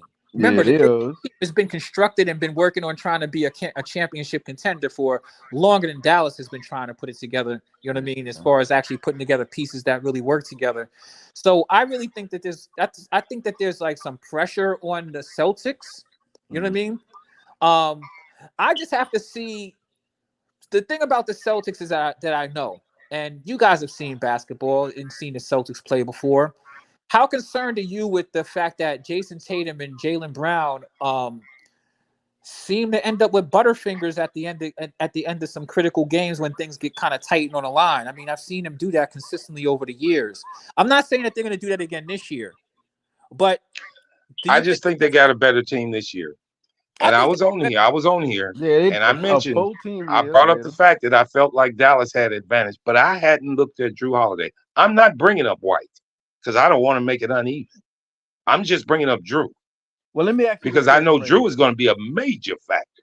Let me ask you the question. White is a streaky dude. Like, remember John Starks back in the days? Yeah. That's why I'm not. It's not the fact that's not the only reason I'm not bringing. I'm bringing him up because I know how vital Drew is. Yeah, the Knicks. Hey, listen, the Knicks back then. The reason why they couldn't win Holiday is great, but I don't think that Drew Holiday matches up as well with Luka. I don't think that Luka is anybody that they're going to really be able to stop. Really? No, I don't think they're going to play Drew on Luka. I think they're going to play Drew strictly on Kyrie. But even if you do put him on Kyrie, I would do that too. I would put him. I would make him my guard dog. Like 9, 10. And I think they do a rotation of a bunch of players on Luka. To be honest with you, I think they're going to use. I think they're going to use my opinion, and I think it just makes sense strategically. I think they're going to use Drew on Kyrie, and I think they're going to offset that. He's either going to see Drew or he's going to see Derek White. Derek White. Well, I think that they're going to pick their. Marvin, let me ask you this question because you say you had Dallas, but you talking about the X factor, right? No, I don't listen. I have not excuse me. I have not said that they're not going to win. I just think it's a toss up. Right. So my thing is right here. Dallas and Indiana, 7-game series. What's that what that series looking like? And I see if Indiana was healthy, I had Indiana winning that series because I felt that they're going to run the ball more. But that's not going to happen. So that's not going to happen. So I felt like Indiana gave Dallas more problems than Boston did. And the reason I thought that is because damn, Marvin, I'm confused because you. Okay, I'm telling you why. Let me tell you why. With a healthy Indiana team, and a Carlisle running the helm, I think that battle between him and Jason Kidd would have been just magnificent. And I think, as well as y'all said about what Indiana's doing right now, they didn't play well against Boston. I think Indiana would have made sure to push the ball. You know, they're already the highest scoring team in the league. They would have made sure to run. I don't give a damn if you miss. You still run. You just run. So you got Indiana's a better team than Dallas. No. They just happen. They just happen to be in bad matchups. When Minnesota beat Denver, Dallas got to the finals because Dallas was not going to beat Denver. Marvin, you are out there, bro. Hold on, wait a minute. When the Knicks got hurt, Boston got to the finals. Because if the Knicks was healthy, they would have beat Boston. No, they wouldn't. Not the All Knicks. right. Okay. But If this they were this is my fully point I'm trying healthy, to make. if the This the point Knicks I'm were trying to fully make. healthy, they probably would have won the championship, brother. But that's the point I'm trying to make with that Essentially, they question. could. I don't know if they would have, but I think that they were definitely better than. The problem I have with it, I'm just gonna make it very clear. I'm not gonna. I've already said this. I'm gonna say it clearly. The Indiana Pacers are not really right now as they're No, currently constructed are not designed for postseason play for no, they're key not ready. No. areas. They So don't if a team that's not and they ready, have no clue offensively in a half court. And all that fast running up and down the court stuff is great. In the postseason, you know that the pace slows down. And you have to play in the half court sets. And the right? Pacers don't execute well in close games. That's the reason why they went 7 with a team that was missing like 4 players on the Knicks. Exactly. Like All that. right. A prime example of what you just talked about was tonight. Uh-huh. Minnesota intentionally pushed the ball. With Uh-huh. 8 minutes to go in the game, it was 107 to 107, Uh-huh. and they ran out of gas. No, 104, 104. Because Or you can't 104, 104. But wait, you're Yeah. right. they was pushing the ball, and they and were it was But you right proving next a to point. Dallas. They and were they right Proving the next. point I'm No, trying to make. they went on a drought right after it was 104. But They but gave that's up what 8 straight points, and they lost but Marvin, lost the game. because that's the the point I'm basketball trying to game make. always comes down to because the Yeah, basketball hold on, game hold on, always hold on. Let me comes break this down down to the to him. half court. Go ahead, no panic. That's the point I'm trying to make about playing Dallas. You can try to run them all game, but when you tired and you can't make shots, or you just can't make shots, that's not a weakness for Dallas. If you No, saying Indiana ain't even supposed to be one of them teams that competing this year, but no, yet that they was. almost no hold on, but they almost beat Celtics twice in the last 3 games, as you say it now, because you said they could Hmm. have won game 1 and they could have won game 3. Taking If points. they could have Yes. won those 2 games and you replace Indiana with Dallas, you think Dallas giving up them last shots in the last couple of games, like not hitting O- shots down the thing, turn the Okay, ball to over? rebuttal your statement, Minnesota could have won 2 games against Dallas too. No, but Couldn't I understand that, but you the one saying that Indiana could have won 2 games against the same Boston team that they? you're saying Yes, they got X factors and wild cards over yes, Luka and them. Minnesota could have won 2 against Dallas too. They didn't, so No, that doesn't matter. I'm not knocking Indiana or Boston for the games being close. What I'm saying is I'm using what you say. You say Okay, that Indiana could have won those 2 games. And they you could have. also say Indiana isn't the playoff team, or they isn't built for the playoff yet. Right or wrong? Wait, what was that last statement? They what? You when Quiz said Indiana ain't supposed to be competing this year, you say, oh yeah, no, they wasn't. Oh no, no, I'm talking about matchups. Period. I no, I'm talking about. I get I'm that. not saying they're the better team. They I match up get that. against better teams better. Every team Okay, does. so Indiana problem with Celtics is down the stretch they couldn't keep up making shots or keep them from making shots. Yeah, and Dallas that's doesn't going to be the struggle in that difference in area. Dallas That's and actually where Boston they, too. Because but if that's where Boston is Dallas running, excel at.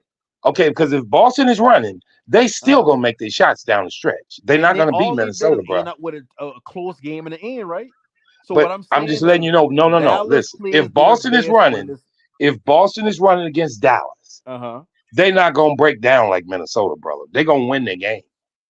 I understand Maybe that. I understand what you're saying. The Celtics fall in love with the 3 a lot. We know that. They got closers as well as Dallas. Y'all They do know that. got closers, and we've But seen that's their Jason Tatum. We've problem. seen Jason Tatum hit bricks at the end of the game, shooting Yeah, threes for no reason. We've seen him that's turn the why they ball over. almost give up them two Historically, games it's to not like the Indiana. first time we're seeing the Celtics. It's not like it's something we haven't seen before. I think the Celtics Yeah. Okay. potentially could do what you say, Marvin, but they could also Yeah. potentially blow a few games And too. every team in the league could do that. One more question I have for you guys, and Not Here we this go. ain't Dallas. nothing. This is nothing that none of us know. Who is Vegas going to have as a favorite against Oh, Dallas Boston. and Boston? Boston. Definitely. I think that Boston has the better overall roster, and Boston has been there so many times. They have to have And experience They're they the there. got better home court constructed advantage too. team. Call it what And it is. they They're do the have better that too. constructed team. Absolutely. Yep. Marvin, I agree But with now hold on, as well as No Panic says this all the time. Against Dallas, home court advantage don't mean much because Dallas plays well on the road. you. No, I think it means something. I mean, Boston's going to be a tough environment to go into regardless. I think that Only reason I don't think it's gonna be tough because for Kyrie ain't never gonna be tough to go on the road. And for Luca, Oh, yeah. Right. Luca That's right. don't play differently from road to home. Like he one of them players that thrive off of talking shit. He thrive off the fans. Like he tell his fans to go home, bitch. He tell the fans that last game. Like Luca loves shit like that. Well, listen, guys, I stepped in here to cause controversy intentionally.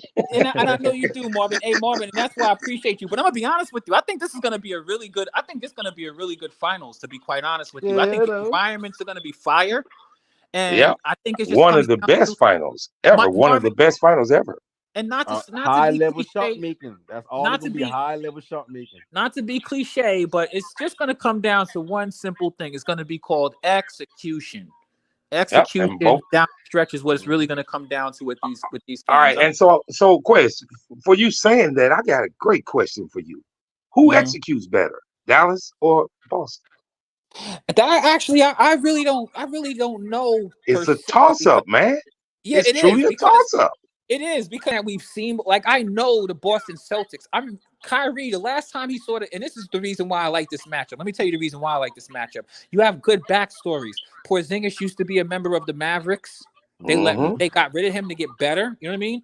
Kyrie used to be on the Celtics, right? You know what I mean? He left and they got better. Last time Kyrie saw the Celtics, and now this might be something that's in your corner to add more ammunition to this argument that you started, right? Last time Kyrie saw the Celtics, he was getting swept in the first round, and he had 2 games where he performed 11 points. Yeah. Think about that, right, Marvin? I mean, that actually goes into your pocket with your argument. Yeah, I mentioned it to No Panic and the other guys earlier in these streams earlier this week. The NBA is so beautifully set up for these NBA finals with Boston and the Celtics, and then the young guys, falling short, meaning Halliburton and Edwards. It's a perfect scenario for the NBA. You bring the young guys up, they fall one game short. You put Luka and Kyrie against Jason Tatum and Jaylen Brown in the finals. It's a perfect finals. Everybody's going to watch it and going to compare. Well, if Edwards was there, we'd be all. Well, if Halliburton was there, these are young up and coming stars for the future of the NBA. The NBA, it's just perfect. Yeah, perfect. 2 markets. One big market off of just being a sizable market, and the other one's a legendary market. Actually, to be quite honest with you, the Boston and there's Luka. I think these are 2 markets that are also within the top 7 to 8 media markets in the country, because Boston is up there, aren't they? It's New York. Well, they're both in the top 10. In the top 10. No, because Dallas is like around 6. So Boston is in the top 5, if I'm correct. Well, Boston has risen simply because of how well they've been playing here. Hold on, Marvin. Now I'm talking about the media market. So New York is number 1, LA is number 2, number 3 is Chicago. Those I know off the back of my hand. I think that Boston is like number 4 though. Yeah, I think Dallas is right behind Chicago. Dallas is real close to Chicago, but so is Houston. They actually have Dallas. Texas has, I think, 2 states that are in the top 10. Yeah. Miami's like around 7. I think that Boston is in the top 5. I think that Boston and Dallas are the next 2 after those first 3 I mentioned, to be honest. I think so also, I said, it's a perfect, after all this long year and everything that happened and all of this stuff, it boils down to these 2 teams. I mean, think about it. The matchups on these 2 teams, including what you just said, Quez, and I understand No Panic's view, because he's a Dallas fan, so he's supposed to say Dallas is gonna win. But deep in his heart, I know what he thinks. This is gonna be a tough series. I know. I think Dallas is an underdog anyway. You 100% right, because even with that question you asked earlier about who execute better, even everything in me, I want to say Dallas, because I know the offense that we run is like we execute that shit to perfection. But at the same time, like, we got a bad habit of turning the fucking ball over. So when you thinking about executing in one phase of the game, yes, we do execute offensively that play over and over to perfection. And that's real. We do turning the ball over. Yes. And we do free throws. But both of y'all do that. But you know what the thing is, Marvin? Here's the thing. So remember when you asked who was the more experienced team, and I pushed back hard against you? It's the reason for that. Drew Holiday has been in the finals, right? It's not like Drew Holiday was on a team that was in the Eastern Conference Finals every year and projected to be to come out of the East multiple years, and so are the Celtics. So putting them together, it's not like you're actually putting a lot of experience at being in critical situations out there more than the Mavericks have, because the Mavericks only got one dude who's done that. The rest of them dudes ain't never been there. Only No, they got been there. a couple of players that been there now. They got but see on the Mavericks side, we got Kyrie and then no other player. It's just J Kidd and Dudley on the bench. Yeah, that's what I'm saying. No panic. Kyrie's the only person who's actually been to a finals. Yep. Right? Literally. The Celtics whole team has been to the finals with the exception of Porzingis. But Quez, I push back on that statement simply because the question I asked you right after you said that was, who's the best player in the series against Boston and Dallas? And it's Luka. So I don't picture you're Luka. Probably right. You're right. I don't picture Luka being a first time player in the finals. He already at the top of his game. He gonna be great. You know why you're right though? Because even like we just gotta be like, people sometimes are just so delusional. Like, even if Luka hasn't been to the finals, when you said Luka hasn't won, but Luka has won in the playoffs. Yeah, man. The finals are not gonna be too big for him, is what I'm saying. He's shown that he's an elite performer on big stages. Like, Luka performs on big stages. It's not no mystery. Plus, I mean, come on, the dude is first team NBA 5 out of 6 years. He only been in the league 6 years. That's crazy. So yeah, you're right. I do see your point. Like, he's definitely and what really throws the pendulum up and down in this series is this.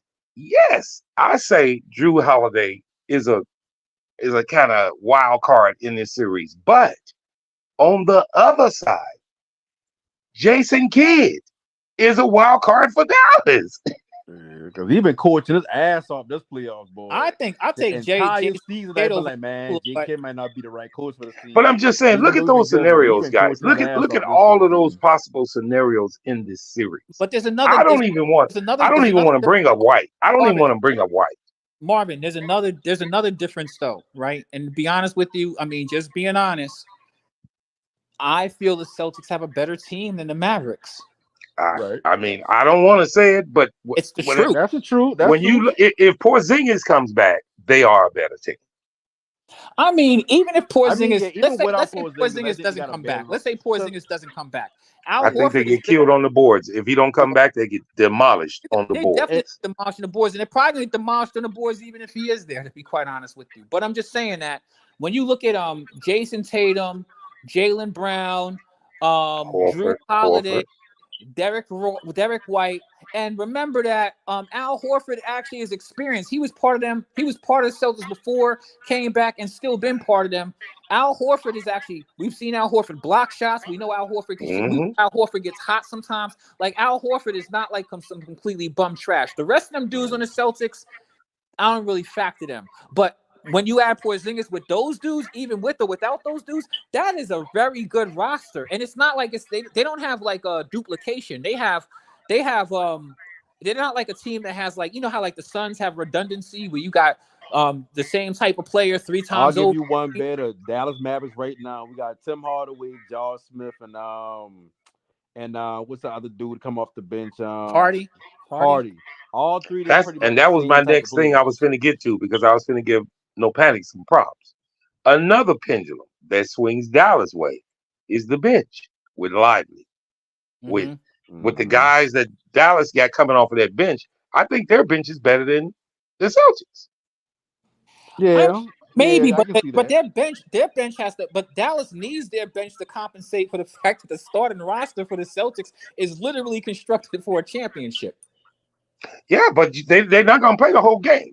Just like Lively's going to get in there, and if nobody's there to stop him, he's going to be a problem. Listen, hold on. Let's be honest here. Let me just break this. Let's think about it. Dallas, break this down, Marvin. Let me break this down. Remember that part. No panic. What's your Dallas Mavericks starting roster? Watch this, Marvin. Yeah, who do you want to start? Who's your starter against Boston? Who's your starters? No panic. All right, I'm just saying starters: Derrick Jones Jr., PJ, Luka, Kyrie, and Gafford. Okay. So the dude you got coming off the bench really is just Derek Lively, because you know that Powell don't get no run. Green and Josh Green and Hardy.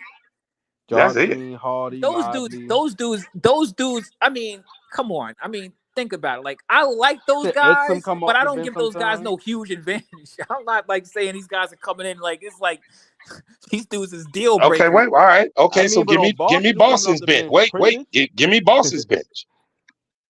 I mean, I'm not like a huge Pritchard fan. I Pritchard. mean, like, Hey, that's all they got. That's all they got. shit, right? Braun. Don't they got the Braun dude? Who? That's all they got is Pritchard, brother. Braun don't do anything. I don't know. Listen, I'm gonna say I'm not gonna cap. I don't like the Celtics. Like, I don't like that I team. know you. I Right, know right. you hate them. You from New I York. I don't know hate. you hate them. I don't hate them, but I just don't like because I like Jason Tatum a little bit and I like Jaylen Brown a little bit, but I don't like them. Like, I just innately don't like the Celtics. You know what I mean? Like, the Celtics don't.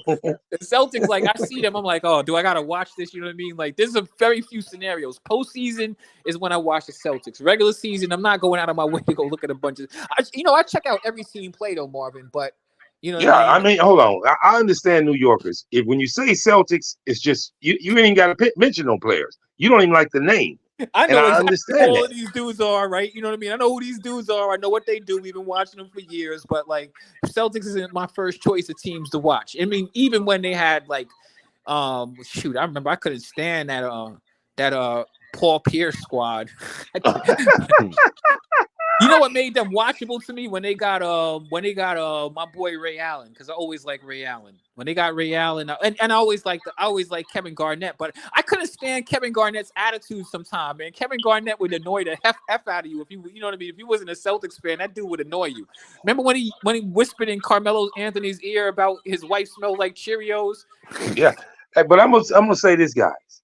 If truth comes to bear, and Dallas and Boston gets in the finals, this is going to be one of the most exciting finals probably since Jordan was in the damn finals, guys.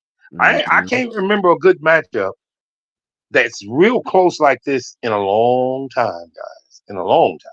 You got This three is gonna legitimate be superstars about to be in the yes. finals. You got must watch TV every game. Well, I'm gonna say one thing, and it may not mean much of anything, but the Celtics were predicted coming into the season. The Celtics were predicted to pretty much be here. The Mavericks weren't. They were not. They were not. This year after the Yeah, trade. well, simply because Denver was in the West. I'm telling you, that was Dallas kryptonite. Then, Well, not Denver. just that. I mean, I think that the Lakers were projected to have a good season this year, and they fell short. The Warriors weren't even in the postseason, which was crazy. You know what I mean? I mean, Minnesota blew up. John Morant was injured. Some people had belief in the Clippers, which they every year they do that. The Thunder were first, which was crazy how good they played this year. You know what I mean? I think the West really had a lot of good stuff going on in the West. I think the West is really competitive. The East, especially after when you saw the trade for, I'll be honest with you, Marvin, the Milwaukee Bucks. They've been They healthy. should be kicking themselves. First off, they should have never got rid of Bud. I thought that was a big mistake. They should have get rid of Drew. Drew, brother, Drew. No. Oh, you've been getting I'm in. gonna keep it. Right. I'm gonna keep it real with you. I'm gonna tell you the reason why.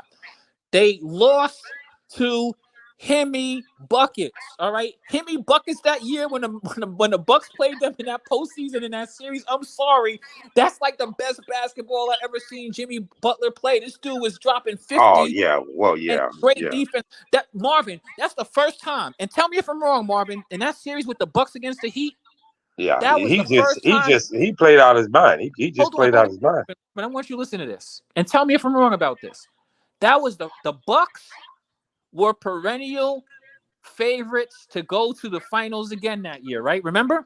And the problem that they ran into at the end of that, it was like maybe right around game 3, 4, 5, when you realize that the freaking Heat were playing out of their minds, over their head. Jimmy Butler was playing unreal, and it was the first time I saw your boy Drew Holiday.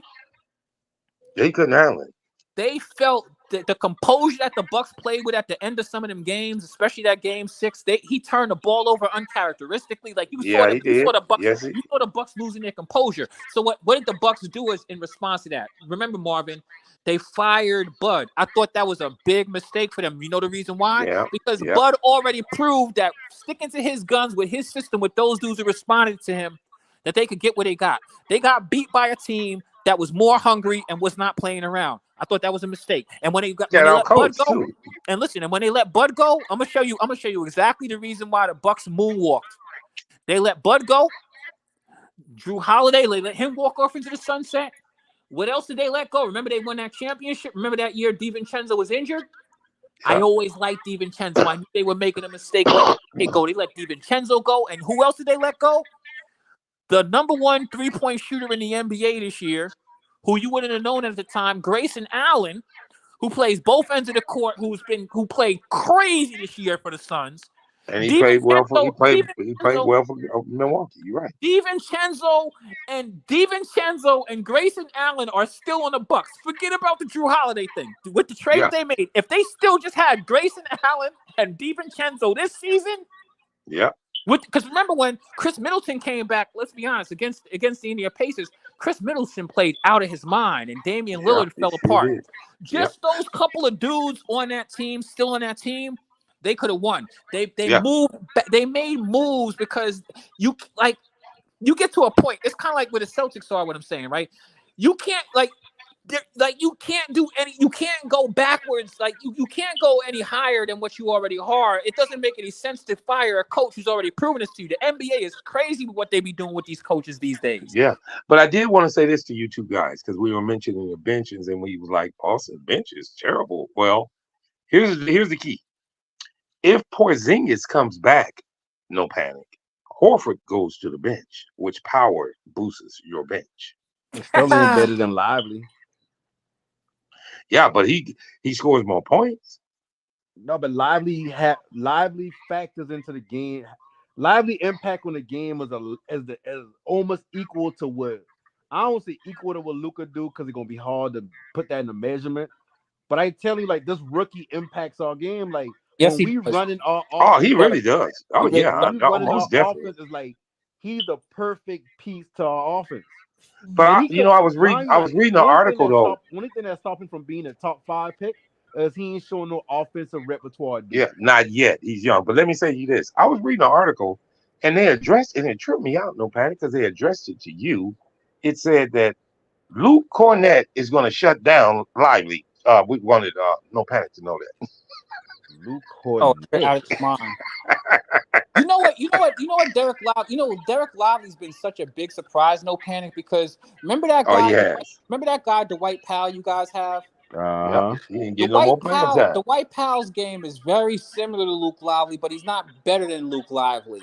You know what I mean? Am I right or wrong? No panic. What do you think about that? Yeah, he's saying it's the same game, but it's Lively a lot taller, a lot more physical, a lot more athletic. Upside.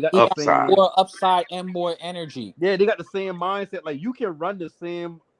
Like Dwight Powell can run the same position as Lively on offense, where we kick him into him after that pick and roll, and then either he make a decision or go out with a shot. The only difference is Powell played like he's 50 already.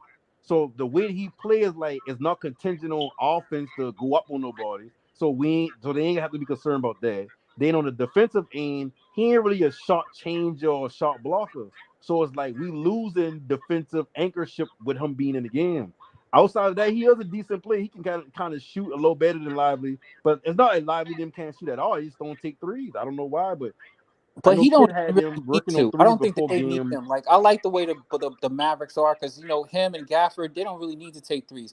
PJ hits that three. The thing is, I was telling my brother that because he thought that when Kleber went down, he's like, you know what the problem with the Mavericks? That's what I'm talking about. They don't have enough point shooting. But I'm gonna be honest with you about the Kleber situation, Marvin. When the Mavericks made this trade, that's when I was like, I love this team. I knew that those pieces were the right pieces for them because this is what the problem with the Mavericks were. Remember that they've been able to go pretty decent with this squad they had before they had the Kyrie trade and all of that.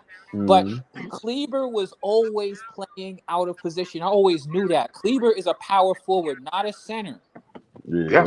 And I think he would be a big factor if you can get him back. He will be because he adds something else. He adds something else to them, Marvin, which is Kleber is the main dude for that corner three. But when he went down, I was telling my brother, I said, see, there's something that you don't know. Because my brother didn't know anything about PJ Washington at this point. I said, you know something? PJ Washington can actually hit that shot in the corner, and he showed it in his postseason, right or wrong, Mark. Yeah, he's finally getting a chance to show his true colors and playing with a decent team. He came out and played like a beast. He can hit that and he's same not shot. and he's not a focal point on the team, so he's free and easy. It makes a big difference on a lot of players, including Derrick Jones Jr. But he's far more athletic. He's far more athletic than Kleber, and this team is a far more complete team when they have Kleber, because they have more 3-point shooting dudes who can really hit. You know what I mean? I think that would be it would be much easier to see them beating the Celtics if Kleber was in the lineup, but he's not there. You know what I mean? Yeah. And I also wanted to tell No Panic this. He played defense.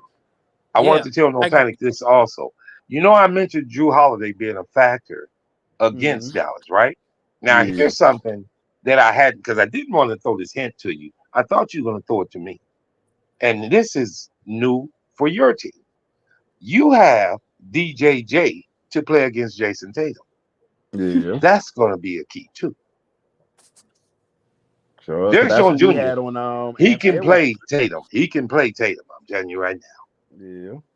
Because he's long, athletic. I think that's all right, Marvin, because I really don't think that this. I don't think that this is really. I think that the Celtics have more talent, but I still think it's going to come down to execution at the end of the day. And I've seen the Celtics. I know how high the Celtics can be, but I also do know that the Celtics have the same problems that other teams have. Like my man No Panic knows.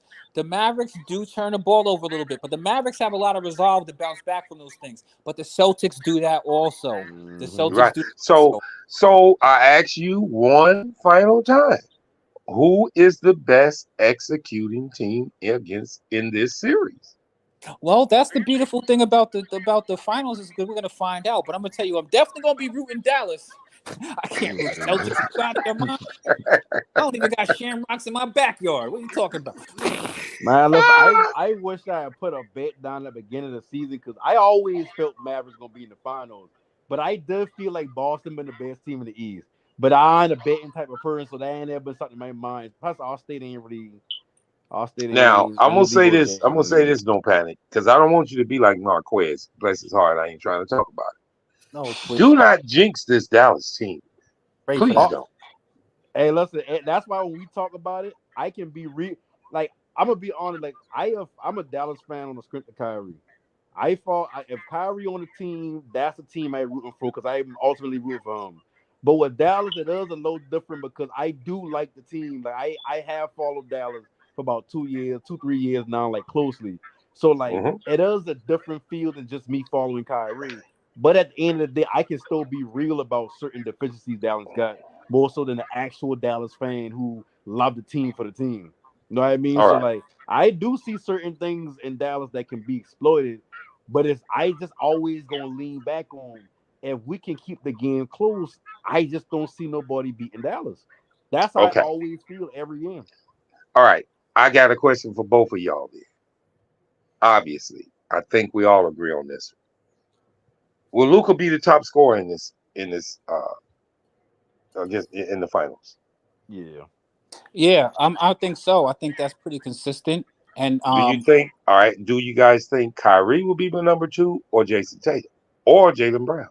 Somebody on the Celtics for sure. Well, I think that's where things get interesting, because if Kyrie and Luka your top 2 scorers of all players on both teams throughout a series, then Dallas win. Dallas probably sweep them at this point, because that means sweep who? Sweep who? Boston? You say sweep Boston? Because think about it. If Quez, you hear that? If Luka the leading scorer, that means he's dropping at least 34, 35. I'm not beyond thinking that either of these teams could get swept by the other team, to be quite honest with you. Oh, I see no sweep in this final. I think there could be some close games, but I just don't.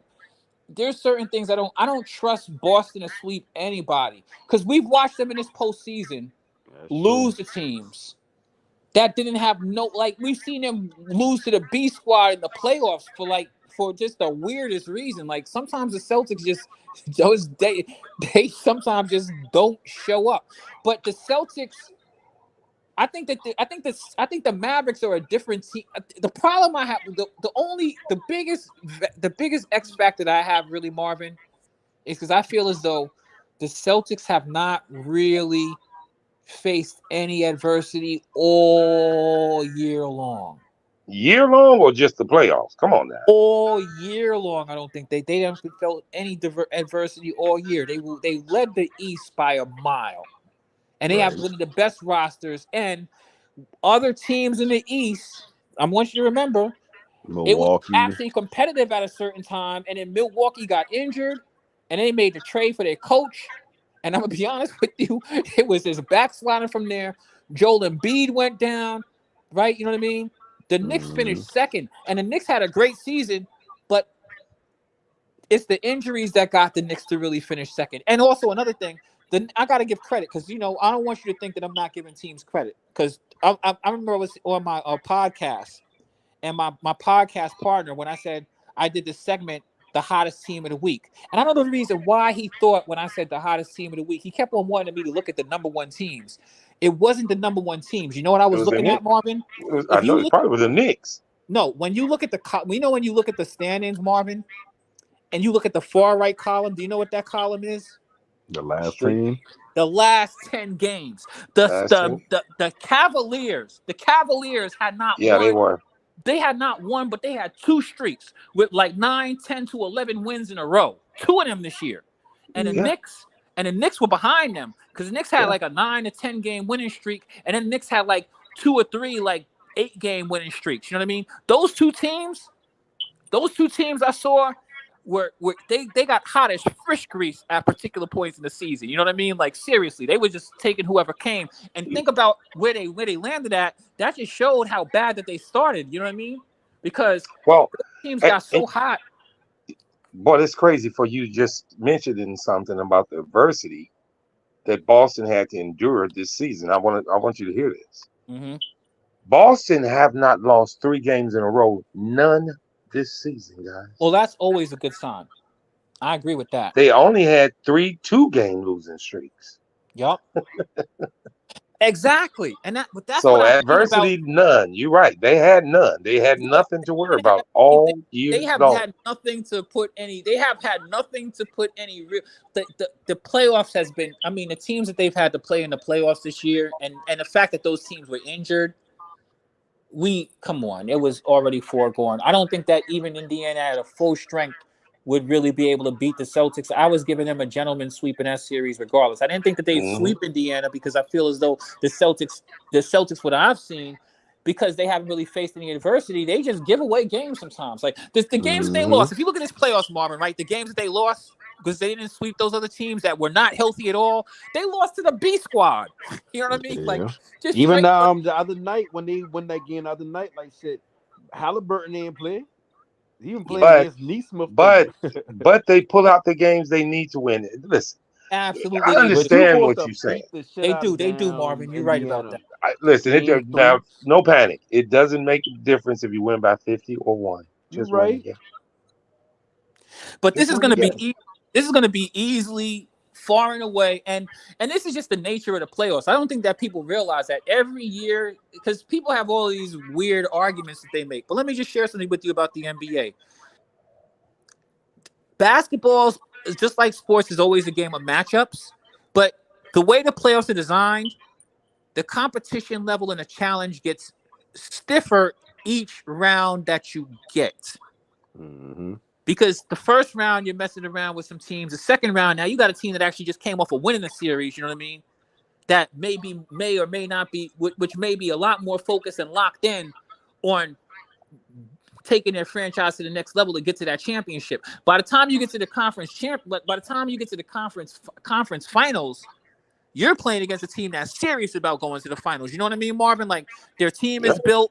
They've had a run. They've been through adversity. They've had to beat some teams, even whether they was the favorite or the underdog or whatever. Like, they got there. Like, this team it's close enough to taste. You know what I mean? And they've been tested. So the thing I'm saying about the Celtics, I'm not trying to like diminish it, but they really haven't faced any real challenge. They're not going to face the real challenge until they get to the finals.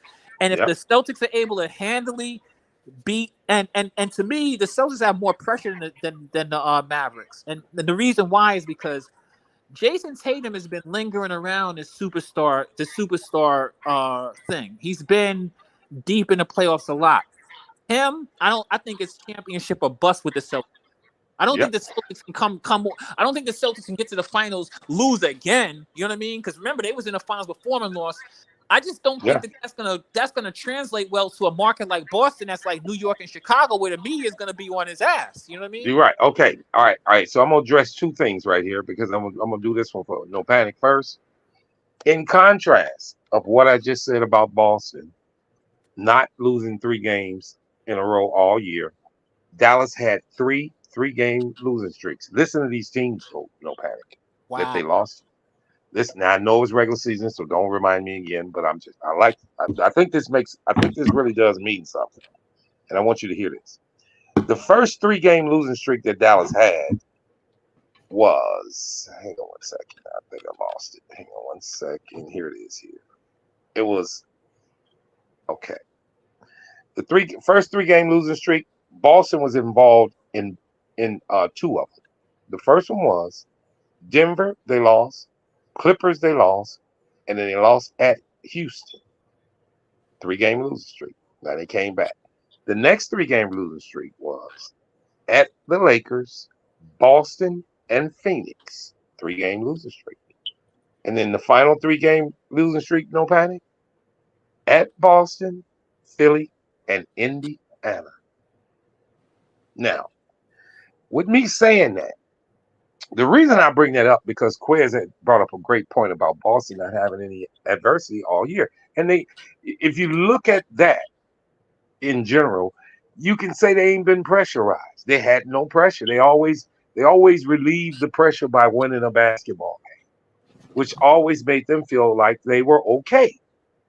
You know, once you in the NBA and you're an NBA team and you lose 3 in a row, that's when a couple of questions start. Well, what's going on with us? You know, you lose 2 in a row. Okay, guys, let's get it together.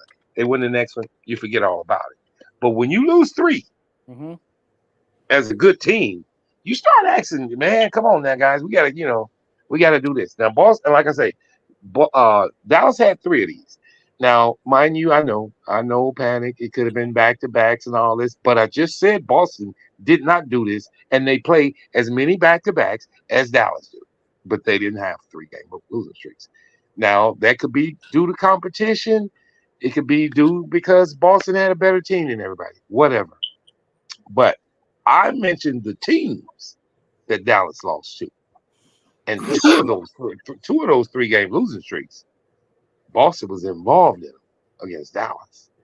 Now, that's neither here nor there considering who's going to win this championship. But little small things like that. And the small thing, like I said, another key, if Porzingis comes back, that sends what's the name to the bench. Al Horford. And if Al Horford to the bench, and if Maxi Kleber comes back, that boosterizes Dallas bench. And I'm going to say this to you right now. No panic. Against Boston, you better get something out of Tim Hardaway Jr. or was you not going to win this series, brother? No, I mean, they ain't been above just not letting them play for a couple of games before now. He ain't scoring. Tim Hardaway Jr. is on his way out. I mean, come on. He on like the They're reason why he's on the way out is not only because he's inconsistent. He don't play defense, and on top of that, his daddy seemed like he needed to say something about the team every other day to the media. You know what's so crazy? No panic. Has something to say. Yo, no panic. You know what's so crazy? Oh, the team don't like Luka because Luka. Bro, what are you talking about? Yo, no panic, because you've been a Dallas Mavericks fan for a minute, and I like Dallas, but I like them for more reasons. Kyrie isn't the reason I like the Mavericks. I like Kyrie as a person. Right. I really love Luka, but I really love the trade that they made where they brought in the Gafford, PJ Washington, with what I knew that they needed for that team. But here's the thing that is just amazing to me with the Tim Hardaway Jr.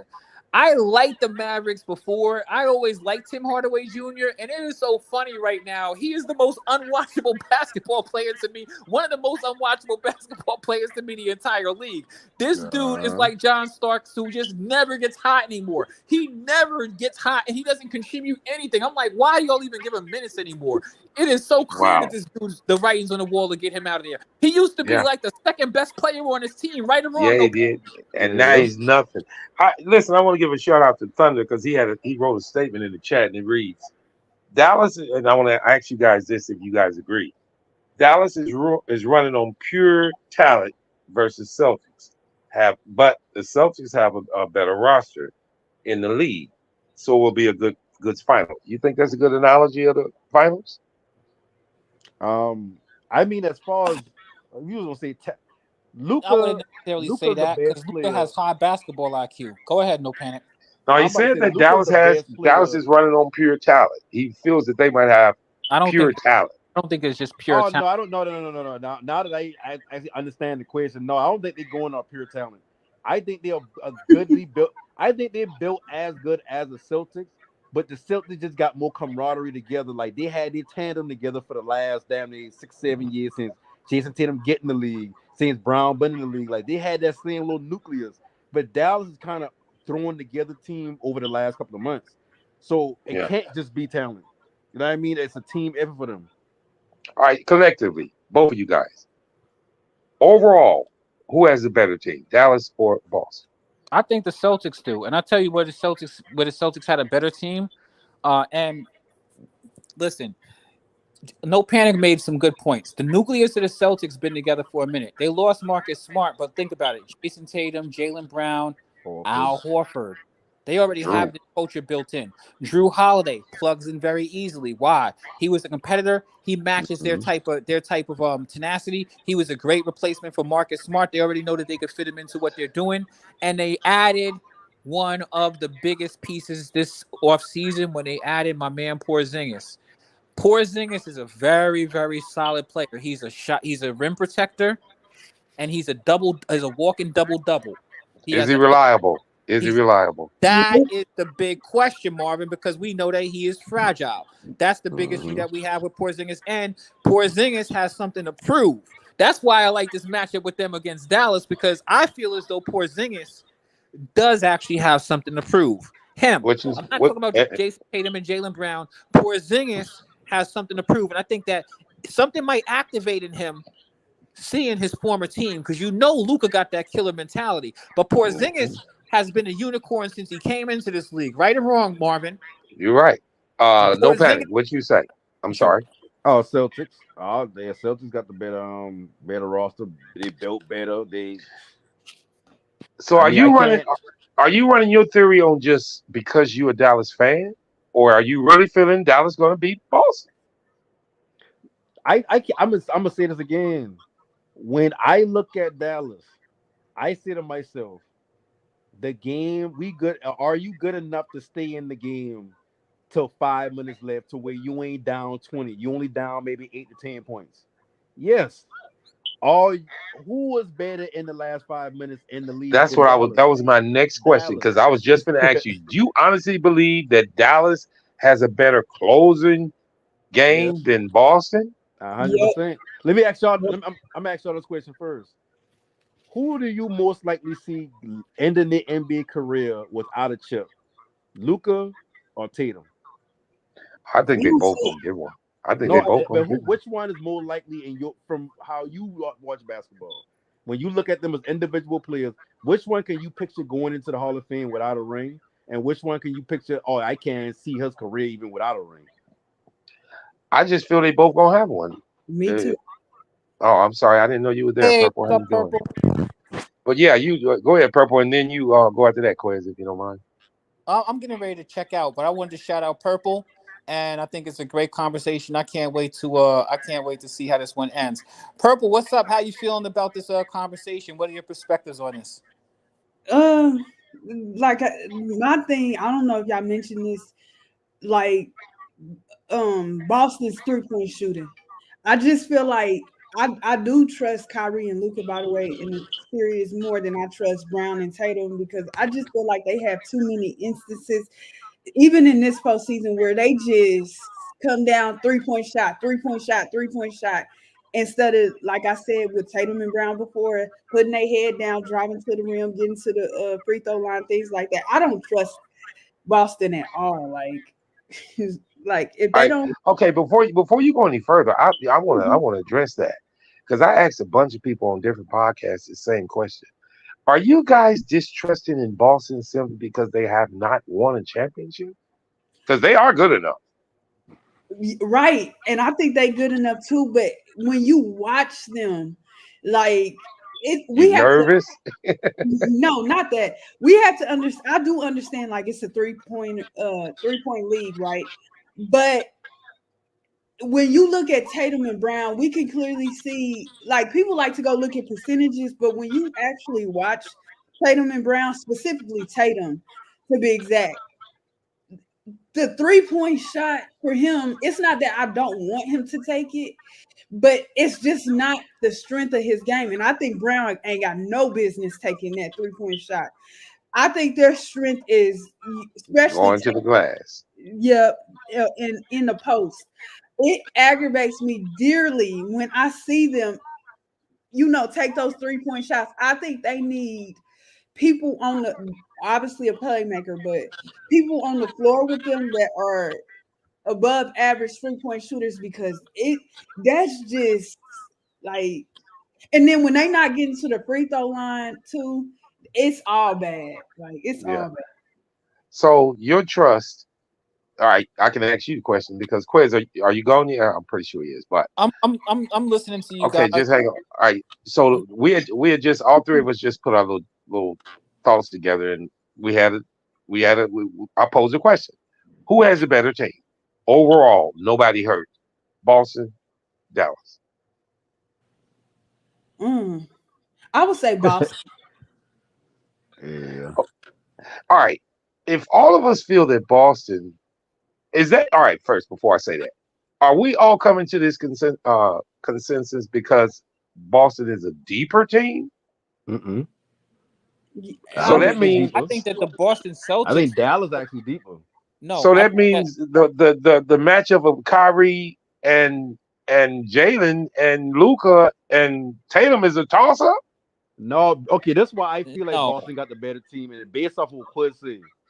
When you look at Boston got a team full of everybody got a different role, a different part, different types of players. As opposed to Dallas, yeah, we do got Lively coming off the bench. Yeah, we will have Kleber coming off the bench. But after that, we got Tim Hardaway, who is better than Pritchard. Regardless of how you want to look at it, just from when he is on, he get a shot. You need him. You're gonna need him in this series. Yeah, so when I look at Boston, I see they got a defensive stopper in Drew Holiday, who also can hit the 3-ball. There you got go. Tatum, who's a star. You got Jaylen Brown, who's an understar. Then you got Derek White, who can control the ball. He can pass. He can shoot. Then you got Horford, the old man veteran, who can play the pulls. Then you got Porzingis, who can shoot an actual. Not saying he's a shot blocker, but he gonna change shots being fucking. No, he's a shot blocker. This is a dude. 3 or 4 blocks a game. Like if he's healthy, this dude really does that. So when I look at that, and then I look at Dallas, where you got Kyrie, who's an offensive player, Luka, who's an offensive player, then you got PJ, who's a role player that can shoot from the corner and play defense. Then you got Derrick Jones Jr., who kind of do the same shit. Then you got Gafford and Lively, who kind of do the same shit. It's like they got less unique parts than Boston got. However, Quiz said earlier, but more perfect than what I said. So I think the Celtics roster is constructed for championship, mind you. They already had a culture built over there, and I mean, when you're talking about their starting 5, now I want you to think about this. Porzingis is a dynamic player. He's a dynamic. No, he is dynamic. I'm gonna tell you the reason why. Porzingis came into the league as a unicorn. This dude can hit the 3. The dude is a double-double. He's a literal walking double-double. Porzingis regularly is going to grab you at least 10 points and at least 10 rebounds. He does that in a regular if you play 35 minutes or whatever. He does that. Plus he'll get you 3-4 blocks. He's a dynamic player because he's not just like a big oaf like Gobert. This dude actually has some offensive elements to his game. Jason Tatum is a dynamic player. He plays both sides. He can play some defense. And aside from that, Jason Tatum also has the size in the open court and attacking the rim. He just be missing layups every now and then. But I'm gonna be honest with you, if like Purple was saying, him attacking the rim is a good game. Jaylen Brown is a lot more aggressive than him. He'll attack the rim a lot more, but he's also a two-way player. So we're talking about these dudes have a history of being dynamic. Drew Holiday is a defensive player, but Drew Holiday can also hit that three. And Drew Holiday, when he gets hot, Drew Holiday also is actually pretty clutch also, to be honest with you, low key. Yes, he is. That Derek White dude can really get hot. Like, you know what I mean? Like, I'm gonna be honest with you, that dude could be the best scorer on the team. This dude had a streak where he had 3-4 games scoring like 27 points, right or wrong, Marvin. You know what I mean? He can really do that too. So what I'm saying is, as far as the starting five, I haven't got to Horford coming off the bench. Or if we want to talk about the bum dudes, I think the Mavericks are a little bit deeper. If you want to say, hey, this guy Pritchard is trash, and we got some dudes who have a little bit more value than him. But I think that the quality of the way the Celtics were constructed, knowing that they were going to be a team that has been to the Eastern Conference Finals 3 out of the last 4 years, been to a finals, have dudes who've been to the finals that they added to be pieces of this thing, added the one key piece that they needed, because remember, their shot blocker was remember my boy Robert, what's his name? Rob Williams, yeah. Rob Williams. Time Lord. Rob Williams had potential, but I'm gonna be honest with you, Porzingis, no knock on Rob Williams, but Porzingis is better than him. Rob Williams struggled with grabbing rebounds. Porzingis is going to grab you 10 rebounds. He's going to get you at least 10 points. He's better offensively. He's more consistent rebounder, and he's even more consistent health-wise. You know what I mean? You're right. And is as a shot blocker, if not anything else. So I think that they're more dynamic and in their starting lineup from head to toe. So that's why I think they just have a better roster construction. Wow. Okay. And listen, and I'll add this in the add to what you're saying. When I look at Dallas, of course PJ been playing good all postseason. Of course Derrick Jones been playing good. But I don't know if that's who they are or that's who they've been. You know what I mean? That could have been them just like how somebody said earlier, peaking. They could have peaked right now, and then when they get in the finals, it's like, okay, back to the same PJ. Not saying he gonna be a bad player, but he ain't gonna be hitting as much threes, or he ain't gonna be as integral in the offense or whatever like that. So I can only go off the known factors, and I know Drew Holiday can play defense and shoot. I know Porzingis can start to shoot. Right. I know what Tatum do. I know and see it. So that's when I look at Celtics and say, okay, I would have more trust if I gotta say, okay, throw a team out there rather than saying, okay, well. Because when you think of Dallas, like even though when you think of Celtics, you do still think of Jaylen Brown and Tatum, but you also understand he's a good team. When you think of Dallas, it's like Luke and Kyrie. That's right. Yeah. I agree. All right. So what I'm gonna do is I'm gonna ask Purple Baby this question. With everything you just heard from these guys and me and your thoughts, and as close as this final seemed like it would be, who wins the foul battle? Who gets the most calls? Dallas? Oh, I think that's gonna be Dallas. I think that's gonna be Dallas. Now, see, I disagree with that. I think Boston would.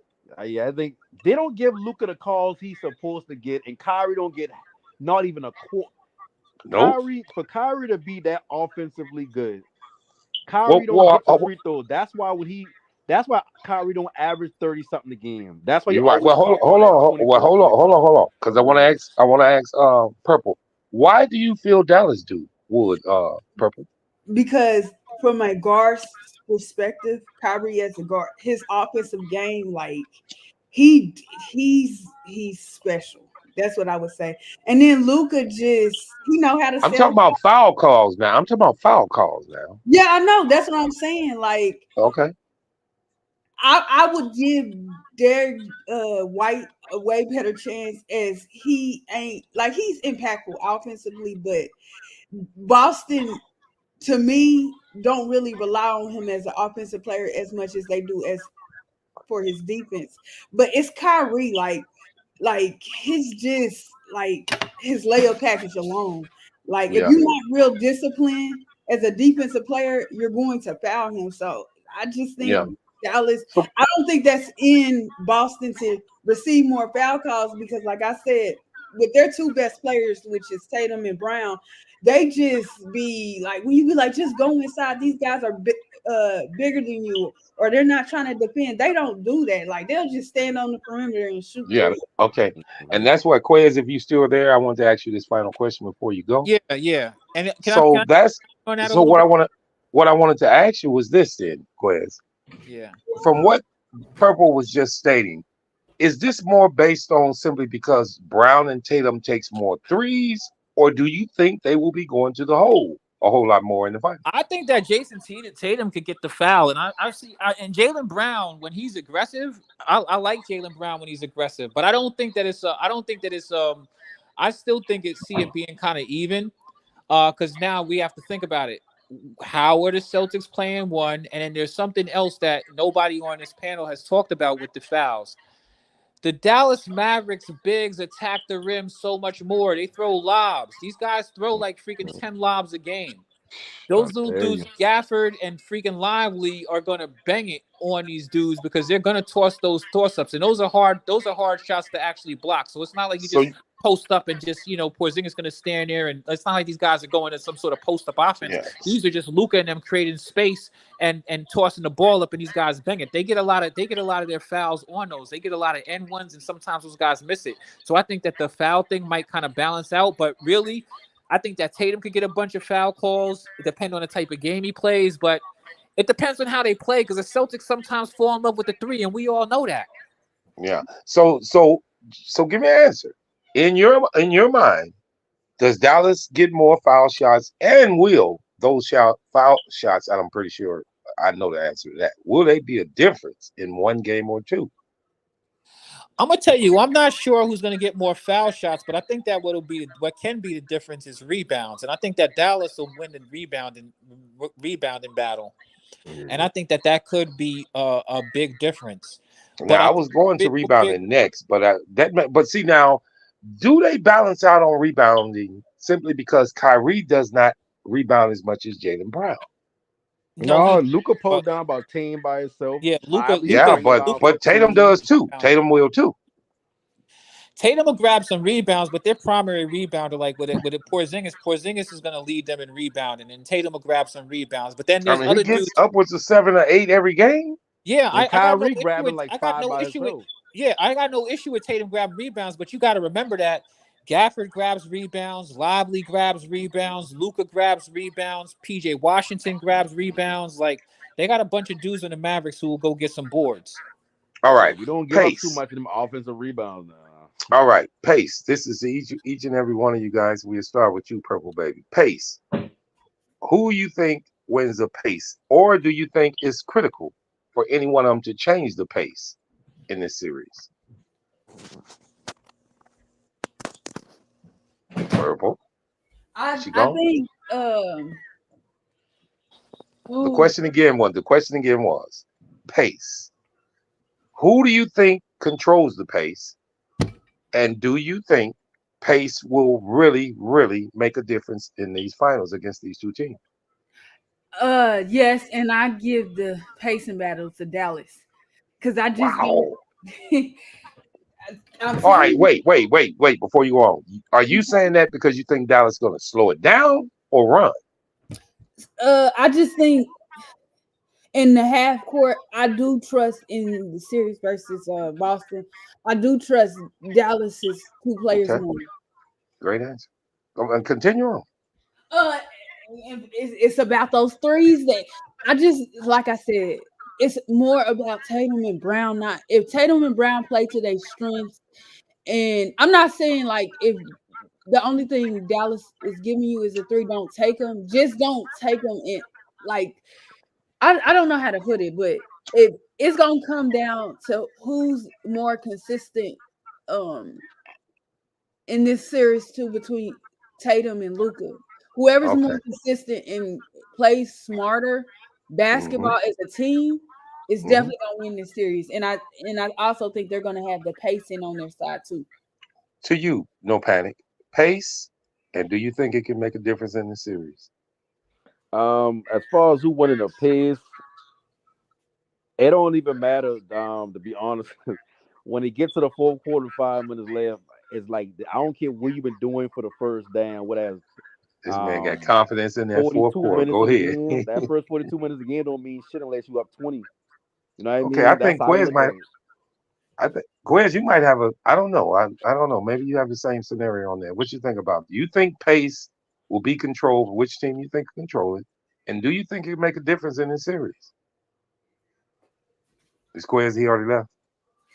Yeah, he must have left. Yeah, I think you already Well, left. listen, I think this, guys. I think pace is very critical in this series simply because I think Boston is going to go on my theory on how to blueprint on beating Dallas, and that would be with pace. Mm. I don't think that Boston is going to try to play a half court game against Dallas because I don't think they would win that because I really do believe a half court slowdown game favors Dallas Yeah, but I because mean, Luke. Celtics make their bones in the half court though. Yeah, but you all right.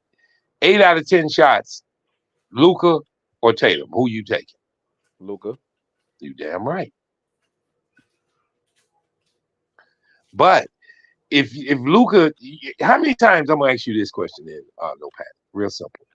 And I know you didn't see this. How many how many times have you seen teams that run on Dallas, Luca be the last person coming up the court? I don't see too much teams try to run on Dallas, to be honest. I mean, but when they do, Luca is usually the last guy coming up the court. I Now he mean, might I don't. get down I there. mean, and that may have happened before, within the season or postseason. But I've never personally seen like a team just on a streak of just running us, and we just, and you know what I mean. I ain't see that yet. And then even if it did happen, it's like we got an athletic team. Like Derrick Jones Jr. athletic, Kyrie athletic, PJ athletic, Gafford Yeah, athletic, Lively, and we don't have no slow mo on our team. I mean, if you want to call Luca that cool, but I never see Luca not just get. slow, but not slow, but just I think he's always on cruise control. Put it like that. it's like if you saying somebody like Rudy, if you run on Minnesota all day, or you try to make the pace faster, that wouldn't fit a player like him because he a clumpy type player where even if he get down court last, ain't like he putting up for a three. But with Luca, even if Luca is the last one on the court, the trailing man is the most dangerous man on the fast break or on the fast paced team because No, he the no, last man to pull up to that three. no. I wasn't talking about on his offense. I'm talking about when he's trying to get back on defense. I mean, I don't really be seeing no issues with Luca getting back on D in the fast I paced think if game. all right, I'll say this then. I think if it was a fast paced game, it favors Boston. I think if it's a Right. slow down game, it favors Dallas. Real But see, simple. the only problem I got with that is this right here. If I made my bones in the half court all season, all postseason, and now it's like the finals come and it's like, oh, we can't beat them in the game that we play all season. Let's just switch it up. It's like you asking me to go from a power rushing team. Let's say we playing football. You asked me to go from a defensive team that can run the ball good to now we in the Super Bowl and I got to pass it 30, 40 times.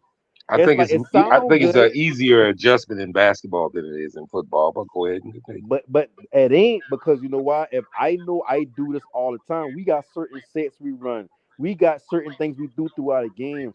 Uh, Basketball is a game of inches. It don't. The game is never decided in the first quarter. Like in football, you can be down 21, 24 points in first quarter, and most people will say that's game. But in basketball, it's not like that. Like Yeah. basketball is literally play by play. Even if you Well, I down tell by you this. 20, you got to take it play by play. It's not no, okay, let me hit this three and I'm come down, hit this another three when I get it back. You got to play defense. They got to play offense. They got to play Well, defense. They got I to play say this. offense. I think Minnesota put out a blueprint today Mm. that favors a winning way of beating Dallas. But When they it was had their worst 104, loss in all this right, game than but any other yeah, but team. that's because they just couldn't hit a shot after that 104, But 104. that's It what was they trying to tell 7 you minutes about to go. Celtics. I mean, but would you expect that from Boston? No. Yes. I've seen Boston come up in the fourth quarter with 5 minutes left or under 5 minutes left and Tatum can't buy a bucket, and instead of driving the back to the basket, he keep on shooting. I see Jalen try to be the alpha, but then when he must he don't know when to just chill. And then I've seen everybody else around just they hitting shots to keep them in there, but their stars ain't doing their job. Yes, I've seen the And, Celtics fold every all game, right, even this yeah, and you postseason as well. just seen them yesterday come back against Uh, the Indiana team and pull without it their out. star player. I don't listen. We have to play who's on the field. I'm not. I mean, who on the Yeah, no, court. I don't. you 100% right on that. But I just putting You that play out the there. clear. You play the guys who are there. There's no crying in baseball, and damn sure ain't no crying in basketball. But I listen. When it comes to injuries, I know they're critical guys. I know that Yeah. means a lot. But it ain't gonna change much because they still hurt. So you just got to carry on. I So mean, nobody even felt like Indiana had a chance against Boston without Halliburton. Hell, they damn near won the game. So we But that's the can't po- say but that. but that's the point I try to make is like you yourself saying these things about how Indiana stayed in the game with Celtics or they could have beat them twice in the series, the first game and the third game. The third game they had Halliburton. I get all that they gotta eat the food that's on their plate. But my thing is Indiana and Dallas is two different beasts. You're If right. you get those same two games against Dallas that they barely beat Indiana, those would be Dallas wins. All That's how right, I view it. Because it came and down to the vice last couple versa, of minutes of the game in both games. and vice versa. Minnesota. I told you this earlier. Minnesota should have won two of these games as well as Indiana. But They've been you know why almost. They've Minnesota been ain't win? almost. I mean, because of they The to same me it reason all came why down to veteran Celtics been in teams. the same reason why Celtics been in a scratch and claw fight with Indiana. The same reason why Minnesota ain't beat Dallas in them close games. You gotta hit shots. I don't care who you playing. You gotta hit shots when it counts. Yeah, well, I mean, I think also, including, and I agree with that, but I think also, it's just experience. The other two teams are young, they're not quite ready, and Dallas and Boston is prime for for the big stage, Yeah, but and they tired of losing too because they've been so getting knocked out. why does Boston, whenever the game get close, Tatum and Jalen Brown seem to like how Pearl Baby said earlier, get butterfingers. Or they missing threes. Like my main thing with Tatum, like, everybody can say whatever they want to say about Tatum. My main problem with Tatum is 16. Tatum can get to the basket as if he's a 6'4", 6'5" guard. Yeah, When and he your doesn't do jumper it ain't enough. going down, why is it that you can't say to yourself, damn, my three ball off. Let me get to this basket. Let me get some fouls. Let me go to the line. Why can't you do that when the crunch time comes in? Because you probably don't want to go to the line. Okay, all right, Purple Baby, you still there? yeah, I had a question. Go ahead. Um, I'm gonna ask y'all something. Would you consider after this series is over with the Mavericks that about trading Cat? Like, would you really explore that again? 100%. He out this season up to me. Mm. I watched this Okay, man did a listen. Luca fadeaway for the dunker spot. Like he damn 6'1" or something. All right, listen. I don't address trades like in knee jerk situations because before I address a trade, I have to have something in return coming back that I'm 100% sure of. So if I'm Minnesota organization, if I'm the general manager, I'm debating it.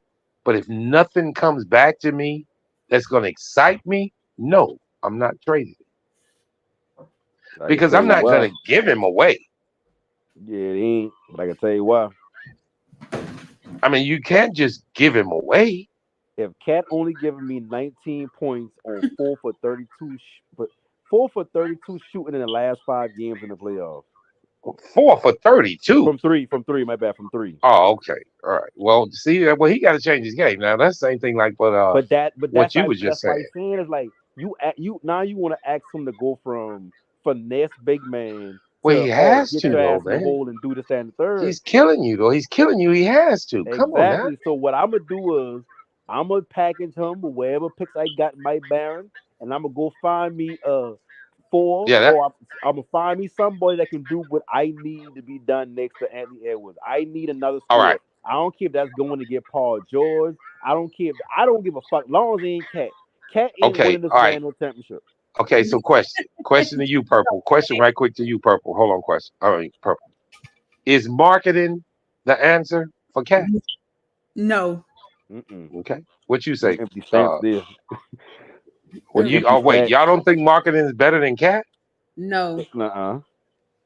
I think he get the same thing if you not from a finesse standpoint, but marketing ain't show me he can do this on a good team. All right. So Like, think who? about All it. right. So who? All right. So now, since you brought it up, Purple, who you got in mind? I mean, I'm sorry. Yeah, who you got in mind? As everybody keep pointing out, Anthony Edwards is 22. So I wouldn't trade him this year because there's nothing really appeasing out there. But I would wait until that 2025 draft class and try to get a top 10 pick or a top 5 pick for Cat. But I And you wouldn't want nothing this year. No. all right, and in return, obviously, you're gonna want somebody with size, right? Not Yeah. necessarily. You got Yeah. Nas Reed. I'm okay. I'm gonna ask you this because I like Nas Reed, but what's the cat name in Brooklyn that everybody talking about going to get? Claxton. Claxton. But see, I Claxton think played a they're 5, very Yeah, he's more of a center. so you got to yeah, move Rudy if anything. yeah, and I'm not saying him coming to Minnesota, but I think people, which I said this about Bridges, I think you have to be wary of where you place them in terms of importance. I feel like Nas Reed should start, but it's like, okay, if I get a worthy scorer or playmaker next to Cat, do I still give up that player? And Nas Reed, because I don't want to give him up, but I feel like as long as the package is worth it, then you should, I got a question. I got a question for y'all because I don't know if everybody realized this. Mhm. Does everybody realize that Cat's game has totally changed since Anthony Edwards' game has gotten better? That's not Yeah. surprising. Yes, Whenever the alpha comes around, sometimes the beta finally shows true self. I'm Right. just telling you the truth, Purple. You can look at his numbers. Before Anthony Edwards was this big, Mhm. Cat was Minnesota. Yeah. Okay. So I know. now that Edward is there, is it the fact that he's not quite used to being the number two yet? No, I don't think Mm-mm. he has the Paul George syndrome. Right. They have so much talent, but you be looking at them sometimes and you be like, really, dude? You thought you had a good game? Like that's Wow. Cat, even Yeah. when he was the best player on Minnesota, you like Well, he's better than Anthony Davis, man. Like wow. you just You know, because before this slips my mind, because I wanted to get with no panic on this one because he Mhm. was talking about Dallas and this and what's happening. I wanted to ask him something, a scenario. Do you think Dallas first round series would have been different if they didn't play the Clippers and they played Phoenix in the first round? Mm, I think we would have swept them too. I don't you know about do? that. I Yeah, don't because believe that. see, the go. That's why I want to bring up earlier when we were talking about Kyrie getting swept by the Celtics when he went with the Knicks. You got to understand this: the NBA during the regular season, your schedule is a different team every other night, so you ain't necessarily sitting there preparing for every single game. But when I look at the Suns, is like think about it.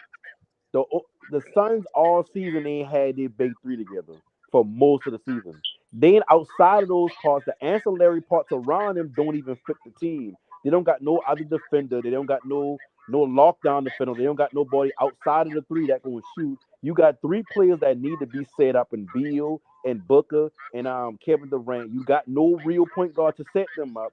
How are you going to win a playoff series when people will look at exactly what they're playing? So when Um, Minnesota beat them, I probably been the only person that thought it would have been a sweep. wow. Purple. What you think about that? You think differently about Phoenix against Dallas? Yeah, because of the defensive factor. But I would have still took him. Dallas. Because I told people all season, like, that's not how that works. Like, they're gonna be a good offensive team, and they were a good offensive team, even with all the injuries. But that doesn't work in the playoffs, and KD know that. Mm-hmm. Out of the three, KD definitely know that. Yeah. I don't. I just thought I would bring that up because of pace, and I Mm-hmm. would think Phoenix would show a difference pace against Dallas, No, and I cause think think they about it. were. Just I'm like sorry. Pearl Baby said, just now, that don't work in the playoffs. Everybody watched LeBron go to the Heats, and they had that athletic lineup with D Wade and Braun and all them in their prime. And everybody think, well, all you need is three big superstars, and you can win a championship. But we see that only worked because that was before Golden State time. Now when Golden State come up and they shooting all these threes and they picking up the pace and all that.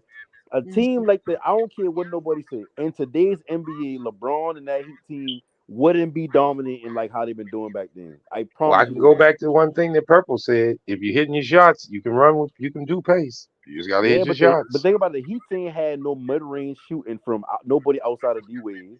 But that wasn't. That was more so like he needed the ball in his hand to get to the spot type thing. They ain't So Mm-hmm. do had we no all point agree? guard to set the plate for none of them. So they've been going based off of athletic ability and talent.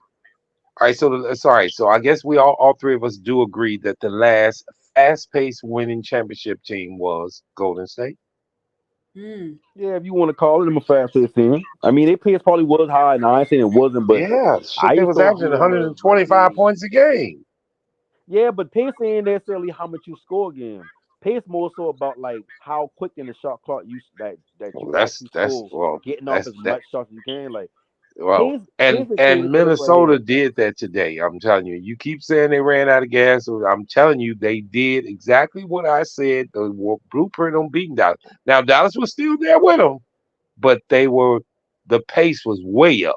But see, okay, that's what it's two different things when it come to pace. Either you can be talking about pace as in how frequently they get into a buck. Like instead of coming down, setting up an offense, running Yes, down some of the shot clock, and then scoring. Soon as they get past half court, they're looking for somebody to go get a bucket. That's a that's right. fast pace. Then you got the other pace where it's the analytics say if we get off 150 shots to their 100 shots, I banking on us making more of our 150 than they make of Yeah, their 100. yeah. So what I'm saying is, if the same way how you saying, Minnesota did that today. You right. If they did that today, guess what happened? They proved that at some point you're gonna get tired, and you got to Mhm. make shots while you tired. And then on top Yeah, of that, they lose by a combined 4 points in the first two games put together. And this game they lost by 7 or 8. So what yeah. you're But saying is they played worse today than they did the other no, no, no. I game. mean, you watched the game. What happened with them today is they just at the end of the game they missed 8 straight shots in the But last they did that in the 7 minutes of first the two game. games too. Remember now, in the second game, they've been up by 18 points. And then I wanted to say this too about Minnesota. Do y'all believe in sometimes the final score of the game, like when it's all said and done and the game ends, like how you said they was down by a combined 2 points and whatever in the Yeah, first two games? Do you ever believe that it was really far And more points than that, a regardless of hundred percent. indicative of A the score hundred. of the No, final score. I understand exactly what that question means. I 100% feel like. Remember when I've been on here the other day and I've been talking about to me the Thunder's been an easy series to us and everybody like what even 4-2 so it ain't been that easy. When you watch the game, it's like when you play against somebody that you know you can beat. Even if the game close and you understand, like, nigga, I could have beat you by 10 if I had played my best. I ain't been Mhm. bullshitting around. That's how I view the Mavericks and Thunder series. It was never close. Even the games they could have beat them 4-1. The only way they didn't beat them 4-1 because in one game we went up like by 10 or 12 with like 2 minutes left or whatever. And we just stopped playing, like seemed like we felt like we had the game at hand and he been like, oh yeah, just chuck up anything. And Right. then we start going cold and they start hitting shots. Yeah. Well, I say this. I say what she brought up was a real good point because this 116 to 107 game was not indicative of the way this game was played. That's true. 9 point win is not what a lot of people, if they watch this game, would They have don't seem even thought. close. Yeah, Yeah. it seemed closer. At the end of the game, Minnesota just couldn't hit a shot. and it ended up being a 9-point win. But the way the game was played, it was neck to neck, damn near all the way. Well, Dallas actually came back. Dallas actually came back. And then another alarming thing is about teams playing better in second halves, because I didn't see a lot of games this postseason where, especially with Boston, where they up big and then the team. I don't understand that. I listen, the way these guys play today, you never supposed to let your foot off the gas, because this is a pro league. But yeah, everybody can come back. Yep, and everybody and the teams that's down at half always come back to win this year. So I think that's another key thing that we got to look at too. Like, okay, all right, and with Purple saying that, no panic. With Dallas being up 3 and Boston being up 3, is there any chance for these other teams of coming back? History says that ain't a thing. 154-0 went up 3-0. And obviously, to you, Purple, no chance for these guys coming back. Nah. Nope. Did they? All right. I guess we can ask this question then. Did Minnesota and Indiana put up a fair fight against these teams? To me, against Dallas, no. I understand the game's been close, but I don't think he's been a fair fight. I think he always going to be Big Brother Mavericks. And I know Luka only 25 or whatever, but Luka's a vet at this. Like, Luka ain't the same type of 25-year-old in the playoffs as other people. What you say, Purple? Did they fight enough for you? Minnesota, I told you what the problem was with Cat, but you can only do what you can do. And I hope people have to realize, as great as these individual players are, it still takes your team to win. And when you ain't got other people coming with you in the right moments in the game, it's just that. Now, with that being said, both Minnesota and Indiana grossly overachieved. Yeah. So, all right. So, and I'm gonna add this: if Ant had the same mentality that LeBron had, Catman out this season. Yeah. Okay. All right. Well, let me say this: with the performance that Indiana and Minnesota put in for these finals, by adding a player on each team for next year, are they going to be dangerous? I just got depend on the player. That too, because Minnesota can't afford but so much. But I'm just saying, with this experience, will they be dangerous next year? Oh, you talking about if they keep the same team? I mean, I doubt it. Either one of them going to keep it because they seeing their flaws, so they're going to make some changes. If they keep the same team, I don't see Minnesota getting back to the Western Conference Finals. I see them getting put out in the second round. I see them being I see Ant being one of them players that learn from this year and want to get better. But then when he come back, it's like how Irving said, you got to have somebody that want to go to the promised land with you. And Cat ain't that. Cat ain't never gonna be that. Like, I don't know if y'all can hear my voice when I talk about Cat, but I can't stand a motherfucker. Obviously, why don't you like Cat? What would you like? I cannot stand anybody who grows to a certain height in life, who got the athletic ability in height in life or whatever. And yeah, he make it to the league, but he plays so fucking soft. It's like, bruh. Yeah. It's like, bruh. Yeah. You 7 feet. I get you can shoot. Like, I remember one year Cat said, I'm the best shooting big man in history. And you go for 32 in the playoffs over the past 5 games. Like, I watched the threes he must have game. He must have even a couple of wide open. He must one up an air ball and 2 of them up the side of the backboard. He ain't touching no rim. Just like the Paul George do. Just like Paul George be doing. Now wait a minute, boy. You getting on Paul George, boy? That shit, you really getting on somebody. You getting on PG-13.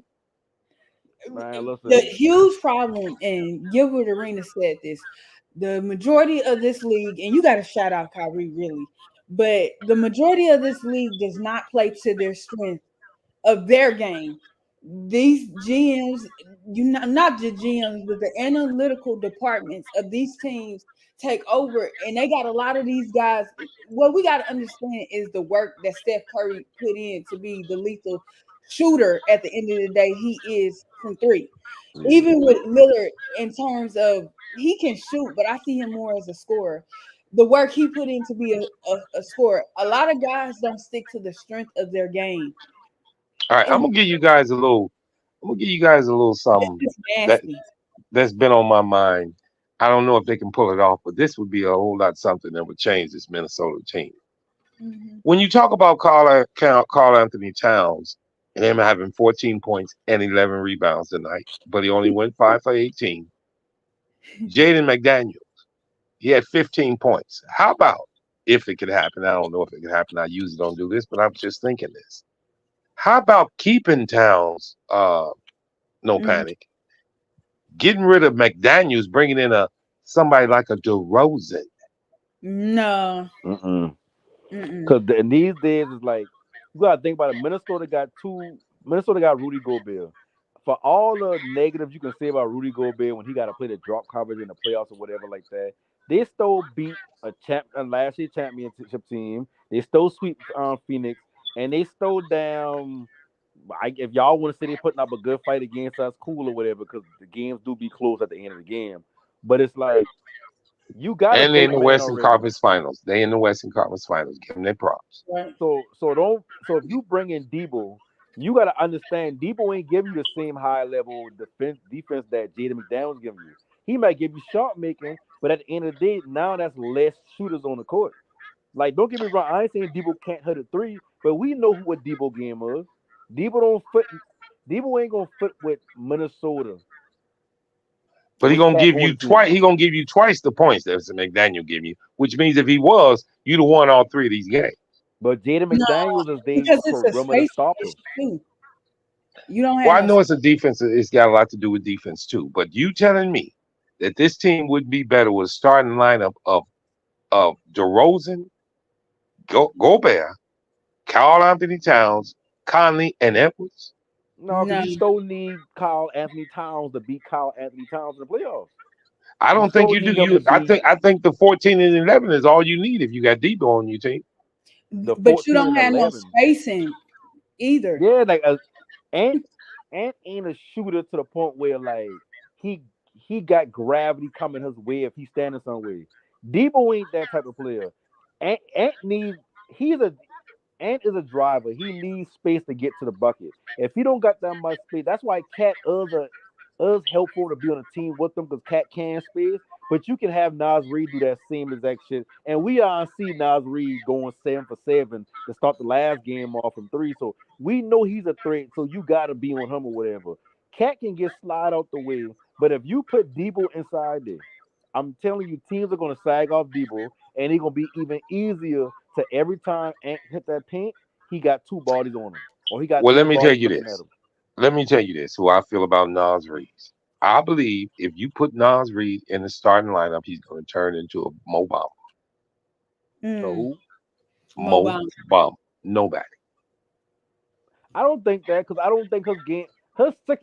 Okay, let me say this like this: if we've been talking about like, um, okay, let's take Jordan Clarkson 1 year. He won the six man.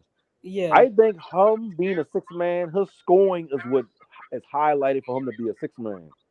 Because if you take a scoring away, he's just another nobody coming off the bench because he can't play defense. But with Nas Reed, he ain't win his off of offense. He won his off of being a utility player. So I I do believe. feel like you can slide him into the four because he got the Well, size, he can shoot, and he a well, rebounder. Think about these last two games. The only reason why the game is close is because Nas Reed. you I have think to you could slide him in remember the starter and it Nas, wouldn't be a nobody situation. But I get what you're saying, but that I and don't I'm think telling you Nas why Reed I'm would fit saying in it there. because right now he's not getting no attention because he's playing with the second team and he's playing against the second team. No, but You see put him in. you You ain't, put that's why I said you look at the game, he playing a lot of minutes against the starters. He ain't just playing backup minutes. It's not like he come in where it's like, okay, well, he come in as Dallas backup players and he playing with the rest of the backups of a Minnesota. lot of times No, it he the is though. first man off the bench. So a lot of the times he playing against the starters. Yeah, but they be on they if he does come in early, then they be on their way out. He does not play starter minutes, No, and I I mean that. guarantee you, if you keep looking at the game and notice when he come in, he the first man off the bench. He come in sometimes soon as Cat. Remember when Cat get them two fouls early last game? Okay, He all right. came The in. reason I'm saying this He is been playing because we most. Cat just ain't played seen. the entire fourth quarter. He All right, played the entire fourth quarter. hang on. The reason I'm telling you this is because exactly what everybody thought that young boy who was on Golden State, who just got traded, was going to be all world when he got traded. What's his name? That guard, Poole, Poole, Jordan Poole. But see, and he's that's the point I'm trying to make, though. Poole would be the same as Jordan Clarkson. We don't look at Poole and say he's gonna be a defender, rebounder, and he can space the floor. But we do look at Nas Reed like that. If Nas Reed been the type of player where he come in and all he do is get buckets, I would be 100% on your side when it come to what you're saying. But when you bring up Jordan Poole and I talking about Jordan Clarkson, these players don't do nothing but come in the game and get buckets. We don't even care if you don't play defense like that. Come Yeah. in the game, get buckets. Just like Lou Williams, just like Jamal Crawford. These are the type of players you bring in just to get buckets. And you don't want them starting because they're not starter caliber players, because they're not going to play both sides, or they don't bring some size or athletic ability that would put them in the Even starting Nick position. Young, you can add Nick Young to that argument too. Yeah, okay. And Nick Young. all I'm gonna tell you is this: I'm looking at I know about Nas Reed. And I'm gonna give you a prime example why I'm telling you this. Mhm. He started 14 games this year, Mhm. and in his career, he averages 10 points and 7 rebounds. Mhm. You looking for him to be a totally different player when you matter of fact, you're gonna get a worse Kyle Anthony Towns if he's starting and you get rid of Kyle. I mean No, Carl Anthony we Towns. clearly see that's not the case. And then when you talk about the Now, 14, he has a small sample size. And you that's got to look right. at the teams he's been playing for and the role that he's been playing for that team. This year is the heaviest minutes he ever played, which is only 24. He's Mm-hmm. averaging 13 points a game. Mm-hmm. You want to give him 30 now. You think he gonna go up to 16, 17 points a game? That No, still don't match. no, but what I'm saying is, I'm not saying move Nas Reed into the starting lineup and now he gonna replace what Cat giving you. What I'm saying is, you can get rid of Cat in some type of package to go get another player that can get a bucket next to I'm not kind of next to Ant, and then just move Nas Reed into that four spot. Like, even as much as grief I give Paul George, at least Paul George played both sides of the court. So would Paul George be an answer? If No. Paul George come into Minnesota and Nas Reed slides to the four, they still ain't winning shit. I just know they could be a better team than fucking You Cat know just who I So being on the think would court. work? yeah, that's what I'm gonna ask you, Purple. Who the hell they need then? To That's me, the I good. That's wouldn't the trade $1 million Towns for question. this player, but I would think Kyle Kuzma actually. Kyle will be a good. He'll be a good player to bring in. But I wouldn't move Towns for him. But you might No, have I to I move. think you got to keep Towns. I think you got to Yeah, bring I somebody think in yeah, you you and would got to keep have keep to Towns Towns. and bring him move. in. I was about to say Vanderbilt. Lord Jesus, I would think you would need to choose between Kyle Anderson and JD Odin. McDaniel. Yeah, and Jaden McDaniels. Yeah. Yeah, and I'll give Personally, up Carl I would get a Anderson Kyle. quicker. I would keep what's the name McDaniels and get rid of Kyle for Kuzma. Well, see, And I don't think that's gonna work. They're not gonna take that. That ain't no straight up trade. Hell, they gonna want more than that. I mean, but if Kyle Kuzma making money for or whatever, and they want to get off his contract, yeah, they would. Or if he in a contract season or whatever case it be, they would. Remember when I been telling y'all, I don't know if y'all remember this, but remember when I've been telling y'all that the Heats would trade a first round pick for Terry Rozier? And I want to say that been DJ Gemini, if I'm mistaken. I mean, keep saying that's dumb. Why would he do that? And I say, trust me, bro, like if you a team and you feel like you just need that one player, you're A going to give shooter. up a first round Yep. draft pick for that player. And they All if right. sure So as shit stink, they damn trade for him for a all first right. but they rounder. So try to get their pick back. Yeah, yeah, you're right. So let me ask y'all this: Who fixes Indiana? What do they need? they overachieve, like I said. They Like a remind me of motherfucker. Atlanta. I just So got a what? feeling that they won't be back. So who would they need to get them to make them a lot better without diminishing their team? By in other words, I I mean, getting think rid they of got to somebody. find that player in the draft. They're I gonna, think they need a veteran. But I think isn't that a kind of young team over there?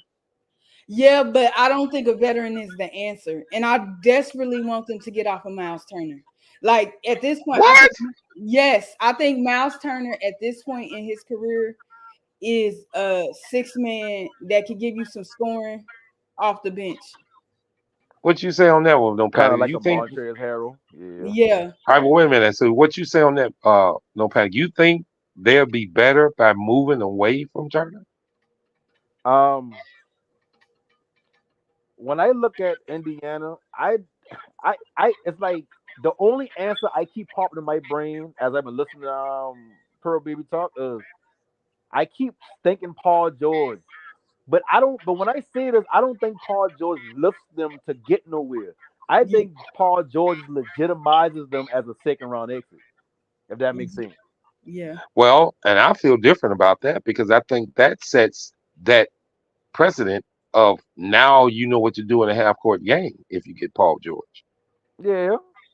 But like Pearl Baby saying, I agree. They overachieved this year. Even with Paul George this year with a half court game, I don't think they're getting past a healthy Knicks. Paul George and Siakam side by side. That's a hell. And Halliburton. But see, this is But another this thing, Paul and this is gonna George. piss me off if it's true. I don't think it's true, but they said OG and OG specifically, he looking for other teams, and I'm looking at Siakam That's because not I true. don't know if That's you not true. remember. I don't know if you remember. They said even though he agreed to come to Indiana, he was gonna keep his options open. And I'm like, for what they gonna give up for you, I would appreciate if you would have gave the Pacers an answer. So I feel like if they lose Siakam in the offseason, that's a huge hit, man. They can't afford to lose Siakam. He's damn near he's more They important as damn near Halliburton to Charlotte that team. again. Yeah, if you lose him, I mean, him and Halliburton is a starting point of building something. But You should but keep they them still two. need a score. They need a guy that's, I would say, young, go on the young side that can just put. They already young, and I kind of agree with No Panic and Paul George, but I don't know if Paul George going on. You don't know. Nobody know what the No, Clippers are going to do. like a Paul Donovan George. Mitchell would actually help that team a lot, but a non-ball dominant Donovan Mitchell, if that makes sense. And But can that's, he be that? Shit. yeah. With Can he Man, be I keep that? Donovan telling you, Mitchell I needs to don't get like support in his career when he Halliburton. coming off the bench. I don't like Look, all right. Well, let me ask y'all this: who's closer, Minnesota or Indiana? I think Minnesota is. Yeah, I'll say Minnesota. But see, the thing And about Minnesota and Indiana, bro, like I just feel like I don't see them as a team that's competing no time soon. But it's a good thing because their stars, respectively, young enough to where you can go into the draft this year or next year or the year after and find somebody that may turn into that. Like, think about it. What if you find somebody that's a perfect running mate for Ant within 3 years? Ant only gonna be 25. Yeah. all right, You know so what I mean? what And you even if saying he is need to about wait for the is other person to get better, he only gonna be 25, 26, 27, 28, 29 season. Now he going into his prime, but he got a running mate with him. okay. Right. Now, when you say somebody to run with him, are you referring to moving away from Conley? From who? Yeah, Oh, Conley. Carly ain't got much left anyway. Right. I I mean, like, but you got to do something. So I just had to ask. You know what I mean? When yeah, I say running mate, I talking about like with Tatum and Brown. But yeah, like even that's somebody running with is like forced. somebody like that, somebody who can All right, be but wait. even help You manage don't the think defense. Minnesota is in dire straits of a real good point guard? But That's how they gonna get a good point guard if they don't got no money to spend? All their money tied up in Cat, Rudy, and what your boy name is, and then they gotta pay Jaden at some point if they want to keep him. They gotta pay Nas Reed at some point if they gotta keep him. not. I think We Nas gonna get Reed already being paid. okay. So even worse, so they gotta pay him. Chris Paul So, would take little or nothing to play with Minnesota. That's true. But but at that's the not same gonna time, solve that you other gotta story remember now. Paul, that they not Paul need. George. Chris Paul a little older. Chris Yep. Paul ain't necessarily playing lockdown defense. And we don't see Chris Paul Chris Paul good with younger teams. So he would be good with Minnesota, but does Chris Paul get them over the hump to get them back to the Western Conference Finals or get them to the finals or even win a championship? And No. mind you now, how much he got maybe 1 or 2 years left of being even like Chris Paul gonna always be good because he got a brain for basketball. But Yep. that don't mean your body gonna hold up on the defensive side of the ball. Yep. And that's where they So make their bones at his defense. but all right. So that was the reason I asked y'all who's the closest. Now y'all both said Minnesota. In my eyes, you would not believe what Indiana could be if they had one more top scorer. I don't think they are. I don't think they could be that good because you still got to Because figure out these things. the Siakam supposed reason to I'm be your saying other that top is scorer. because Siakam is a pure and true playoff player. Siakam is already set for the playoffs. He is what you need. Miles Turner is your shot blocker, and he stretches the floor. I I don't think think Siakam can what do that. Purple Baby said about Donovan Mitchell on Indiana, and I don't know what I'd be looking at if I seen that. You know what you be looking at? Think about it like this. As bad as remember when in Utah when Rudy and Donovan Mitchell been together, right? Mm-hmm. In Utah, everybody made a big deal about the drop coverage because he been like, oh, they getting killed because Rudy can't. But think about it. They run drop coverage damn near the entire playoffs and they ain't had no issue. Even in this series, ain't really been an issue because they still been close at the end of the games. When you add the drop coverage to now you got a perimeter defender like Donovan Mitchell who can't defend the perimeter, it makes it even harder. So he been 50% of the problem defensively for Utah. But since everybody want to pick on Rudy, including me, it's like you going to blame Rudy because it's like, yeah, but they wouldn't be in that position if Rudy could have just X, Y, and Z on the court defensively instead of having to always have to camp in the lane. So when That's one thing. you bring I'm Donovan sorry. Mitchell into Indiana, you're gonna have him next to Halliburton. And I don't believe that Siakam gonna be there next year. I believe Me either. Siakam now see all he need to see. Oh, he gonna be there. Oh, then come on, guys. If y'all listen, if Indiana get rid of Siakam, they're about the craziest It damn ain't about them. organization in the He's world. a free agent. Well, if they don't sign him, Right. you have to sign. He didn't show you he's the key to a championship. At least trying to get one. So if he don't want to be in Yeah, if Indiana, he don't want to be there, it don't matter. Well, I don't know if he don't want to be there. If they show him they're gonna bring somebody else in, he will want to be there. You have to make him I want don't to be think there. it's about the market, Marvin, for play. Mhm. He was playing in a small market in Toronto. Yeah, well, I know that. And then, as far as OG Ananobi, no, that's not true. He's not going nowhere, man. We at New York. Yep, Yeah, he ain't going nowhere. New York gonna lock him Shit, down. I wouldn't be surprised if New York do a sign and trade and get Siakam to New York and bring Randall over there. Not saying Randall gonna make a difference for Indiana. I just saying Knicks gonna I be mean, eager to get off of his contract because they now, feel like he now I ain't say do this: whatever. that will make a big difference on New York, but not that much on Indiana. Yeah, but Indiana gonna look at it like, well, we got to get something. That's how right. they Well, gonna yeah. look at it. And Oh, how well, much years yeah. I mean, Randall but got But left? but the impact would be on the New York team, not the Yeah, Indiana team. yeah. but I would say this, too. You got to look at Brandon Ingram, and I didn't know they changed the rules. So, I forget Brandon teams Ingram change might be on the move there. contract. I forgot about Brandon Ingram too. He Uh, definitely a on the move candidate.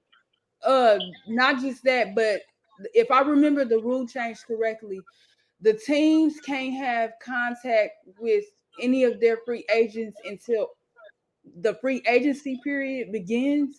So they Hmm. can't even talk to them about contracts anymore. I So mean, but that wouldn't hamper you being able, excuse me, to get anybody. I think it would you just get them at a later time.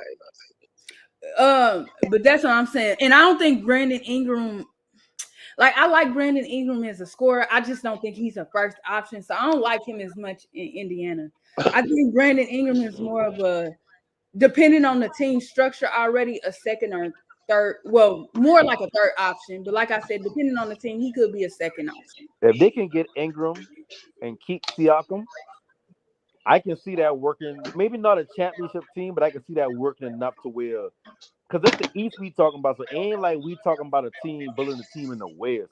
Mhm. That's the only way I'll give Indiana maybe the closest to being able to compete between them and Minnesota is because they is in the East and this is the East. Like, and I ain't saying the East weak because I mean they did have injuries. They had New York. They had not New York in the playoffs. They had Milwaukee basically starting from scratch this season. Like the Hawks supposed to be good. They got Trey Young and Dejounte Murray. Who knows what's gonna happen with that? They're gonna trade him or they're gonna package up I have think keep him with Trey's the pick. time is over, and it being over, but it's over in Atlanta Oh, because come on, Trey Young. But yeah, yeah, that's something else I want to ask y'all. That boy's an empty stat for Do real. y'all see any team in the NBA that Trey Young fits on? No. I think he can fit on plenty teams, but it's about how he chooses to play the game. Yeah. I don't even think that first statement Basketball. was. I don't believe that first statement was true. I don't think he does fit on any team. Baby. I think he do. See, I mean, the problem with Trae Young is Trae Young inconsistent, and another problem with Trae Young is Steph Curry. A lot of people see Trae Young and automatically be like, okay, well, you can shoot, right? You should be like Steph Curry. But people don't understand Yep. Curry ain't necessarily bringing the ball down court and hunting for threes. Curry playing within the system that gets Yep. him open shots. So when he's shooting these shots, it's not. I mean, some of them do be difficult shots now. But for the most part, if you getting them in the right spot, and he's practiced these shots from this certain place all the time, that's just like shooting practice for him. If he off, he seem to be off. And that's another thing about when I talk about clutch time players. As good as Steph Curry is, Steph Curry ain't a clutch time player. Yeah. But yeah. people ain't gonna look at it like that because they're gonna say he got championships. I like Guys, Kyrie. I got a call coming in, so I'm gonna have to step back. If you still on, I'll be back in a minute. All right. Yeah. I like, but it's difficult. Like, I don't know where. Like, I think it could help Philadelphia, but I think he would interfere with Maxey and his continuing ability to grow. Yeah. Because I think Philadelphia needs somebody to replicate Embiid's defensive impact. It could be on the perimeter, or if you still want it in the post, it could be on the post.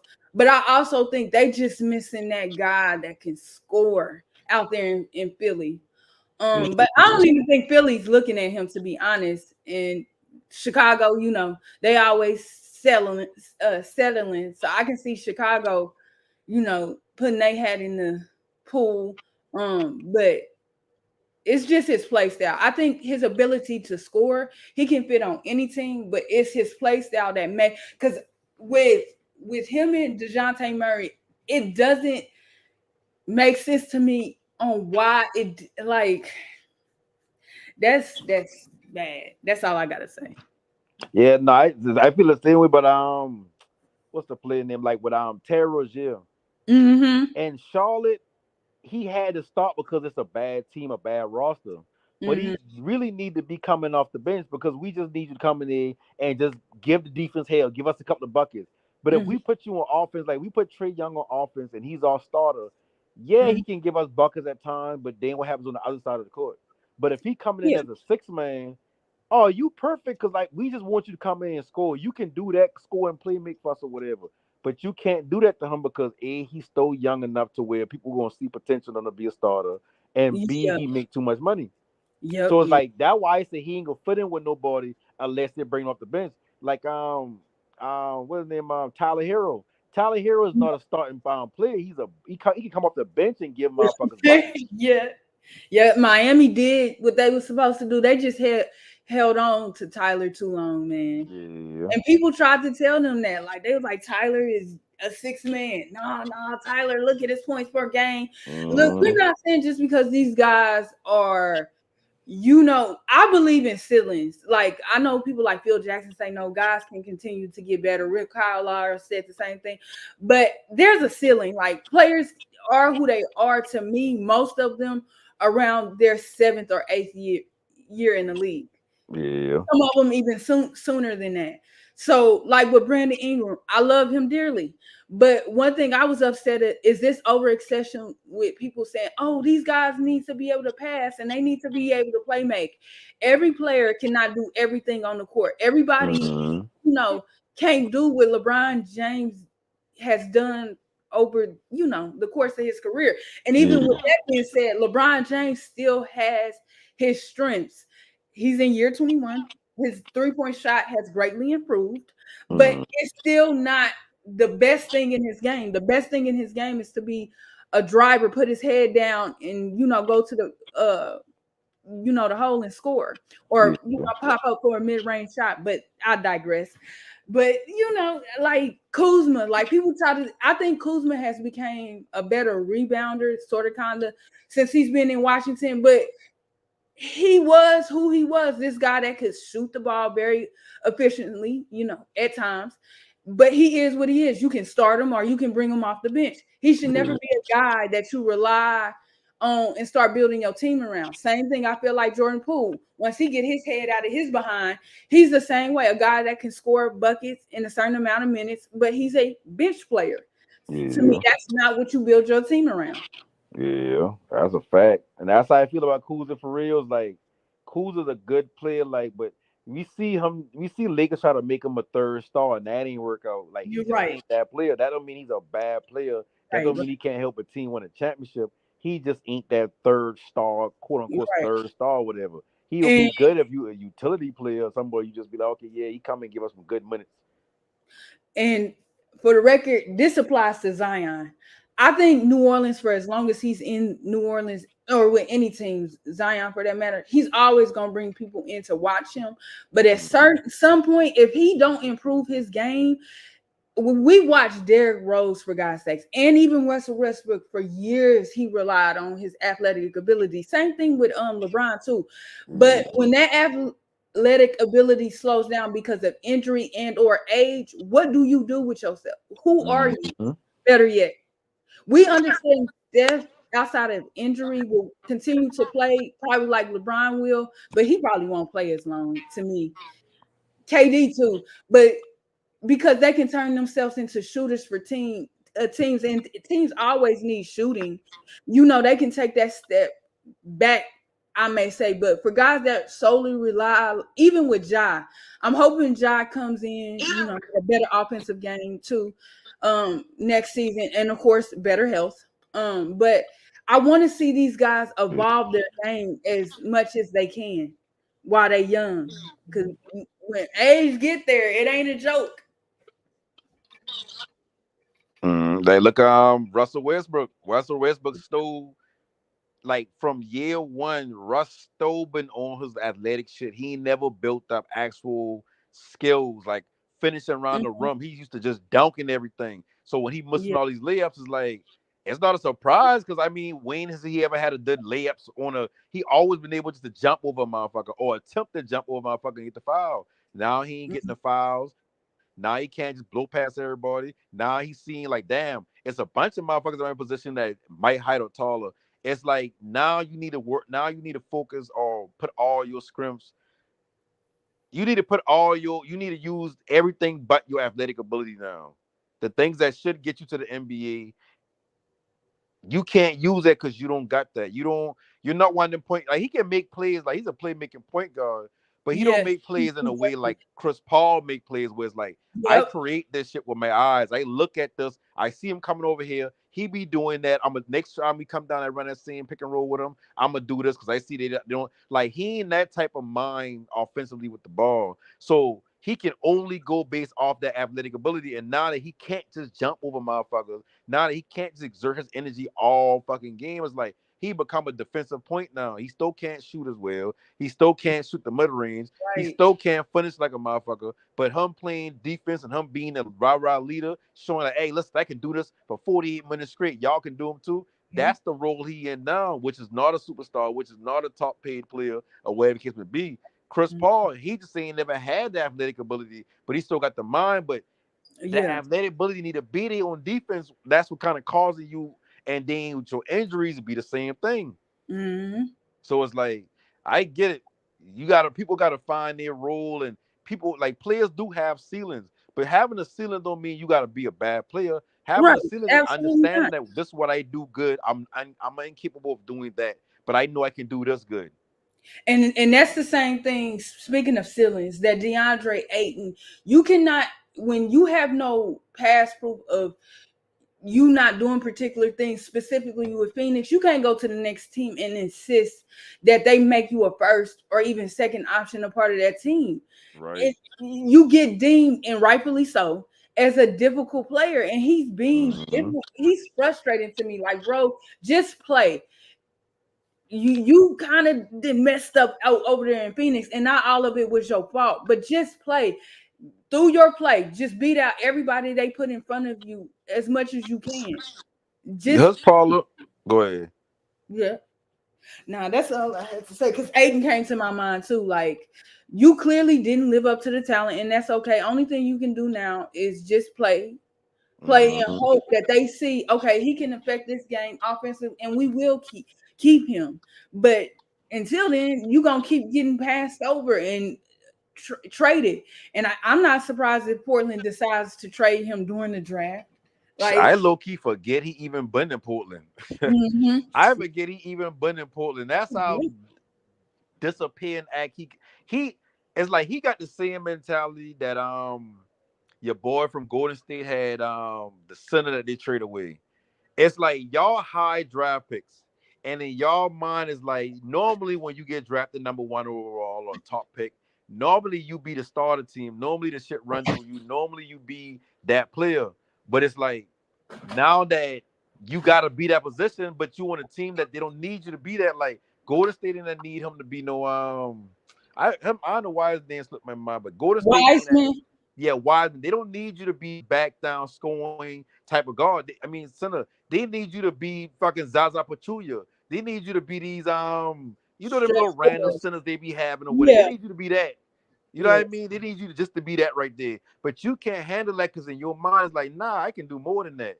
But you want Yeah. a championship type of team, so it's like, how can you argue? So what you do is you just mope. You make it bad for everybody around. Nobody really wants you in the team. Just like with Ayton. Ayton believed that because he's the first number 1 overall pick and he get the Phoenix, he's supposed to be him and Booker. But he turned into, no, this Chris Paul, Booker, and Bridges and all them boy, and you kind of there. Now you want touches like you a top player, which is gonna cause friction with everybody else because CP3 trying to win a chip, Booker trying to win a chip, Bridges trying to get his feet in the game, but he's still kind of won a chip since he playing good or whatever like that. So now you bringing the camaraderie down. That's why he the only one who had beef with the coach. Now Mm-hmm. you in Portland, and this supposed to be your team, but no, I don't even know what the fuck he did this year. I can't even tell you what he did this year. I see not one highlight of this man this year. Yeah. If somebody would have been like, "Oh, he get injured in the first game, but out for the season," I'll be like, "Oh, word," I believed him. Yep. Because it's sad. It's sad because I think they got, regardless of the season that Scoot had, Scoot gonna get better. But I Yeah. think Scoot is the guy that you build your team around. And when I'm hearing about, them and the players they should draft, and people keep adding Aiden in, and I'm looking, I said, I don't think Aiden is a bad player, but that mentality, and that's why I tell people, like when Pope was talking like prior to the season about, where guys get drafted. I said, depending on the team structure, once these guys get to these teams, where you drafted is irrelevant. It's about who's in front of that draft pick, because it could be somebody like Orlando that's constantly picking in the lottery, top 14, top 10 type of players in front of you. Just because you're top 5, you're not guaranteed. You have to be a special kind of dynamic talent in terms of money, because money is a talent. When they can make money off of you, or your talent has to speak for itself. And when you're not bringing in the money and the talent ain't really changing, or has the potential to change, like with Victor Wembanyama, they certainly, the point guard is in the top of this class for this year's draft class. I'm gonna take that point guard. That's how it works. That's how it always worked. Well, guys, I'm sorry, I'm back. I just wanted to step in right quick because I'm getting ready to hang out. Chill out for a minute. I just wanted to get you guys take one more time before I go, and give y'all a little preview of what's to come.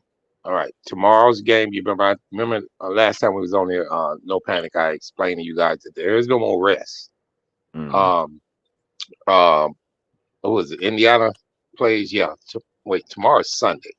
Minnesota plays Monday.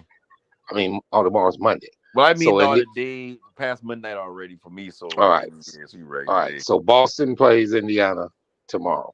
Should that be over with? Yes, sir. Should be. All right. And Tuesday, Minnesota plays Dallas. Should that be over with? Yes, sir. Yeah. If that's the case, they're gonna give them what? Probably till Friday before the finals start. Maybe Wednesday, Thursday off, and then Friday will be the first game of the finals. Probably. Okay. So that means next Friday, the 31st, is when we'll get our first look at the NBA championship. Yes, sir. But let me say this before you finish. I believe that's the only way I can see either one of them series not ending next week. I'm ending tomorrow or whatever day Dallas play or whatnot. Because you got to think about it. If you up 3-0 and you don't know, okay, I up 3-0, Boston up 3-0. Now it's time to prepare for Boston. So everything that I want to run and try out on Boston, I'm gonna try it out in game 4. And that might be the game I might lose because it's like I tinkering around with shit, trying to see how this look in game. Because we ain't got no more extended days where we can just practice hard against scout team, running these. We can run this against an actual NBA team who trying to claw and scratch and actually win.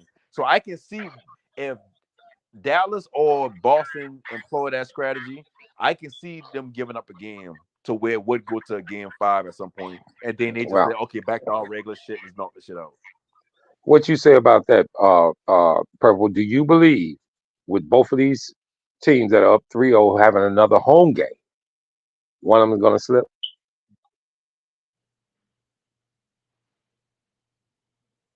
Purple, are you there? Okay, maybe she's already gone.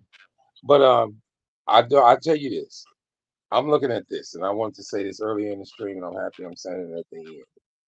I think these guys are playing off of each other, meaning Boston and Dallas. If Boston sweeps, Dallas is going to want to sweep because they don't want to have no extra games. That's why I think why Boston tried to win that game yesterday, and that's why I believe Dallas played so hard tonight to win their game because Boston was already up 3-0. Right. I don't think they want to lose a game and have to play one extra when the other team is rested. I think they want to be through with these series at the same time, maybe one day apart, just simply because the games wasn't played on the same day, but they'll get the same amount of rest.